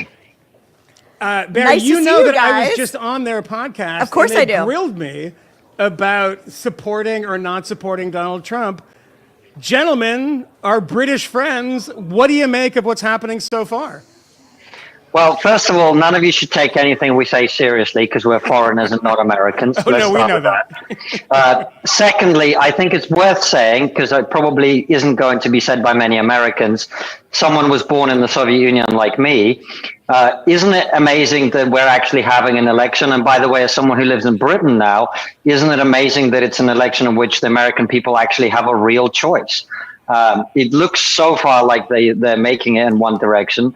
And I think it's because speaking to a lot of independent voters who were reluctant to go in either direction, really, it seems like on the one hand, the independents were kind of, it was a choice between guaranteed continued managed decline under Kamala, or, you know, a lot of independents are concerned about what happened on January the 6th. And so it was a choice whether are you willing to take the very high risk of continued problems, or are you willing to take a very low risk of something catastrophic? Well, it looks like we might be having an answer to that question. Can we get a second British opinion with Francis Foster? What do you think, Francis? Yeah, He's also Venezuelan, so I think that makes him Venezuelan, too? Latinx. Yeah. Is that true? You didn't know that? No, it sounds like he's in Venezuela. That's for sure. Yeah, it does. I'm in LA, so you can hear gunshots. Very much like Venezuela. But the thing that I find very interesting are the parallels between what has happened with the Democrat Party and the Labour Party in my country, which have moved from the progressive left, abandoned their traditional working class, as we call it in the UK, or blue-collar worker, which you have in the US, and all of a sudden they've left this void to be filled by Boris Johnson in my country or Donald Trump in this country. And it's very interesting how both left-wing parties have imbibed this progressive ideology, which they think makes them more virtuous, which is the better way to look at the world. And those people who don't subscribe to that particular worldview are deemed to be deplorable. And what they've actually done is alienated the people who you would think would vote for them. And I think if the Democrat Party lose this election, they really need to take a long, hard look at themselves, and they need a restructuring, not only with the way they look, but their candidates. And also as well, they need to start thinking to themselves, how are they going to appeal to their traditional voter? Guys, I want you to stay right there. We're going to add someone who is phenomenal on this, is Rui Teixeira, who a number of years ago wrote The Coming Democratic Majority, and recently wrote a book with John Judas, they talked exactly about these things, about culture war issues and how Democrats are handling it. Do we have Rui? Is he with us? Not sure. We're not sure. While we wait for him, guys, one theme that's come up a lot tonight is the way in which this election was sort of and Martin Gurri's written about this so brilliantly in the Free Press and in his really wonderful book, The Revolt of the Public, how this was kind of like an intra-elite fight, a fight between the renegade counter-elite that was enraged at the state of the institutions and maybe even the state of the parties, and the people that were trying to defend the status quo. As Alana Newhouse, the editor-in-chief of Tablet, has written, sort of a fight between the brokenness, the people that felt everything was broken, and the people who thought that things were kind of okay and hunky-dory, at least for them. Do you think that this result, let's assume Trump is going to win, is going to inspire actually the kind of self-reflection that Francis is insisting is essential in the Democratic Party and particularly in the media? Is the fever finally going to break, or am I going to turn on Morning Joe and MSNBC tomorrow to have them tell me that half of the country is fascist? Well, they have form for this, so we have seen that consistently that is the route they've taken. But eventually, I believe, reality does slap you hard enough that you wake up. So we will see. We have seen in the last week, of course, the media throw what little was left of their credibility in the garbage can, so to speak, by continuing to perpetrate these hoaxes that will continue to reverberate. So I think we don't know exactly. They have the opportunity, if the election indeed goes the way that we think, to reflect. Whether they take it, I don't think anybody knows. I am skeptical, but I think eventually, if this election goes to Trump, and by the way, the real opportunity here is if he governs the way that he's campaigned. In other words, if Elon does implement efficiency in government, if they do end the foreign wars, if they are able to boost the economy, if that all happens, the right in America, it seems to me, as an outside observer, has the opportunity to lock up the presidency for a very long time, which would then force both the Democrats and the media to adjust. It would necessarily have to. Okay, let's go to Roy, because now he's here. We have Rui now? Is that true? Yeah, I showed. Oh my God! The He technical figured it out. gods wanted me not to be here, but I fought them off. This is your night. This is your night. You have been redeemed. Michael set it up. Rui, you've been on this. I recommend everybody go listen to the episode of Honestly with Rui Teixeira and John Judas, who are both fantastic. Your book, look, we're seeing a lot of these exit polls that suggest that Hispanic voters, black male voters are swinging away from Democrats. I mean, I just saw something. I don't know. I can't confirm this, people, because we're all in the same universe right now that Kamala Harris won, of course, in New York City, but it was the worst showing of a Democrat in the 5 boroughs since 1988. Rui, you've written a lot about this, about the problem with the Democratic Party. What do you think is happening here? Well, I think it's a case of the chickens coming home to roost. I think there was enormous resistance to believing that on the part of most Democrats. We went a little bit too far on some of these cultural issues. We kind of screwed up the border thing and crime. And, we talk too much about these ideologies that maybe people don't like that much, about race and gender, but it's not a big problem. We're just going to move tax slightly back to the center. And then all those polls that are showing us losing many more Hispanic and Black working class and young voters won't come to pass. And I think what we now know is the problem is about as serious as it looked.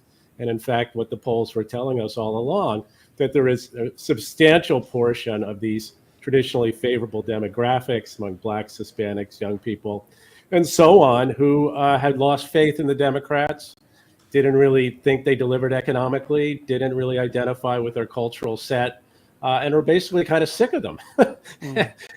And they voted accordingly. I mean, if we probably the best data source currently available now is the AP NORC VoteCast data, much better than the conventional exit polls. And they do show exactly what we're talking about. A radical decline in the Democratic margin among Blacks from, probably around 89 points to, 76 points. Hispanic margin going from 28 to 16 points. Young vote, I mean, it looks like the under 30 vote might only be about +8 or +10 Democratic compared to 22 or 25 in 2020. So I mean, these are drastic compressions, and that tells you part of the story of what's happened, where the Democrats had kind of lost the plot, didn't believe they'd lost the plot, and weren't able to take corrective action nearly quickly enough. I mean, to have Kamala Harris sort of gesture toward the center in the last 6 weeks of the campaign just didn't cut it. Apparently, I mean, we'll see. It's not totally done and dusted yet, but that's kind of how it's looking. Mark Halperin was just on before you gents came on, and he was saying that he doesn't anticipate that this will actually be a waking up moment for the left and the Democratic Party, and their cope is simply going to be that it was Joe Biden's fault for hanging on too long. What do each of you think? Is it going to be a waking up moment or a retrenchment? Well, I think it's going to be a waking up moment before they fall back asleep or something. I think for some, there'll be some recognition that there's a problem, obviously. I think there'll be a very stern and stout counterattack from the left to try to deny any of this was a problem. Biden was a problem, like you say. Maybe we weren't even left enough. We didn't talk populist enough. But fundamentally, there's nothing really wrong. But I think one thing that may nudge them, at least in the direction of staying awake to some of these problems, is exactly what I was talking about before, the defection of voters who they thought were there. So, but what does it mean when your non-white share of the vote, non-white margin declines by 8 or 10 points, when you lose, when Black men are 23% of them are voting for Donald Trump, when Donald Trump is getting 45% of the Hispanic male vote? I mean, this is telling you something. The market is speaking. And I think that will, at least in some quarters, lead to some rethinking. I just think given the balance of forces in the party, it's going to be a slog. And I think we may see a pretty brutal dogfight before anything's settled. Rui Teixeira, thank you so much. Francis Foster, Konstantin Kisin, thank you guys for joining us. But we have another British person to go to right now. Yes, we do. Oh, well, who better to talk about No, the I mean, election? this is a very weird. It's like we have Stockholm syndrome we from love, the American Revolution. We love the British. love First of British. all, for people that aren't yet listeners to Trigonometry, I cannot recommend Konstantin and Francis's Last week podcast was enough. a very good episode. Please go and listen to it. I hear Michael Moynihan, So award-winning journalist, Yes. libertarian, was recently on there. Joining us shortly is our Brianna Wu, Matt Welsh, and Nancy Rommelman. Look at that. But a lot has happened over the past 45 minutes, and I think we need to go to the map, to our favorite Brit at the Free Press. There are several. Yeah. They dropped off. Ollie Weissman, where are we?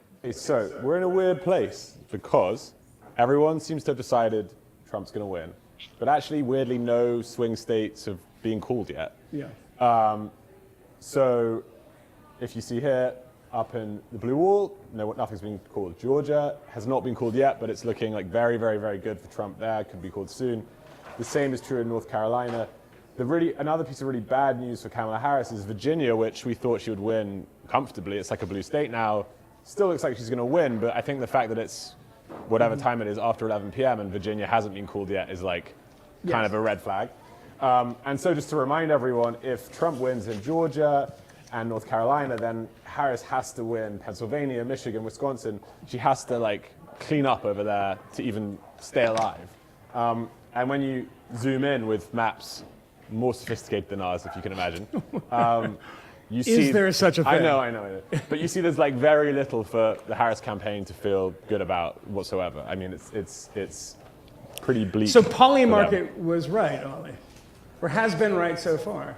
I mean, look, is there a narrow path for her at this point?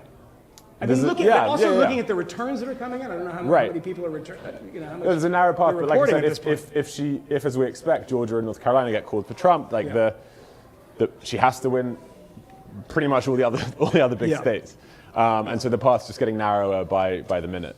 All right, Ollie Weissman informing us on an enormous child's map that we've decided. I mean, look, it's not Steve Kornacki doing the zoom-ins and all that stuff, but Stop apologizing. It's amazing. No, it's amazing. It's the best thing. That's why you're watching this and not. Wait, by the way, if you're on the chat and if you're watching MSNBC, could you please tell us what's happening? So just chime in. I'm sure it's going to be pretty grim at the moment. Right? Stop sending people away from our show, Michael. These are the people who do watch this have 7 screens. These are people that know how to do picture in picture. Because our next guests are incredible. No, and they're we're so horrible. excited to have them. They're the worst guests we've had, actually. Joining us now. I see them. No, not Brianna Wu. Yes, Nick Gillespie and Matt Welch. Guys. Yeah. Come on in here. We've got Nick Gillespie, we've got Matt Welch, and we've got Brianna Wu. And Nancy Roman. I don't know. Do we have room on the couch? Look at this. I think we have a.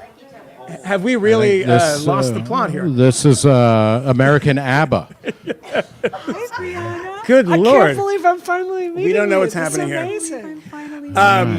Nick, you grab the mic. Yeah, I don't even know what this is. Brandon, do you want to sit in that chair? So you don't have to beatbox. It's just so you don't have to be. A Trump victory march, you know.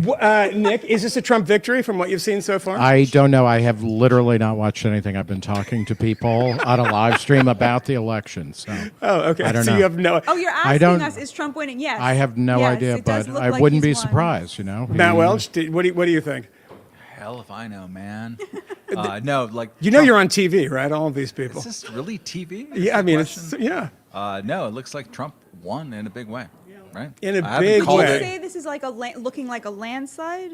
I don't know, man. Your hair looks like a landslide. It's awesome. It's perfect. Yeah, it's great. Your hair is so gorgeous let's tonight. talk about your hair. I just look at that. Right. I have something to say about this. I am really, really angry at the Democratic Party right now. Tell us why. Like, this is my job. I see these people behind the scenes. I see the pettiness.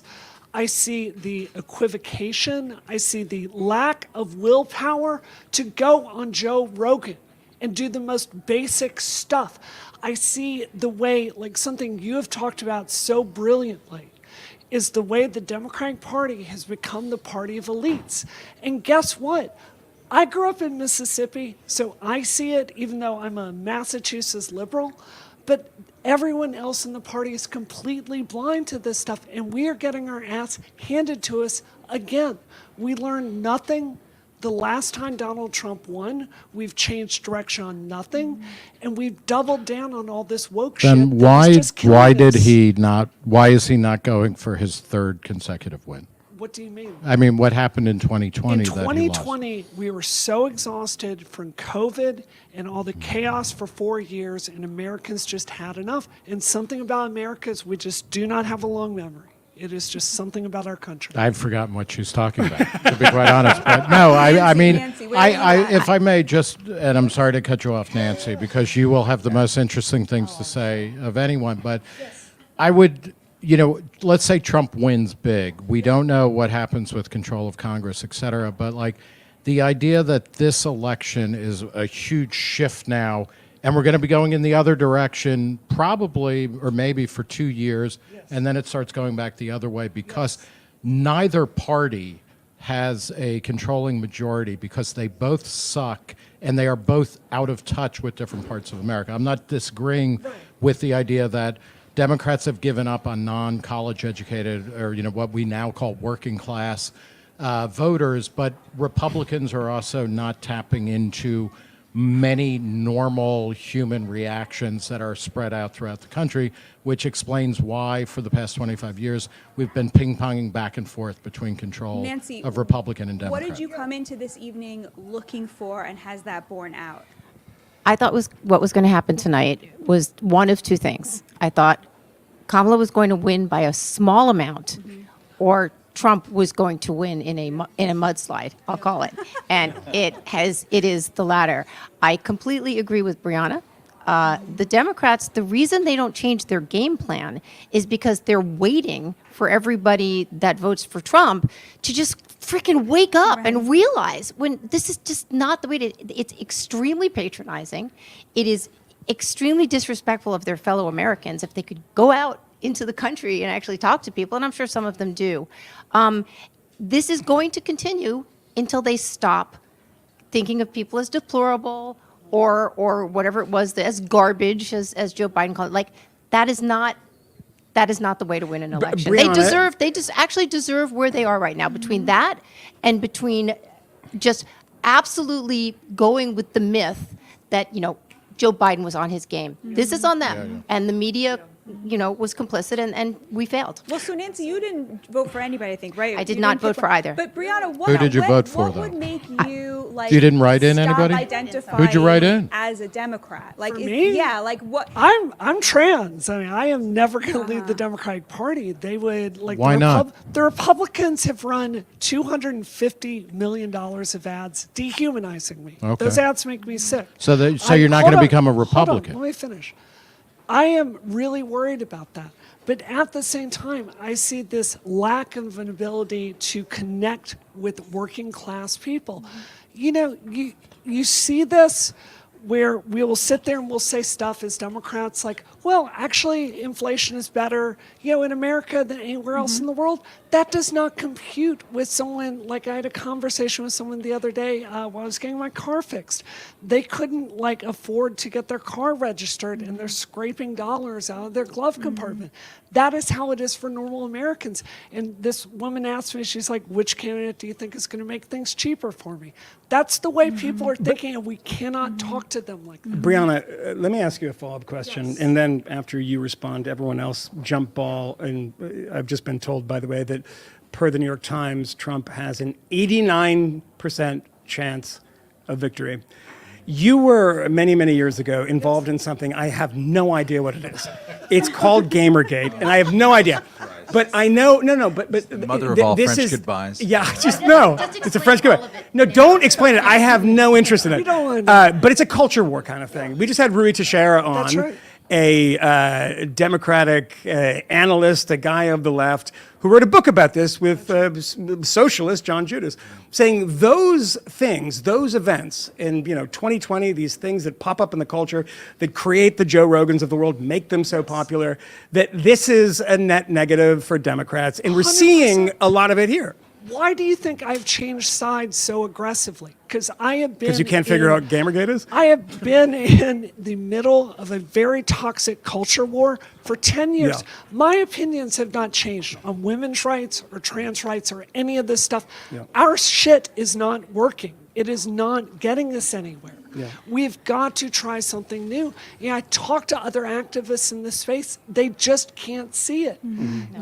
All of trans Twitter right now, all leading up to today, the leaders in our movement, they're saying things like, oh, this $250 million that the Republicans bought, it's not going to do anything. It's not going to sway people. Of course it is. our messaging sucks. We've got to do something new. Matt, as a fellow a pox on all their houses person, I think you and Nancy maybe agree on that front. Where do you fall on this question of whether these kinds of elections are determined on the economics front or on the cultural front? Man, who knows first, but also I think Patrick Ruffini has been very interesting in talking about how cultural signals in the working class vote mean much more than your treasured policy proposals, which are all insane and wrong, Batya Ungar-Sargon. That it's much more to do with Why do Latinx. I love when he insults me? I just trying to mispronounce your name, which is not hard, and I will do it every time out of affection and love, as you know. But it is the cultural signals that we are disrespecting you.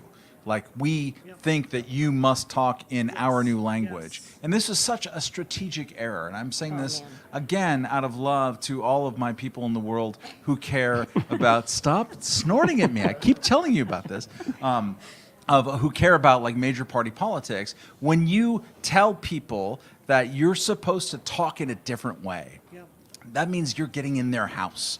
You're getting their workplace, their HR, right? Don't do that.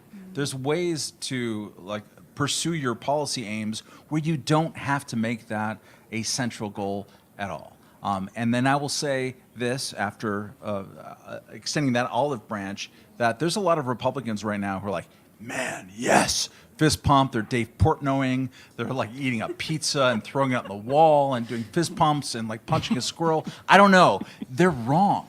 Right? Joe Biden won the last election. Mm-hmm. He had 60% approval rating among independents in that moment. And then it collapsed immediately because people woke up and said, cool, he defeated Donald Trump. We never liked Joe Biden. Fuck Joe Biden. Nancy? They're going to do that with Donald Trump immediately after this election. Nancy, let me ask you a question. All the rhetoric we've heard, we've talked about, you and I have talked about this personally. I keep on mentioning on this broadcast that I saw something on MSNBC this morning, which was the I've seen a lot of crazy stuff. How's your brain? But it was not John Meacham. It was the other Michael Beschloss. Yes. Saying that Donald Trump is about to ban historians. Yes. The only positive thing, it was amazing. I couldn't. This is just please ban him. Yeah. But.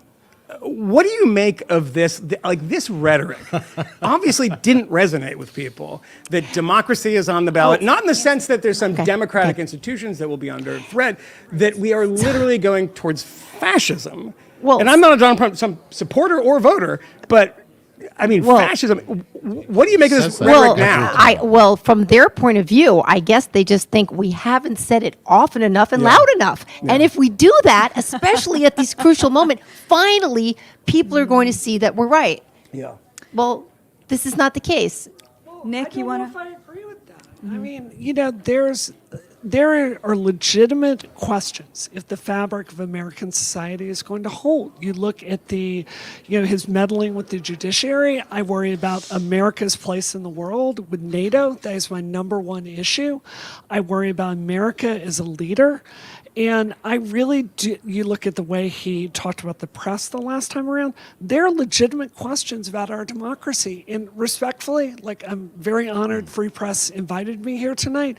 I think sometimes y'all really discount this. I really do. I think in your eagerness to pursue a different storyline, I think that you sometimes miss these threats are real. And I urge you to take those seriously. If I may, just to tack onto that a little bit, for me the question isn't, okay, Trump wins, because we've been going back and forth. It's which party or what people are going to emerge that start to say, okay, you know what, we can get 55% of the vote reliably or 60%, because Brianna, gay rights, trans rights, free speech, all of these things, there's a party out there that is unnamed yet of people who just, I want to be able to work, I want to be able to live, I want to be able to watch what I want to watch, I want to be able to drink or smoke weed, and that is a 60% party. The Republicans are not speaking to those people because they're fucked up and they are, they're reactionary, and Democrats are like, I don't care about, if you're drinking the wrong kind of beer, you're not in our club or something.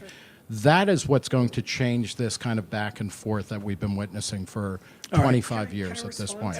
You can do a quick one because then we got a couple people waiting remotely. 100%. But go ahead, Brianna. But you have no more historians because No, they are they've over. They've actually been executed. once Poly Market went above 80, they all got shot. They're the New York FC Stadium.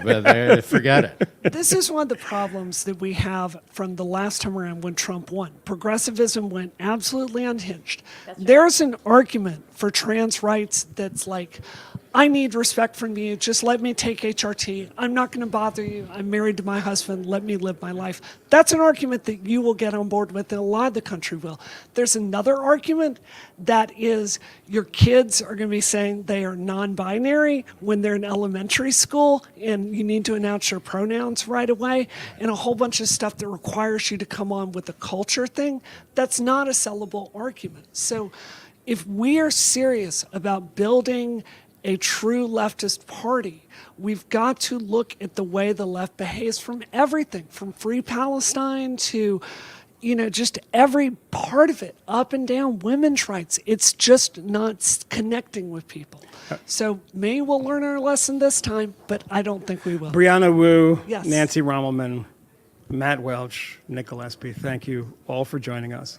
Some of you were better than others, but we'll deal with that later. Thank you so much. All right. Thank you, guys. Joining us now, and you guys can just walk off because we're just doing it. We're like, it's loose. And if you don't just walk in front of the camera, go ahead. We don't care at this hour when our government has been captured by fascists.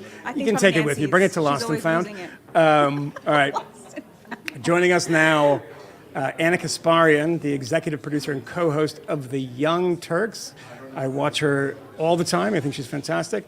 And Shane Smith, the co-founder and executive chairman of Vice Media, my former boss, and the host of the brand new podcast on the Bill Maher Network. Shane Smith has got questions. Shane, I got questions too. But I'm going to start with Anna because it is kind of a perfect thing with Brianna Wu. You're a woman of the left. You've been attacked by people on your own side. I don't know if you have that takeaway that she has, that so much of kind of the extreme elements of progressivism, either precipitated this result that we're seeing so far right now, or at least helped in a very negative way. What do you think?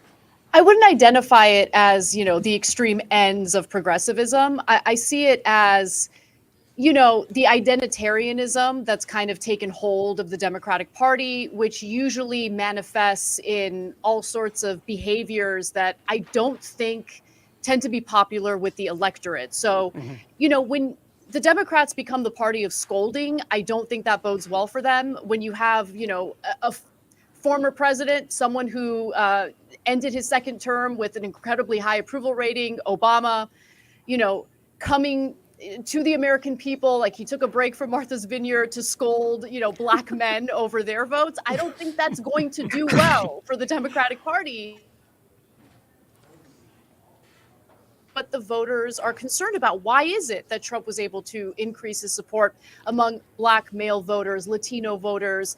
These are not dumb people. These are people who are motivated by incentives or disincentives. And in this case, when you listen to what young men are talking about and why they decided to side with Trump, a lot of them will talk about how they're worried about a World War III and how that might drag them into a draft or a war that they don't want to fight. That doesn't mean that they're sexist or they're misogynist. They're genuinely concerned about something.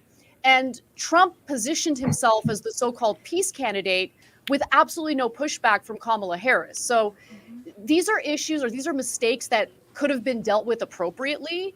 And rather than listen to the voters, I think Democrats made a mistake in falling back on scolding people, and voters don't take kindly to that. Remember, it's not the voters' job to serve the politicians. It's the public servants who are supposed to serve the American people. And if they feel that they haven't been served by these politicians, they will vote against them. Shane Smith, good to see you. Roger. How are you? I'm good. When did you become a supermodel? I have been a supermodel. You didn't notice me when I was advised being a supermodel, which was to your detriment. You were as you found out. a handsome nerd back then. Now you're just handsome.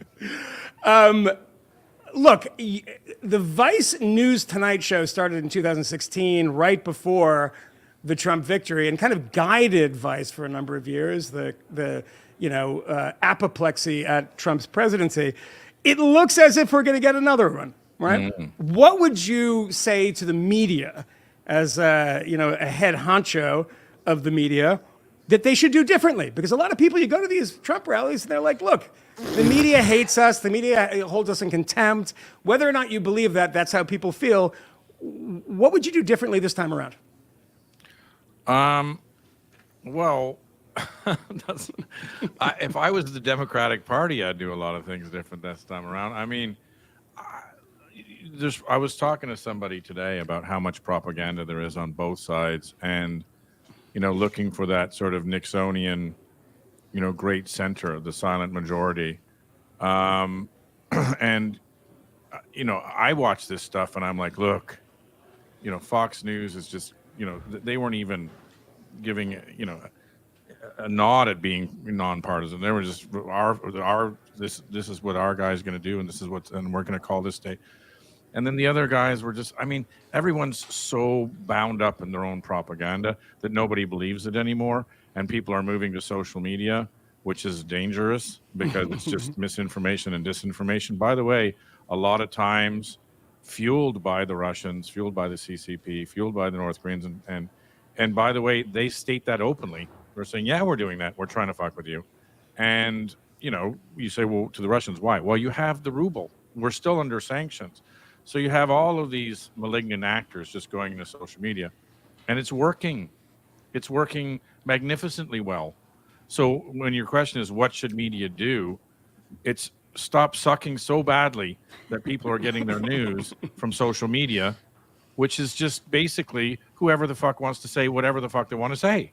So the reason why I started my thing was because I was watching all this social media going, is that true? Can we look at that? Can we talk to somebody? Let's talk to somebody about that. And of course you talk to them, and it's 90% of it's made up, or somebody's taking a little tiny piece of truth and blowing it up, whatever. But I think media has fallen down so much. And you guys, I love Nick Gillespie, by the way.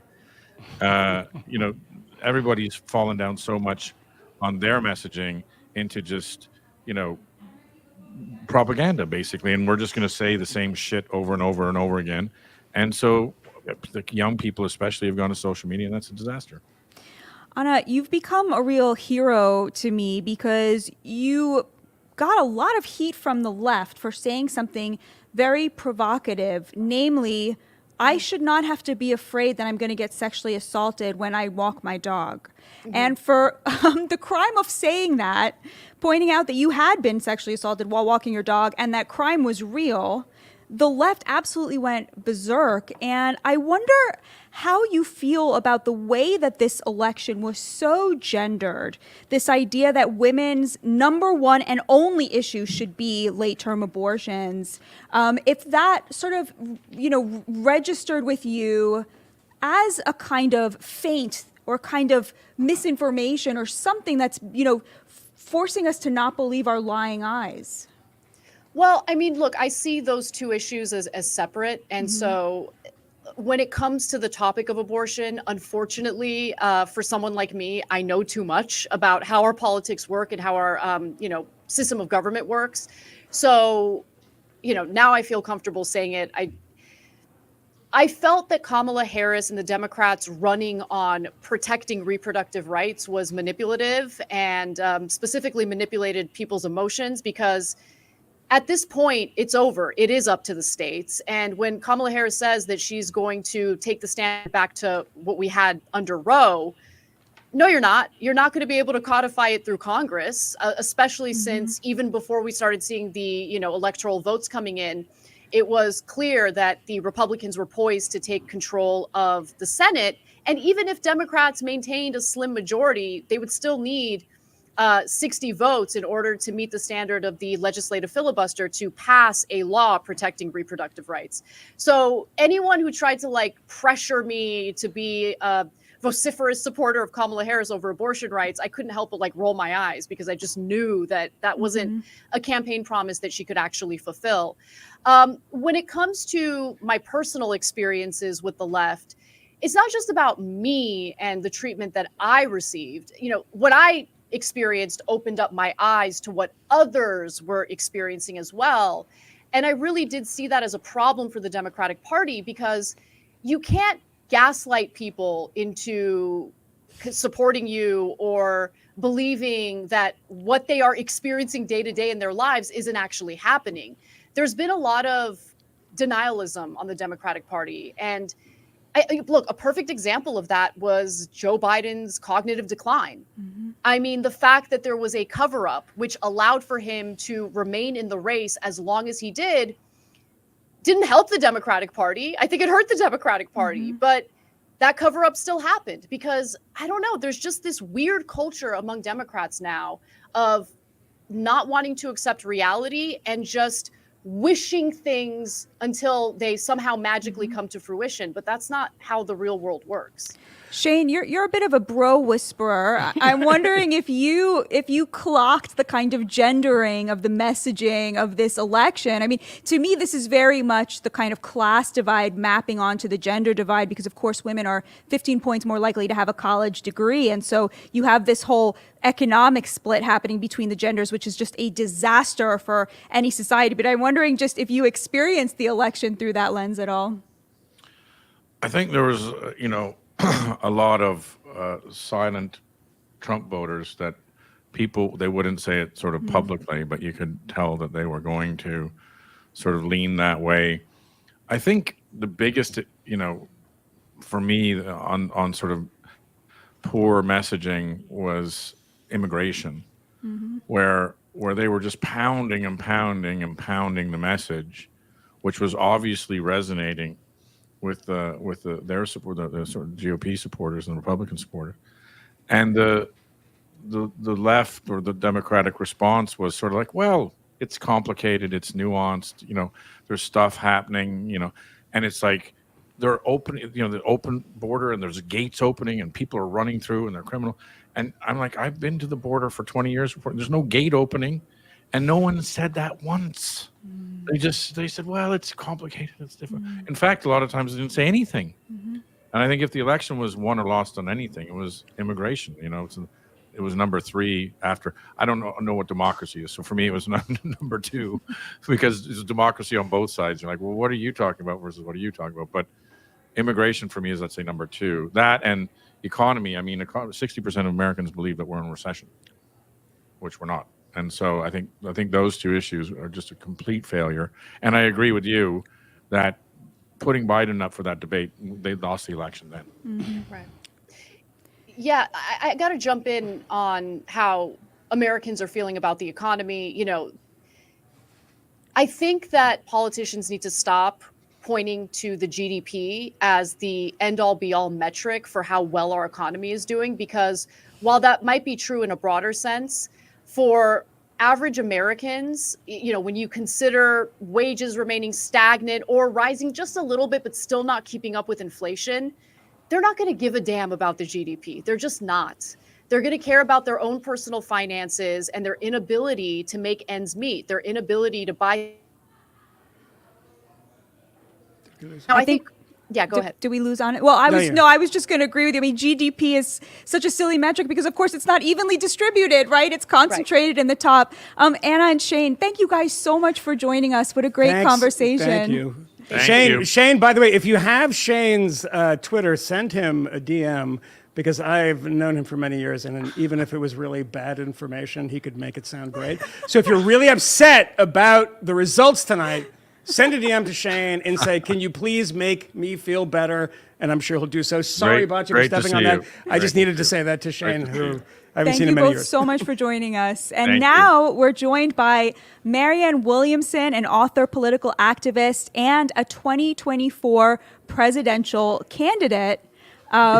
And Marianne, it's just so wonderful to see you. Thank you so much for joining us. So it does look like Donald Trump has pulled this off. What are your initial reactions?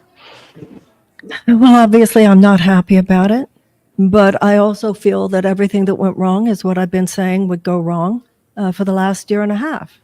I'm not happy about that, but I ran for president because I knew that the traditional Democratic playbook, as the corporate Democrats are in charge of that playbook now, would not be enough to defeat Trump this time. I've said repeatedly that this would be more like 2016 than like 2020. And it's very clear to me that the Democratic and Republican media, party and media elite don't know how to read the room. Many of those people have not sauntered out of their gated communities long enough to have a sense of what is going on out there. And what they did was they suppressed a presidential primary.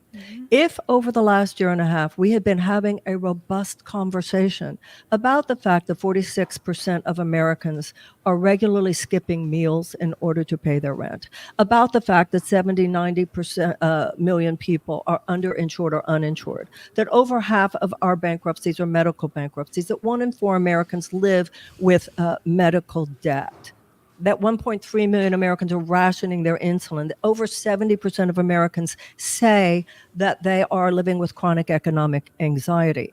The Democratic Party decided it was Joe, in fact, it wasn't even that they decided an agenda. We weren't even supposed to discuss what an agenda might be. So from where I sit, Batya, this was very predictable.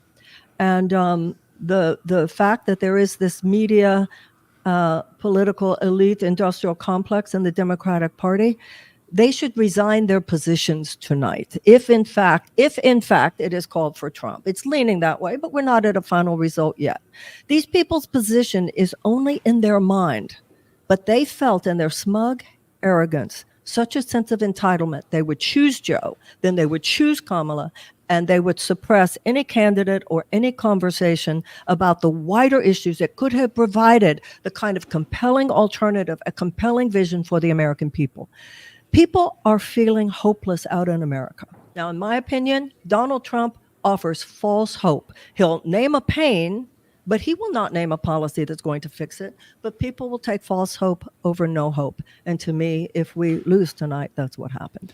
I mean, I have to say, you are vindicated in a big way because you wanted to run in this primary and you said, I have an alternative to Joe Biden, and you were absolutely suppressed. They would broker no opposition to him, despite the fact that the majority of the country at the time thought that he was too old. And then instead of having a primary when they decided he wasn't going to run, they simply elevated Kamala Harris, who was never a strong candidate, who couldn't pull it off in 2019. So you're saying, I know that you're unhappy about the result, but it's a huge vindication of what you have been saying, not just for 4 years, but for 8 years. 8 years, actually. I take no pleasure in having been right. There's something much bigger here than the fact that I was sort of emotionally, psychologically, and politically slapped around here. What I'm concerned about now is that if, in fact, Trump wins, we are going to have a force field from which to mount a loyal opposition to any transgression on his part or the part of his administration against democratic norms. This is what people are concerned about, Batya. The fact, it's not for us like, we went through 4 years of him, things didn't fall apart that much. It's different now, especially since the Supreme Court has given him this outrageous immunity. They have basically established that we have a king rather than a president. And so there is a sense of collective trauma among those of us on the left. And my concern now is that we not look to the DNC. We must not look to the people who took us to this place to spin some narrative about where we need to go from here. They are going to blame everybody and everything except themselves. And so it's important that we have a conversation about a compelling vision. Obviously, it was not allowed in this particular campaign, if in fact Trump wins. But we're going to have it now. And that's where my dedication lies. And I think that's what millions of people will want to feel, in the sense of where do we go now? The last place to go to is the people who took us to this place. There needs to be a real reckoning. And the Democratic elite, and that includes at CNN, that includes at MSNBC, it includes the Jon Favreaus, it includes the ladies on The View, people willing to suppress, to lie, to character assassinate, to smear, even to infiltrate campaigns. We need to see that for what it is. And that group should, listen, by the way, this is the same group that gave us Donald Trump in 2016. Well, and he's on Enough is track enough. to steal even more of the country that has been historically Democratic stalwarts. And I'm not just talking about Hispanic voters, Latino voters, black men. Apparently some exit polls out of Georgia have him at 25% of black men. But union households, union voters, apparently he's on track to get 50% of union voters. Now, this is a huge, huge victory for a Republican. What do you chalk that up to, and what is the lesson there for the Democrats? Well, as I said before, people will take false hope over no hope whatsoever. The lesson for the Democrats is to become the Democratic Party again. You know, FDR said we would not have to worry about a fascist takeover as long as democracy delivered on its blessings, on its promises. And that's what the Democratic Party used to stand for. It used to stand for the unequivocal advocacy for the working people of the United States. That would mean universal health care, like in every other advanced nation. It would mean tuition-free college and tech school, like in every other advanced nation. It would mean standing for fair taxation. It would be recognizing and not like pussyfooting around the fact that we now have a society in which governmental and financial resources just flow to the top 1% at the expense of everyone else. The Democratic, even in this particular campaign, there was like trying to make it to the right so the right will like us. You know, it's interesting, but I feel sometimes like the Democratic Party today, it's almost like they're maybe subconsciously, I don't know, intending to shrink their base. The real progressive issues that the Democratic Party has traditionally stood for were thrown overboard in this race. And sometimes all that Donald Trump does is he just, hey, you left that diamond on the beach, I'll take it. You're not going to talk about how to create peace in the world? Fine, I'll take it. I'll pretend I'm a peacenik. I mean, he's a very shrewd salesman. And so the Democratic Party will have to become the Democratic Party again. But I don't think it will become, I think it will be a permanent, it will be in terrible shape for years and years and years to come, as long as the people, that elite crowd that I mentioned, feel that they have the right, that they are entitled to suppress the candidates that they don't want, to de-amplify who they don't want, to shame who they don't want, to make a joke of who they don't want. You know, what they did in this campaign was the narratives were so absurd, such as, we don't primary an incumbent president. Well, I'm old enough to remember Eugene McCarthy. I'm old enough to remember Senator Robert Kennedy Sr., who primaried Lyndon Johnson. Now, there's a very important issue here. They were standing for opposition to the Vietnam War, and their primarying Lyndon Johnson actually pushed Johnson out because of the Vietnam War. Here, they didn't want any conversation coming in that wasn't convenient to their purposes. The second one was anybody running against Biden in the primary was a spoiler, which anyone who has been in 7th grade civics class knows is not true. You can't be a spoiler in a primary. So we have to ask ourselves, what happened to the critical thinking on the part of the average Democratic voter? When did we become the party that just, okay, whatever the DNC says? What has happened with the Democratic Party is the nightmare that George Washington and John Adams were afraid of. The role of the party is supposed to be to stand in the back, let the voters decide, and then the party steps in. But if your main media partners suppress, blacklist, de-amplify anybody but their chosen candidate, if they are willing to lie and smear about anyone else to make sure that nobody even wants to hear them, even if they know they exist, then where we go is where we got to. They've done this twice. They did it in 2016 by suppressing Bernie Sanders.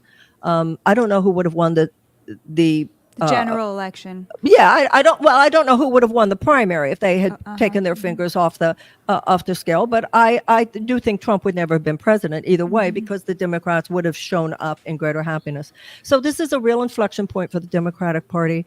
And if the Democratic Party will not take it forward as a real party standing once again unequivocally, unabashedly for the working people of the United States, and clearly the Republicans don't, but at least they're smart enough to say they do, then something else will emerge. Some phoenix will emerge and rise from this. I don't know what it will look like, but it's got to happen or this country will be in very, very bad shape for years to come. Marianne, thank you so much for joining us. This was such an important conversation for us to have. And thank you, Batya. Now we're going to go to our swing state reporter, Olivia Reingold. Pennsylvania is still too close to call, although with 82% reporting, Trump has a 51.4% of the vote. Olivia Reingold is at a Trump party in Bucks County. Olivia, what are you seeing? The cheers are just getting more and more frequent. You know, I think there was a lot of hesitancy earlier tonight. I actually spoke to one woman she's 37, really wants kids, and said that the future of whether or not she has kids depends on who wins tonight. Well, people are starting to cheer. People are starting to feel really good here. Like you said, Pennsylvania, it's still too close to call, but people are feeling really confident that Bucks County, which it could all come down to, they're cheering about the balance of the Senate, that Fox News is projecting it's going to go to the GOP. Anyway, I think people here are feeling pretty good is what I'm trying to say. What kind of people are you seeing there? Are people there with their families, with their kids? Who's there? Okay, so at this hour, most of the families, I feel like the kids are home at this point. There were a lot of families earlier. It is a pretty wide coalition. I mean, it's mostly white people, but Bucks County is overwhelmingly white, so that's no surprise. But, I spoke to a 24-year-old who's an environmental scientist, who's a Trump supporter. And despite, he takes issue with Trump's stance on fracking. But anyway, it's a pretty wide coalition here. I've spoken to a Ukrainian immigrant, a Jewish American who's very concerned about the cost of living. A lot of it comes down to the economy and the border, but and I have spoken to a lot of converts also. A lot of these people are not lifelong Trump supporters. They're more, it's probably about half and half. I've spoken to some people who this is their first time voting for Trump. Wow. What did they say were the reasons that got them to Trump? Really, the cost of living, just concerns about benefits that migrants are getting when they're having so much trouble even affording groceries. Are there as many women as men, or is it leaning one direction gender-wise? Actually, I would say it's a pretty even split. The women have really, done it up. There are a lot of women in garbage-inspired garb, so that is fun. Yeah, it's a pretty even split. It probably more like it's a lot of people in their 40s and 50s, but there are some young people here too. And what is the vibe? Are people feeling like jubilant? Are people feeling like I don't know? Like I think we're approaching that. We're approaching that. I think honestly, like people are really, there's a lot of energy. They're projecting election results up on this screen up front, and people are now starting to watch it like a hawk. I think people are getting really excited and feel like they're on the cusp of a potential win here. And do you feel like the people there are going to kind of feel smug vis-a-vis Democrats, or do you feel like this could potentially be a moment that unites us? What's your gut telling you? Honestly, now that I think about it, the people I've spoken to really have kept it on Trump. There hasn't been that much they haven't really snubbed Kamala or the left that much, but I don't know that they're immune to, rubbing it in people's faces. And do you feel like being there that the Democrats putting all their eggs in the abortion basket might have been a mistake? Has that come up? Yes, that has come up, where people I think are pretty turned off about what they feel like is kind of a flagrant, I don't know, just a brazen, casual casualness about abortion. And a lot of women who are childbearing age who feel like, why would they think I would get an abortion? There's that attitude too. No, the women I've spoken to are not moved by the abortion issue. Mm-hmm.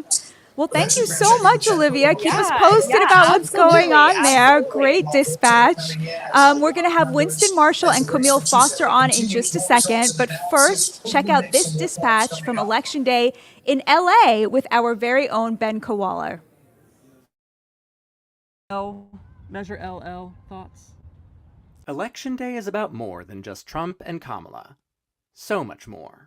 Shall the city charter be amended to establish an independent redistricting commission to redraw a Board of Education district lines every 10 years in the LA Unified School District? So I spent the morning looking for guidance from my neighbors. Can you help me with this ballot? Well, I don't know much about the initiatives. I just came back from the East Coast. Was your internet out on the East Coast? Which judge of the Superior Court are you most excited for? You know, I don't know any of them. Yeah. So I just voted for somebody because I didn't. You just filled it in? You just flipped a coin? Why not just like not vote for either? Yeah, but I want somebody to be in there. What's wrong with that? How do you feel about Claudia de la Cruz? Which was that one? She's running for president, sir. I don't know anything about Claudia. Well, she's right there. What about these state measures? What about State Measure 2, authorizing bonds for public schools and community college facilities? Yes. What is a bond? I don't know, but it sounds like they need it. What's a bond? I don't know. What is a bond? Some sort of like mutual fund? No? No. Oh well. I skipped over all the propositions. I only voted for the presidential election. Even Proposition 6? I skipped over all the propositions. Prop 6 got rid of involuntary servitude in prison. Oh, that's... Don't we love Ben Kowaller? We're back, Bari Weiss. Duce. We're back. We've been going for 5 hours, and I hear that we're doing this for the rest of our lives. Yes, you have to grab a mic. You know how this works. sorry. Good Lord. Ladies What and I gentlemen, said boys is- and girls, we're back. Batya Ungar-Sargon to my right, as always, to my left, Bari Weiss, Camille Foster, and guess what? Hello.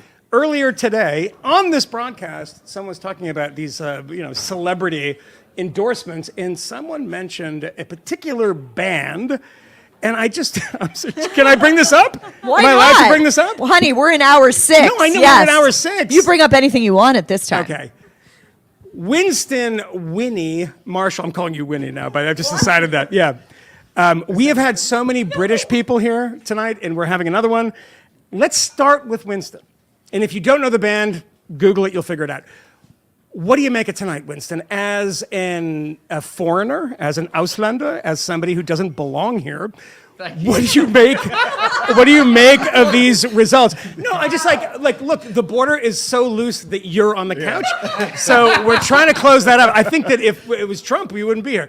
What do you make of this, Winston Marshall? Well, look, Americans don't like hearing foreigners, We certainly really not don't. Brits, True. telling We really them don't. about Yeah. their politics. Yeah. So Yeah. I'll try to contain myself, but I will say, But unfortunately, eat the mic. eat the mic. I will say that one of the options that Americans had in this election, I think, could have set you on a path that England and Britain have been on, certainly since July 4th, when we elected the openly socialist Sir Keir Labour as our Prime Minister and the Labour, his Labour Party. Sir Keir Starmer, excuse me, of the Labour knows Party. who he is. Yes, but No one knows who he is, but since his No election... one. Is he the Kamala of the UK? I actually think what's happened to Britain would be what would happen to America if Kamala wins. We have he cleared out the prisons to put in people, quite literally hundreds of people, some of whom are doing. One guy in Wales is doing 3 months for a Facebook meme. One woman is doing 2.5 years for a tweet. Now, these aren't necessarily nice Facebook memes or nice tweets, but the state of free speech in our country is absolutely dire. He's broken all of his promises. He's going to set the economy just down the drain. It's a total disaster. And I was worried that something similar might happen to America, and it seems like it's not going to happen. Camille? What do you make of what you've seen so far? And from what I get from my phone, my phone's telling me things. Yeah. I'm not asking you things. Wait, Camille, are you out about who you voted for? Or are you a non-voter? I did not vote. You did not vote. He's a I did not non-voter. vote. I didn't regard either one of these people as particularly suited for the office. You know, we've had 4 years of Donald Trump already, but a lot of what he did during those 4 years left me feeling like this guy should probably be disqualified from doing this again. And with Kamala Harris, I thought she didn't really dignify herself. When in the summer of 2020, we had these like waves of political violence going on, and you're going on television in the middle of June, while there are still these autonomous zones and there are still cities that are suffering from billions of dollars worth of damage, police precincts that have been burned to the ground. And I'm waiting to hear you say something in your long interview with a comedian about how we should probably calm things down and urge calm, etc. No, what she said instead was they shouldn't stop, they should continue, they'll continue until the election, they'll continue after the election, and that is because of their noble, virtuous cause.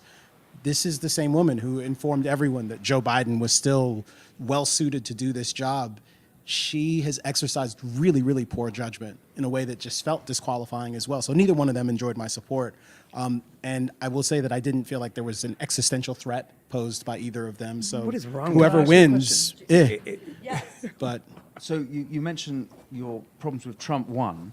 Trump 2 is a very different ticket. This is a golden ticket, you might say, with golden Elon ticket. Musk, RFK Jr., Tulsi, I mean, Vivek. Elon certainly JD has Vance. certainly has some achievements that I think are noteworthy. The rest of the people that you just mentioned, I'm not sure why I should be thrilled or excited about them being in power. Look, Because you hate fluoride in the water? I mean, let's seriously, be honest. Like, what are RFK's like stellar credentials to be in leadership? And Well, certainly his like credentials to pontificate on various things scientific, something less than stellar, right? Okay, so my hope is that with Trump Hope is 1, fine. he said, drain the swamp. Now, it seems to me that all of these I people... mean, he's also said Mexico would pay for the wall. That was wrong too. Right.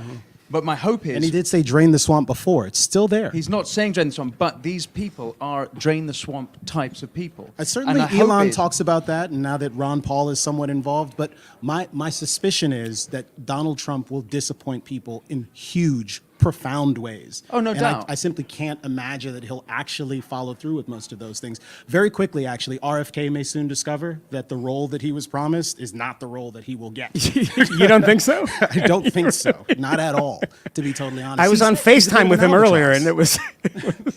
But I think the thing Winston is getting at, and Winston, correct me if I'm wrong, is, you know, in the first time around, when Trump won, he promised all of these things. He was in over his head. He didn't properly know how to push back against the entrenched bureaucracy in Washington. Now he's hip to that. Now he has, this is not like, this is, I'm trying to articulate like the Steelman version of this position. Now he has a Justice League of outside renegade rebels who are disgusted with a broken system and want to do something to fix it. Well, and that's inspired a lot of people. Quite, and I think that's why a lot more people are voting for him or keen to turn for him. It's a different type of ticket. In a nutshell, your point is, he didn't know how to govern the first time. He's even been open about that. He put people in power on other people's recommendations. This time, he's lined up a team. It's not just these famous names. There's a lot of people he's lined up to fill out and put them straight away into positions. It seems like he's going to take it very differently, a very different approach to last time. I'm not so sure about that, Winston. The Tell notion me. that there's like all these people who are prepared to step into power here and will take particular positions in the administration, I think they're going to have a very long search process, just as they did before. Fortunately for him, people still, when the president or the would-be president of the United States call you and say, hey, will you come serve your country? A lot of people will still say yes, even if they only have contempt for you. And he benefited from that the first time around. I suspect there'll be some of that the second time, but it's not going to be easy to do. I think it's the reason why you had the Project 2025s, the folks who are actually trying to figure out who might work in an administration like this. Listen, a lot of the same headwinds that he had to deal with before, he will still have to deal with again. It isn't clear that he knows better now how to govern. I said earlier tonight, I'm not sure that if you ask Donald Trump, just a journalist, any one of them, try this actually, please. Ask him, what are the three branches of government? I don't know that he'll be able to tell you. I think and you're probably I right. suspect the people in this room know that that's true. Let me ask Barry a question here. Yes, Mr. Look, Mike. you need the mic. Yes. So Trump is this It's been a long day, guys. unique Did I mention candidate. we're sleep training our 3-month-old Yeah. son? Yes, go on. It's actually a different day. Yeah, it's a different day now. Oh, wow. Trump is this unique Do we have a candidate. president yet? Yes, RFK Jr. won Yeah. when we weren't paying attention. Bring back polio, baby. Okay, yeah, sorry. I Go was ahead. walking out amongst the people who were at this party, and one guy stopped me, a guy that I know, and he had been listening to the stream, and he said, "You know what you guys are doing wrong." And I put my hands up, and I punched him in the face. But then when Good. he got up, That's what we expect. he said We to demand me loyalty, yes. that why are you not talking about foreign policy? So I have a question for you. Yes, sorry, Thor. Now we're getting to it at 12:06. Why are you revealing? That was just the god of whatever he was. Well, when we look at this question, By the way, right? I was hoping that our friend Masih was going to come and Oh, yeah. dominate on that score. Who's- But anyway, who's okay, amazing. let's talk about Iran. So we have Iran, we have Lebanon, we have Israel, we have Ukraine specifically, right? What do we think is going to happen? What can we expect from a Trump administration if that happens? I mean, this still hasn't been called. I want to be sure about that, but it's looking likely. Okay, so I've been thinking a lot about Yeah. this, and there are many people I know who voted for Trump either because, to be crude, Yeah. they hated wokeness, they felt like the media and the elites lied to them, or, and you know, I know many people in the Jewish community who voted this way, or they voted Trump because of foreign policy, and the sort of like, if I can like create a caricature of it, with a Trump win, they feared civil war at home. But with a Kamala Harris win, they feared World War III. In other words, it was sort of like, to put it another way, a choice I think many people felt like they were facing between her weakness and the provocation of her weakness and his crazy, and arguably the fact that that crazy prevents chaos in the world because other world leaders see that crazy, realize he might, you know, he's walking around with a nuclear football and they don't love it. Now, what's it going to look like? We have this very weird state of affairs here in America where, you know, each side has chosen its war. Each side has its war of choice. Israel somehow has become the right-wing war, and Ukraine has become the left-wing war. I find this baffling and insane, frankly, because these countries are really authoritarian groups and terrorist proxies are working together. Russia and North Korea and Iran, like Russian weapons are showing, like it's midnight, forgive me, but the point is that I don't see these as separate conflicts. I very much see them as sort of one and the same. They're very interconnected. And yeah. I find it, and maybe Batya can explain to us how it is that Israel and Ukraine feel to so many people, and maybe you could speak specifically to the right, feel like such distinctive conflicts where one feels like perhaps it's in the American interest and one feels like it's kind of, or at least it's talked about as if it's a zero-sum game. We have the choice, this is the rhetoric that we hear a lot from the right now, like we have the choice to help people dying of fentanyl overdoses, or we have the choice to help Ukraine win the war. I don't really see how those two things are connected.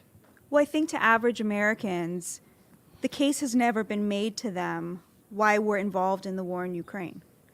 I mean, what is the U.S. national interest in that? Russia was not our enemy before that. And in fact, Putin claims that he made overtures, you know, to join NATO or whatever. You don't have to believe that he actually did that, but he was certainly quite pro-Western when there were previous Democratic administrations, so much so that when Barack Obama was debating Mitt Romney in 2012, and the question during the debate was, what is the greatest foreign adversary that the United States faces? And Mitt Romney said Russia. Obama basically laughed him off the stage because I think he said to him something like, the 80s called, they want their foreign policy back. The idea that Russia was an enemy of the United States, a threat to the United States, was very passé until the Democratic elites decided that Putin got Donald Trump elected in 2016, and then they did this 180, and suddenly it wasn't China anymore that was the great threat, it was Russia. So that is a pure reflection of our domestic policy. And you talk to average Americans, you talk to working class Americans, this is one of the issues that people brought up when I was researching my book without me even asking about it. They would just say to me, I don't understand why we're paying for that war. Like, why is that our war? And they did not feel that way about Israel and about Iran. It's very clear that Iran sees the United States in a more negative light. It's very clear that Israel is fighting the United States' enemies. It's bringing a lot to the table. Just in pure intelligence, in terms of the weaponry. We give them money to buy our weapons, and then they improve them and give us those improved. Like, there's a lot that we get out of that relationship. But I do want to say, to Trump's credit and J.D. Vance's credit, they have said, I mean, you guys, nobody here probably thinks this is to their credit, but they have said we don't want war with Iran, which is exactly what their position should be. Donald Trump hates war. He just hates it. He just wants to make money, and he wants other people to make money. He hates war. And the first thing he's going to do when he gets into office is he's going to call Putin on the phone, and he's going to bring an end to that war. Give away half of Ukraine. The war is going to end basically on the terms that Putin laid out 2 weeks in, which is the status quo at the time, which was Crimea was part of Russia, the Donbas was an independent zone, and Ukraine was not part of NATO. I mean, what he's going to do in Israel, I think, is much more interesting. And I'll just end with this, and I'm very curious what you guys think about all of this, but Bibi is very misunderstood. He's seen as a warmonger, but Bibi Netanyahu is actually a very risk-averse person.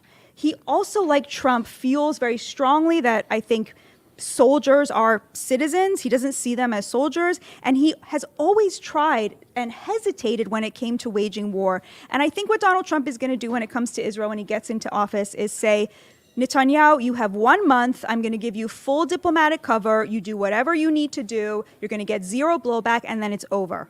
And then I don't want to hear about this anymore. This war is finished. Because that is his foreign policy. He hates war, and he hates Americans paying for things that are not our fight.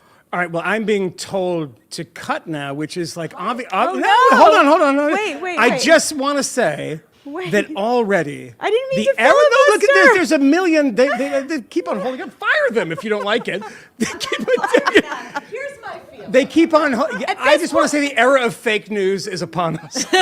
What I'm saying is, I'm looking in the faces of so many incredible people that need to come on this show. That's why I was being told to go. Okay, Yeah, that's what I'm but telling my you. thing is, why don't we bring more? Why don't we actually just bring more people into the set? Now you're talking. We don't have. We don't have more mics, so we could share the mics and chairs Someone and everything. could sit on Michael's lap. I don't know if I that's mean, that happens in about an hour and a half. I can not on vacate camera. this chair. All right. Okay, so who are we going to? So I want to thank Winston Marshall. Oh, they're getting off? No, yeah, they can well, stay we on. need space for them. I'll give up my seat. No, you're staying here. Okay. Camille Foster, I will see you shortly. Yes. You are a bad friend for a number of reasons. Winston, why don't we bring in Michael? Why don't we bring in Michael Schellenberger? Winston, stay. We are. We're about to. Yeah. Let's do it. Yeah. You want to stay? Yeah, stay. Do you want Michael to sit here? No, I want. Okay. This is a great crew. All right. Let's just bring in Schellenberger. Okay, let's do it. All right, we're going to play a video for you as a transition, as you heard from our producer, which then makes it not much of a transition because you know it's a transition. Here's the video that is a transition. The fourth wall. Measure LL, thoughts? Election day is about more than just Trump and Kamala. So much more. Shall the city charter be amended to establish an independent redistricting commission to redraw Board of Education district lines every 10 years in the LA Unified School District? So I spent the morning looking for guidance from my neighbors. Can you help me with this ballot? Well, I don't know much about the initiatives. I just came back from the East Coast. Was your internet out on the East Coast? Which judge of the Superior Court are you most excited for? You know, I don't know any of them. Yeah. So I just voted for somebody because I didn't. You just filled it in? You just flipped a coin? Why not just like not vote for either? Yeah, but I want somebody to be in there. What's wrong with that? How do you feel about Claudia de la Cruz? Which was that one? She's running for president, sir. I don't know anything about Claudia. Well, she's right there. What about these state measures? What about State Measure 2, authorizing bonds for public schools and community college facilities? Yes.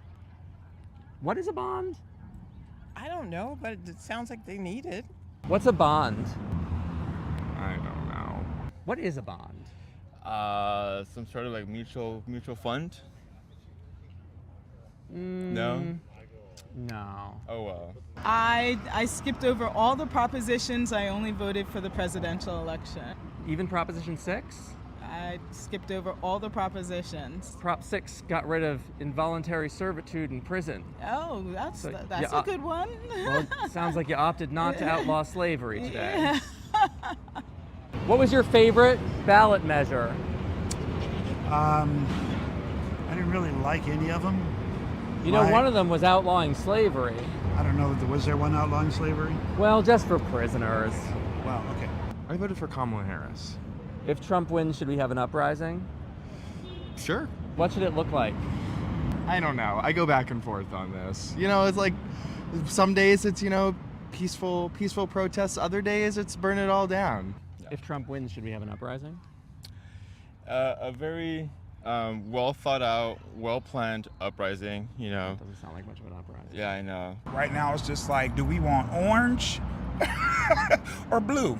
If orange wins fairly, no, we don't need to have an uprising. We don't run to the Capitol and storm and shit in the hallways and do all that. Unless it's rigged. Unless. Well, I'm also a Christian, so I can't vote for anybody who's pro-abortion. What are your feelings on sodomy? Love. I used to be gay. Yes. You just got your own show. Did you vote in this election? Actually, we didn't. No. Why not? I guess it was just the process of time passed by. I wish I could have. Yeah. Slavery, yes or no? No, of course not. No So are you slavery. yes on 6 or no on 6? No. Which means? That means you're pro-slavery. No. I mean, in this case, yes. I haven't paid much attention about those propositions yet, but I'm sorry.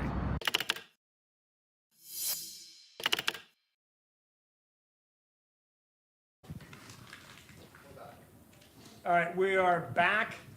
It is, I don't know, what time, microphone, I'm sorry.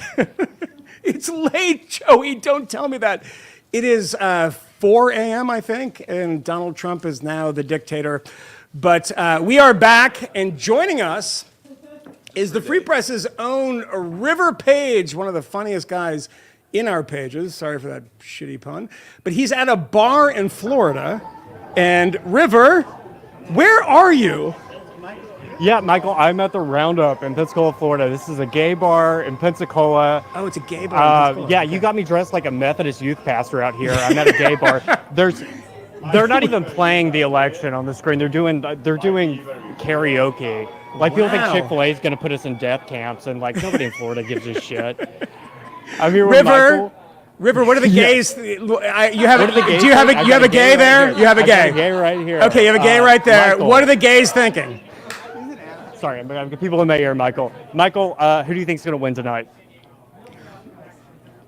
Well, I hope it's Kamala Harris, but Yeah. I think politics is kind of like gambling. Gambling? Yeah, Poly Market I'm you just can not actually good do at that that. now, yeah. But the situation in Florida is dire. Yeah, why Literally, so? people are coming here to die. And Well, they've always been doing that. there's It's where old Jewish people come to die. That's what Florida's for. Well, I mean, not to this extreme though. Yeah, right? true. Not in the Like- Panhandle. No. Yeah. Well, it's not statewide. True. Like Miami, Broward County. Yeah. is I not could take one if you have an toss extra. up, but it was. Right. Yeah. I don't know. What was your question again? Who do you think's gonna win? Oh, You hope Kamala, but really, inshallah, it will be Kamala. inshallah. Okay. Well, so James, you said absolutely. You said Trump. You said Trump, baby. Wait, is he not Let's wearing a talk shirt? about it. No, No, he's fuck not. no. This is Fuck Roundup. Trump. You're at the Fuck Roundup, Trump. Michael. Okay. I like that your voice gets straighter.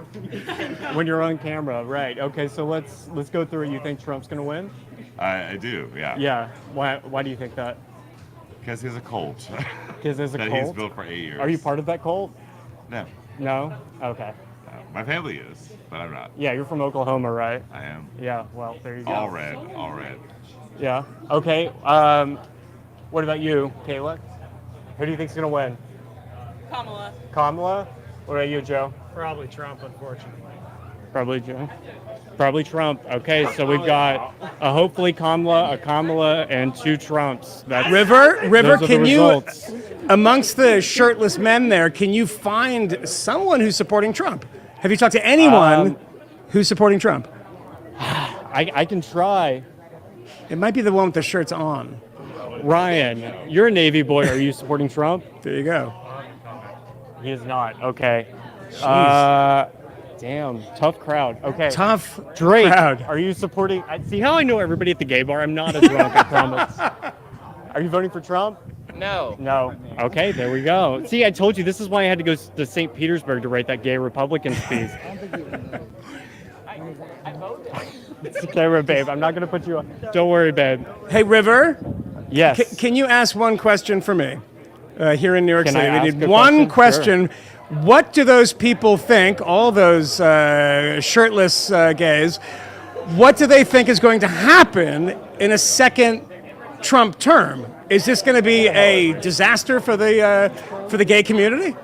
Is this TMZ? No, not TMZ, babe. What do you think's going to happen in a second Trump presidency? Do you think it's going to be a disaster for the country? What do you think's going to happen? I think that it would be a disaster for either one of them to win. That's how I look at it, though. Not honestly, that's how I But look at worse if Trump wins, right? Because you did say No. No, not worse. So you're an undecided voter on election night. Is that what Jill I'm hearing? Stein. Jill Stein. Wow. Like, We found a Jill Stein voter. shirtless Jill Stein A voter smoking a shirtless cigarette. Jill This is Stein America, voter. ladies and gentlemen. All right, River Page, you were at a very Kamala Jill Stein heavy gay bar. Tell everyone we appreciate it and to put some shirts on because All this right. is a family program. Thank you, River. We'll check in Thank with you. you in a couple of weeks.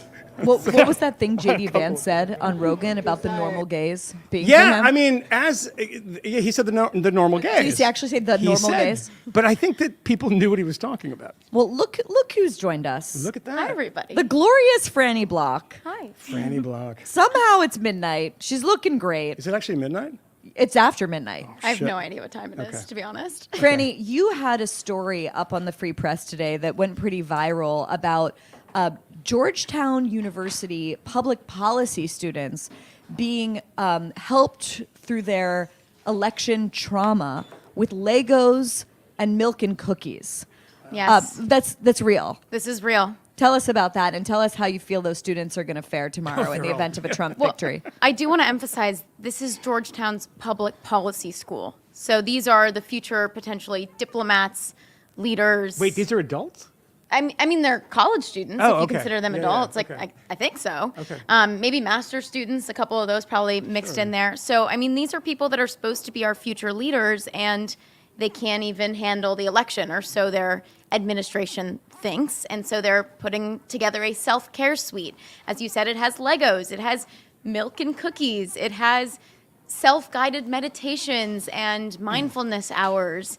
And I think it's part of this broader trend. Like, it's not just Georgetown. Obviously, we have this one example, but, you know, we saw this in schools, even in deep Missouri. We've seen this at Fieldston, which is a really Yes. fancy elite prep school in New York City. And Jerry Seinfeld spoke out against it, He spoke right? out Yeah. against it. I mean, Fieldston, they took away homework that day. They're bringing in psychologists tomorrow, or I guess that's technically today, for students. They're also saying attendance is optional because the election can be so stressful and traumatic. And I think it's kind of part of this growing trend of saying, you know what, kids, like, you can't handle these things, and this is too much, and it's too stressful. And I think we're seeing that play out in terms of how Gen Z is reacting to politics today. Frannie, after 70 drinks and it's like 1 a.m., I think it's 1 a.m. You said it's 1 a.m. It's midnight It's again. midnight. Close enough, the time change. It's all the same. Can I ask you a simple question? What is wrong with these people? Do you get a sense when you talk to them of why this, like, I don't think this is real. Do they actually think that people need care? Or is this some sort of signaling to the rest of us? So I've reported on college campuses for a while now, and what I will say is that there is kind of this huge growth of the administrative state in college, and I think it comes along with this growth of coddling of youth, saying you can't handle this, telling people that this is too much pressure for you, you've got to take self-care time, you've got to, you know, treat yourself, whatever, you know, the new motto is. And so I think that in one sense you have youth who feel like they can't handle stressful things. And on the other sense you have these administrators who need a job to do, kind of reinforcing that in them and telling them, hey, let's coddle you, let's give you milk and cookies. One of the things that really all of us have in common, whether in our reporting, Winston, on your podcast, is the focus really on wokeness and the way that, whatever we want to call that, wokeness, DEI, left-wing liberalism, the way it's swallowed so many institutions in American life. Frannie, you've reported on that extensively, not just in higher ed, but also the way that it's penetrated in K through 12 education. Does this end finally? Is the fever going to break, Michael Schellenberger? I mean, what's happened. Look, the Senate is now in the hands of Republicans. Trump looks like, the New York Times says him up at 90%. So I think it's a massive repudiation of wokeism. Without question, it's a repudiation of the establishment where the dominant ideology is wokeism. But every major institution in our society remains in the hands of the woke. So it's not like, it's not going away, but Does it make them double down in a way? I don't think so. I think this is not a repeat of 2016. Yeah. I think you were brought to the New York Times to bring some perspective after the Trump victory in 2016. They were obviously not serious about it, which is why you had to leave 4 years later. I think that there's going to be a correction by Democrats. There's no question. Richie Torres here, and you sort of. We talked earlier, there was nobody making racial appeals in this election. Kamala Harris was not running as a black woman; she was running as a Democrat.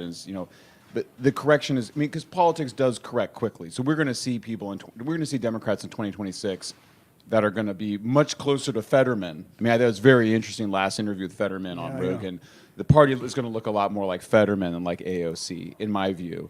And so even where AOC kind of comes in as a working class socialist DSA. And she goes woke, it's going to go back to a class-based appeal, in my view, and a national-based appeal. We're going to have competing visions of what the United States should be, rather than what we should be in each of our little racial or sexual tribes.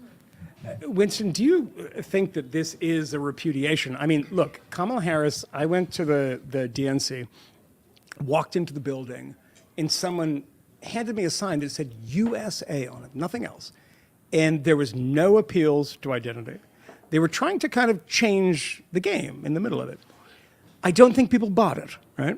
That's what we're seeing tonight so far. Are we at a point now that this has to happen in the party writ large? That, the presidential candidate who came in very late in the game had, approval ratings about 38, 39% when she was vice president. She's not going to be a popular person. Do they have to kind of reset and say, well, this might not be the silver bullet of why we lost, potentially, we don't know, but we suspect that this is a huge part of it anyway, and we need to actually kind of step back and say, let's leave that to the expensive private schools in New York City and leave it to the universities, but not in every aspect of our life. I don't think I'm in a position to really speculate about the future of the Democrat Party, but one thing I have observed, and I observed this particularly at the beginning of the year debating Nancy Pelosi in in Oxford on populism, is that they are still unreconstructed when it comes to their worldview and their disdain and contempt for ordinary working people across the world, but also in America. The point you make about them not bringing identity in, this is something that Michael spoke to me about earlier when we were having a cigar. They haven't lent What is on... happening? It wasn't necessarily a celebratory cigar. This was before we knew the results. They haven't been leaning on identity like you say. But the problem there, Michael, maybe you're better articulating this than me, is that they can't lean on a class thing either, because the working classes have gone MAGA. Yeah. Do you think that's No, accurate? I think they're gonna. We were saying before. Biden kept the tariffs. He kept the Mexico-Canada deal. He brought back. They had the CHIPS Act to bring back factories. So, I think it's the sun and moon theory of politics. The Republicans really own this nationalist populism, but we're going to see the Democrats very quickly pivot back to a new message. Carville, Van Jones, even Axelrod, I think, have been kind of pushing the party in this way for a couple of years now. So there's a lot of reason to think that they're going to recalibrate. Politics is very responsive. It has to be, because it's full of individual people who want to win in their individual races. Now, you did have an exceptionally weak top of the ticket here with Kamala Harris. But she got that job because she campaigned as a black woman to get the vice presidential position in 2020. Jakota Eddy, ran that campaign, and then in 2024 they did the exact same thing.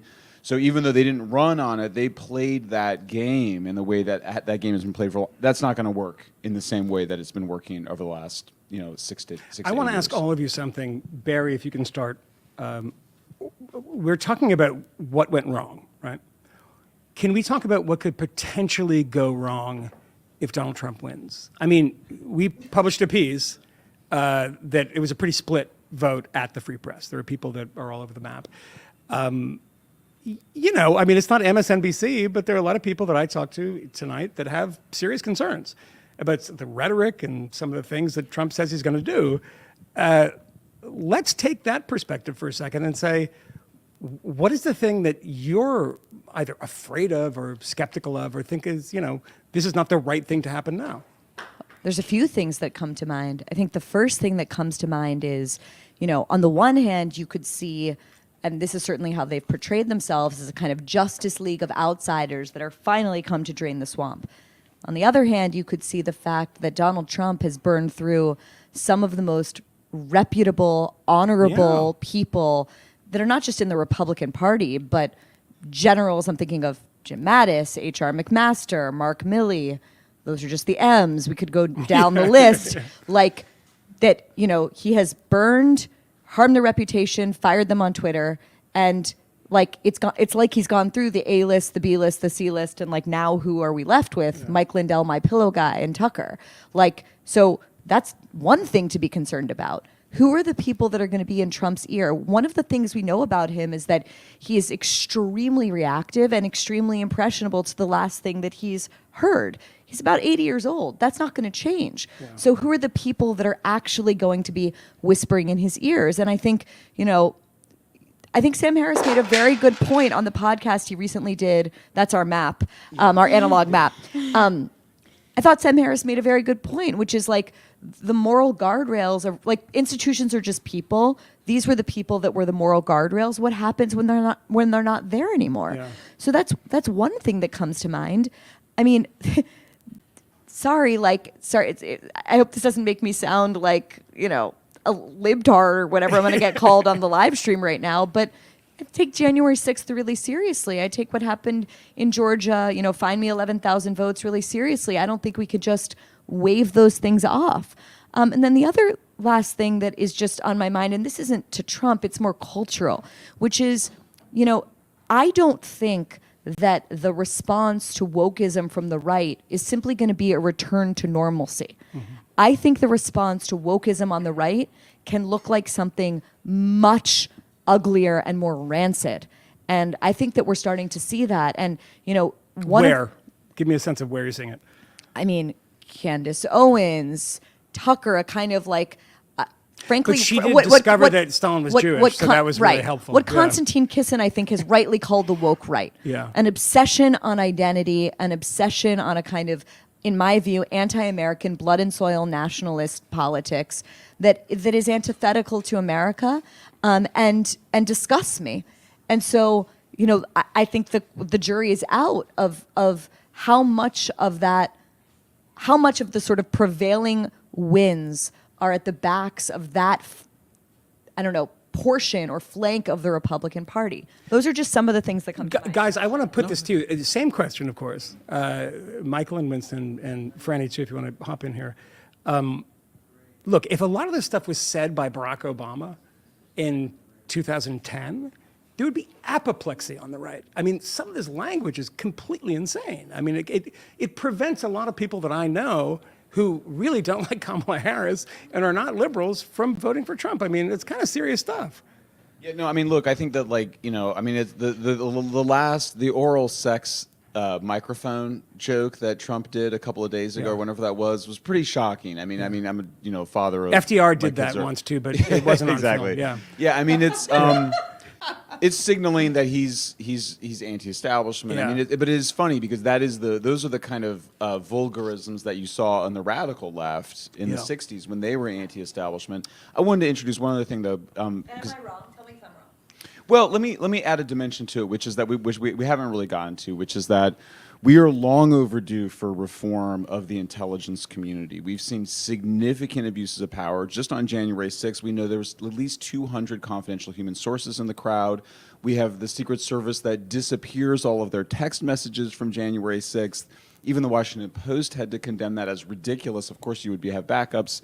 We saw the Hunter Biden laptop. We now know for a fact that the FBI people that ran the information operation, the disinformation operation, knew that they had verified the laptop, that it was real. We knew that the CIA, the head of the CIA, approved that letter from the 51. So we see significant abuses of power.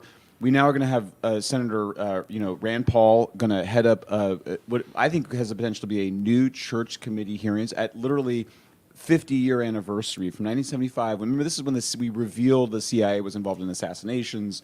They were involved in poisoning and mind control. It's long overdue for this kind of reform, and so I think that for me, I think there's the wokeism. It's a repudiation of the establishment, but we are just overdue, and I hope it's bipartisan. We don't know COVID origins still. We have big questions that still need to be resolved. So for me, I kind of go, and I think it should be a bipartisan thing. I think most liberals should want to clean up the intelligence community. You do not want these operatives engaging in partisan politics. So for me, I think that's a big, powerful step forward. I think it's a moment where it could be like that post-Watergate period where you have some kind of recognition that there were significant abuses of power that need to be curtailed. But what worries I you? mean, I think Trump has, you've seen him sue. I mean, in terms of free speech, I mean, I don't think he's got some deep commitment to free speech. I think that, we saw he's been filing lawsuits on defamation and libel, and that it looks like it's, very thin commitment to free speech. I'm glad. I mean, Bobby Kennedy and I disagree on like a lot of things.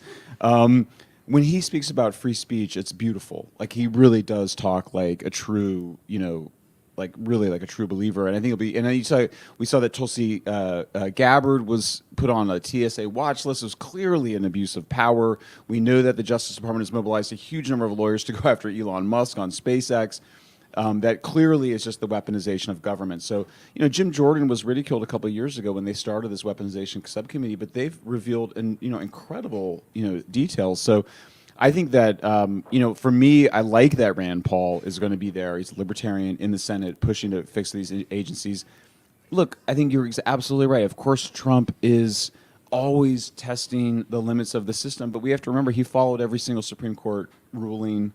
We have a Supreme Court, we have a Constitution, we have a military that respects. I just spent a lot of time in Brazil where we have the Supreme Court, manipulating the situation to basically use dictatorial powers.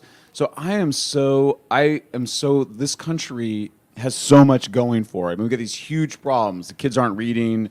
We're all messed up because of social media. We've got a whole bunch of, this debt is insane. The payments on it are larger than what we spend on the military. Big problems. But we have so much energy. We're still the global superpower. Like China, there's no innovation or entrepreneurialism in Europe. America is really where it's at. In my view, America is back. It's repudiated a corrupt establishment, a wokeified establishment. Look, we still got these big institutions that are controlled by them, but I think I see a righting of these balances, of a balance of power. Trump will test it, and he'll push the limits. But I do think that the people and the institutions are in a position to put a check on him. All right. NBC, CNN have both called Georgia. For Trump, it was in play. One of these Sunbelt states, no longer in play. It's looking like it's pretty much over at this point. Can he lose Pennsylvania and still win if he gets Arizona and Nevada, right? Or just one of them? Correct. Whoever's playing Steve Kornacki, can you come over to the map and help explain this to us? Our Kornacki was like a 9-year-old girl. So. Our Kornacki was a 9-year-old girl, but I think she's still awake. I think she did take a red eye here. At this point. We have a few more people we want to get to. And I just want to say this, that one thing that people in our universe, and I will say it's a disparate universe of very, very different political backgrounds and political ideologies. The one thing that people in our universe are not doing enough of is when Donald Trump says, I will pull the broadcast license of CBS. That needs to be denounced, like full-throatedly, and not to say that, see what he does. Nope. You don't do that. That's Chavista shit. That is. Can they that at is. least auction this? Can they at least auction the Spectrum rights from now on? Like, Well, why are we that's a giving different them away? FCC Why are we giving them yeah. away? All right. That's a different FCC conversation. That kind of stuff should give everyone pause. And Donald Trump, it was unnoticed in the last days of this campaign, filed a $10 billion lawsuit against CBS for an interview that he was not involved in. And that was the interview with Kamala Harris. Like, that kind of stuff is not good. And we need to recognize that and fight back against that as people who believe in free speech. All right, I think that we have a few more people. Do we want to bring in your sister? I think we want to bring in my sister and Yes. potentially Tanya Lukyanova, These two can come in- Russian-born recent American citizen who voted for the first time in this election and wrote an absolutely beautiful piece about it in the Free Press. We have Susie here too. You guys are right here. You guys can stay. I have to pee. Okay, you have to pee. Yes, very bad. Come on down. Come on down, guys. Bye. This is great. Bye. Bye, bye, bye. You want me to stay? Stay. Stay, and then Moynihan. Yes. After you run to the bathroom, I'm going to go right tomorrow's front page. Oh, we're on. Oh, we're on. Okay. This is a live stream of Tanya, let's go. Oh, Ollie. It's a fun crowd. Ollie, come anchor us for a minute. We need to know about the map. Oh, hi, Tanya. Hello. I'm not sure if this microphone works. How's this night go? I mean, insane. Susie Weiss, Ollie Weissman, bring it in, bring it in. It's pretty phenomenal. What are we talking about? Oh, I think that we're in the midst of a presidential election. Right. You've meant to be, at some point you were Steve Kornacki, then you kind of gave up. Ollie, do you know, I can do it all. Now I'm in the host chair. here's my, and then we have to go and write the front page. So, to get it to you guys at 6 a.m. Does anyone know the answer? If Trump loses Pennsylvania, can he still win the election? Yes. Okay. If Trump wins Pennsylvania, assuming he wins Georgia, He already won Georgia. which I think some people have called for him, Yes, that should be on the map. then if he wins We gotta Georgia wake and up, Josie. Pennsylvania, it's over. Yeah. And if he wins Georgia but doesn't win Pennsylvania, he can still win. So he has like many ways of winning, whereas she has like one way of winning, I guess. Had Would there be been- how I'd put it. I have not watched MSNBC, CNN. I have seen nothing tonight. What's the vibe? What are the vibes like on MSNBC for those who have been watching? I saw a clip on X where Joy Reid called Florida a fascist-like state, I think, a fascist-like sort of like Hitlerian state. And then I believe Team Kamala in their party headquarters, they've muted MSNBC because someone said it sort of feels like 2016 in here. So now they've muted it. They've gone to the DJ and they're no longer giving quotes to the press. So that's the status of things. Now, Tanya, you open your essay today in the Free Press talking. It's an incredible essay. I really recommend everyone go read it. And you open it by talking about your vote in the Russian election in 2024. And tell us how the piece opens. Tell us how that vote went. Well, first of all, I'm incredibly grateful that, Barry, you made me write this essay, because actually just formulating my thoughts about voting for the first time in U.S. elections is something that I find incredibly valuable, and I'm grateful that I've done that before having to vote, because I've been overwhelmed with emotion the whole day today. I've actually voted today for the first time, and so when you first suggested that I write something about this, and I thought about what to say, one of the first things that came to mind was the fact that, this year I happened to vote in 2 presidential elections in 2 separate countries, one of them being Russia, my home country, and one of them being the U.S. elections, for which I voted for the first time. And your guy won in both races. No, I'm joking. Well, the amazing thing about this essay is you basically are in line at the Russian consulate to vote, and you're in line to vote, and the election's called before you've even gotten a chance to vote for Putin. It was a joke. I mean, it's not like anybody was holding their breath in terms of what the outcome of the Russian presidential elections is going to be like.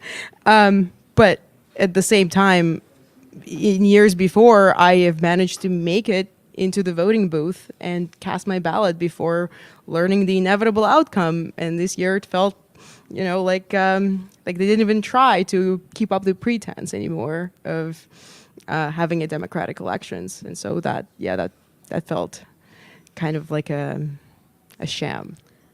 So what did it feel like to vote in like your first free and fair election? Today has been absolutely insane. Not only did I get a chance to vote for the very first time in the free and fair elections, and my piece came out in a publication that I have long dreamed to write for, but then also that same day I am on the live show in what seems to be like my fever dream of like this place, this incredible location with just insane lineup of people, just having a chance to express myself. All of it feels unreal. It still feels unreal to even do this. So it's a huge privilege. It's something that I do not take for granted, probably because I have voted in elections that are not free and fair my entire life.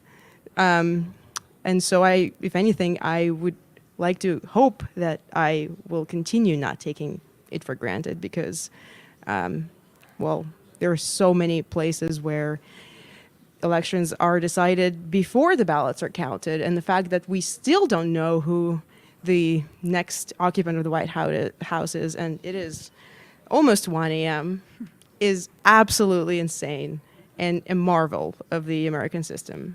And yeah, we shouldn't take it for granted. I was gonna. can't top that. Yeah, well, I was gonna lower the tone by bringing up Susie's kind of brooch, which I don't know if people can see on camera. Let's lower that tone right into the gutter. Yeah, I'm like, wow, that's so beautiful. I'm like, anyway, welcome to the schizo election. Like, No, but you I'm have your nice Trump badge there, Susie. oh We're gonna yes, talk I about- found this somewhere. It's amazing. I hope I get appointed. Me and James Charles are going to be co-secretary of defense. an ambassadorship somewhere. Yeah, maybe. exactly. We were talking on the cab ride, in the Uber ride here, about like the aesthetics of this election and how, well, why don't you explain it? How one side is like these schizo memes, the other side was so polished, and basically like the totally rough around the edges side looks like they're walking away with it.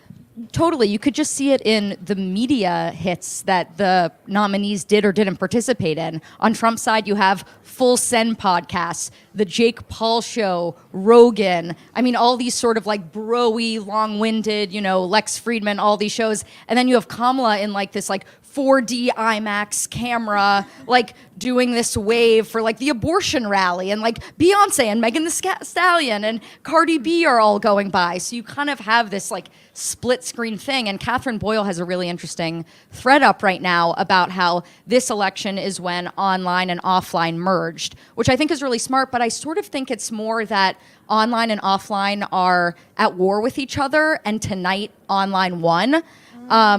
Because I don't think they're merged quite yet. I think you still have people who are horrified that the Washington Post didn't endorse anyone, as if that would move the needle even a little bit, who have no idea what the Nelk boys are, versus the people who do. So I don't think they've quite merged. That's really a smart point. Do you think Brat was real? Like Brat Summer, do you think that was actually enthusiasm for Kamala that would have translated into votes, or do you think that was just like the online AstroTurf? Yes, I think it was like this weird short-term fever dream. I think like Tim Walz and Brat, all of these things seemed like, oh man, she has it in the bag. Like it's so smart. It's 4D chess, whatever. But then long-term, both of those decisions feel like they fell flat. Whereas Trump's play just kind of totally crushed, it seems. I was going to say, do you think I think Trump's whole thing was very online in terms of, as you say, like podcast appearances and decisions about how to get the message across. And that's kind of maybe good online, like vote winning online. But then the Kmele campaign, I think you can argue, was like substantively online. It was like, we're going to talk about like fascism and how Trump is Hitler, which is kind of like what like liberal Twitter or Blue Sky or whatever thinks. And it was kind of like in other words, they were online. They ran a Threads campaign, Right. and Trump ran a Twitter campaign. Right. Or like, one was kind of the right kind of online, one was the wrong kind of online. Well, it was almost like a 2012 kind of version of online. I mean, you're seeing now that Trump won Dearborn. Like certain things that show you that people didn't like Kamala, it's almost like, well, maybe if she leaned into the identity politics of it all, maybe if she leaned into the wokeism, she would have picked up more votes. But I think people just sort of saw her as stale. And, you know, I think she never won a national election. We kind of forgot about that. But, you know, she was a flawed candidate from the beginning. Any other thoughts, my colleagues? Well, I think our producers are telling us that there's somebody Oh, on the line. let's go to Abigail Shrier. I need to put on headphones. Frannie, I'm going to take your seat. Yes, let's swap. Yeah. You guys are welcome to stay, by the way. Let's stay. Stay. All, if you want to hear, you got to put on those headphones. I'm going to take a sip of this. Oh yeah, please do. You can also have my margarita. Okay, we are going to one of my best friends in the world, and the author, most recently, of the New York Times bestselling book, Bad Therapy. The author, the journalist who recently wrote for the Free Press an unbelievably incredible piece called The Kindergarten Intifada, none other than the one and only Abigail Shrier, calling in from LA. Hi, Abigail. Hi, Bari. How you doing? How am I doing? It's 1 a.m. I've been talking for 7 hours. I've had so many drinks and mixing so many different kinds of alcohol, which is not something you can do at the age of 40. And I've yet to write my column for tomorrow. So I'm doing awesome. So what do I think? What do I think? I think what do I think? Yeah. What I want to ask is, yeah, why did she lose and why did he win? If he indeed won, I know we're supposed to keep hedging. Sure. I think that Trump moderated to a considerable degree on 3 really important issues. He stood up to the pro-life absolutists in his party, and that was wildly unpopular with a certain segment of his party, but he came out again and again against a federal abortion ban. He proved himself a moderate and standing up to the isolationists in his party. He never fell for that. He was consistently someone who believed in engagement, even though he puts America first. And he removed opposition to gay marriage from the RNC platform. This was a guy who moderated. Kamala proved herself completely incapable of moderating, maybe because she isn't a leader, but she refused to stand up to the squad in 2 really important things. Number 1, boys and girls sports. America across, I mean, this is a 50-state issue. Americans do not want their daughters to be beamed in the head with a volleyball by an 18-year-old young man and rendered, with a concussion. And that's what we're seeing. No parents want this. And let me tell you, I talked to Democrats in California, parents who are Democrats in California, they don't want it. So I can tell you, no Americans want biological boys and girls sports. And the second thing is Tim Walz. This appointment was such an unbelievable flop. She had an A+ political talent in Josh Shapiro, a moderate in a battleground must-win state, but she couldn't stand up to the squad because she is no leader, and she messed up and she's paying for it. Abigail, can I ask you, you wrote a column for us, I think it was soon after Kmele had been picked, which said something like, the Republicans haven't figured out how to attack her yet. Like, they haven't got the attack lines. They're flailing around and hitting her for the wrong things. Do you think that they, like Trump and his campaign, do you think they figured that out eventually? Or do you think it sort of didn't matter that they didn't figure that out because, she was a bad candidate and they figured some other stuff out? It's a great question. Honestly, I have to give a lot of credit to J.D. Vance here. I think I said in the beginning, I thought he was too man cave and too gloom and doom. He pivoted. He proved himself not only able to stay on message, incredibly disciplined. He took hostile media on in a polite but effective manner. He proved himself a fantastic debater, and he was much cheerier. He became the happy warrior, and I think it was effective, and he's an incredibly talented and promising politician. Abigail, one of the things I keep thinking about tonight is the consequences of Elon Musk buying Twitter. And I'm thinking a lot about the time that we spent in the San Francisco headquarters of Twitter in the days after he bought the platform, reporting for the Twitter files.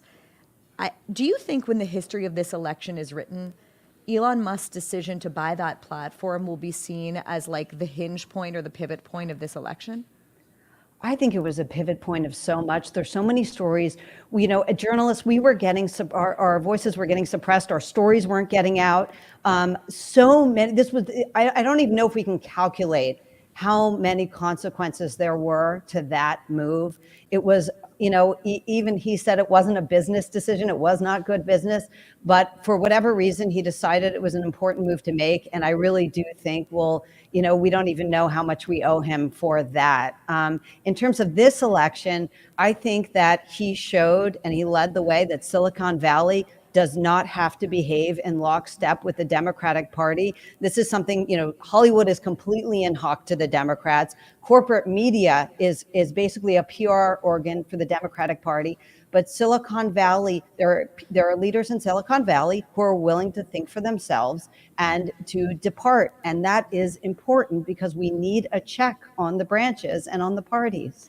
Does that change now? I mean, that's one conversation we've been having kind of over the last 2 hours as Trump's victory seems imminent, is like, will this finally be the waking up moment for corporate media, for Hollywood, for so many of the institutions in American life that are so culturally important, that have been just in, as you just said, in total lockstep with the not even just the Democratic Party, but sort of like with wokeism, really, and the really the far flank of the Democratic Party. Does that start to change after like the pretty unbelievable red wave, I guess you could say, of tonight? I think the biggest change we're likely to see is in both parties. I think that the Democrats have seen that following the squad is not the way to win elections. And I think that's good. That was a very radical flank. The lawlessness on our streets is out of control. That having no border is an insane policy that virtually no one agrees with. And I think that, I do believe this will have a moderating effect on the Democratic Party, but I also think it could have a moderating effect on the Republican Party. This was not an isolationist. He's America first, but he's not isolationist. So I think had Trump, it looks like Trump has won, I don't know yet, but if Trump were to lose, I think that the lesson would have been that he wasn't isolationist enough. And if he wins, that will not be the message. Abigail, how many years ago was it that you started writing about trans issues? When did your book come out? So it came out in 2020, but I started, 5.5 years ago. Could you ever have anticipated the extent to which that issue would be almost like a litmus test issue in this election? To be honest, I thought it was going to be a litmus test issue in the prior election. Right. So I was surprised that Republicans didn't make a bigger deal of it. Again, I'm in California. You cannot find parents in California, almost anywhere, that support gender transition behind parents' backs in school, which is what's been going on. You can't find parents who think it's okay to have biological young men in their daughters' locker rooms, and yet that's what we're seeing, and it has gone unchecked, and I really hope we finally get the pushback and reversal of some of those policies. Well, Abigail Shrier, such a pleasure as always to have you on. Her most recent piece, I cannot recommend it more highly. It's called The Kindergarten Intifada. It's about an issue that is not going to go away regardless of who is the next president of the United States. Abigail, thank you so, so much for coming on. Thank you so much, Bari. Okay, guys, it's been a night. I gotta bring back Susie Weiss, Tanya Lukianova, Ollie Weissman, who I will join in about 5 minutes to work on. The real work begins. When the real work begins. We gotta bring in the OGs. Your co-host for tonight, the co-host of the Free Press Live, Michael Moynihan and Batya Ungar-Sargon, to bring it home. Let's go! All right, and okay, we are back, ladies and gentlemen. I am back. Batya's back. Barry never left. I never left. And I want to just say one thing before we do whatever cute thing we're going to do to close this. You guys aren't seeing this on camera, but I am looking in the faces of bleary-eyed people who have worked their asses off tonight. And I want to give a special shout out to Isaac, Joey, Yana, Bobby, I'm gonna give Ellie, Yes. and Alex Yes. Chitty, who have absolutely kicked this ass thing, yeah. tonight, and we're so grateful to all of you. All right. All right, where are we, guys? So we're going to close this out, right? I have been drinking. That's mine. No, Seriously? I just put my finger in it. Did you put your finger in my Yeah, phone? I'm sorry. Honestly, this is how this should end. Yeah. Right now, I want to say, meine Damen und Herren, meine Volksgenossen, we're in a Nazi country, I speak German now. So we are going to the Konzentrationslager. Okay. Historians have been banned, we think. And I want to thank you guys all for joining us. We had so many guests. Oh, where do we even begin? My head is spinning. I don't know what happened. Some were my favorite. I would like to get rid of some, Batya. It's fine. We'll do it later. But you guys joined us. We appreciate it. Thank you for tuning in here, as opposed to all those other crappy networks where they talk about everything ending. Everything is just beginning. We're fine. You need, ladies and gentlemen, boys and girls, to go to the fp.com and subscribe, because we do this because you subscribe, because we have money from you. Just go over, subscribe. It's incredible content. You saw a lot of the people here tonight that write that content, myself included, Batya included, Bari included. And we just want to thank you for joining us on this momentous evening, which wasn't that momentous. Everything is going to be fucking fine. I'm telling you that right now. You might not like it. I don't really like it, but it's going to be fine. Ladies and gentlemen, boys and girls, thank you for joining us. Good night. Thank you, Batya. Thank you, Bari. Sayonara. Thank you, America. Thanks, comrades. Cheers.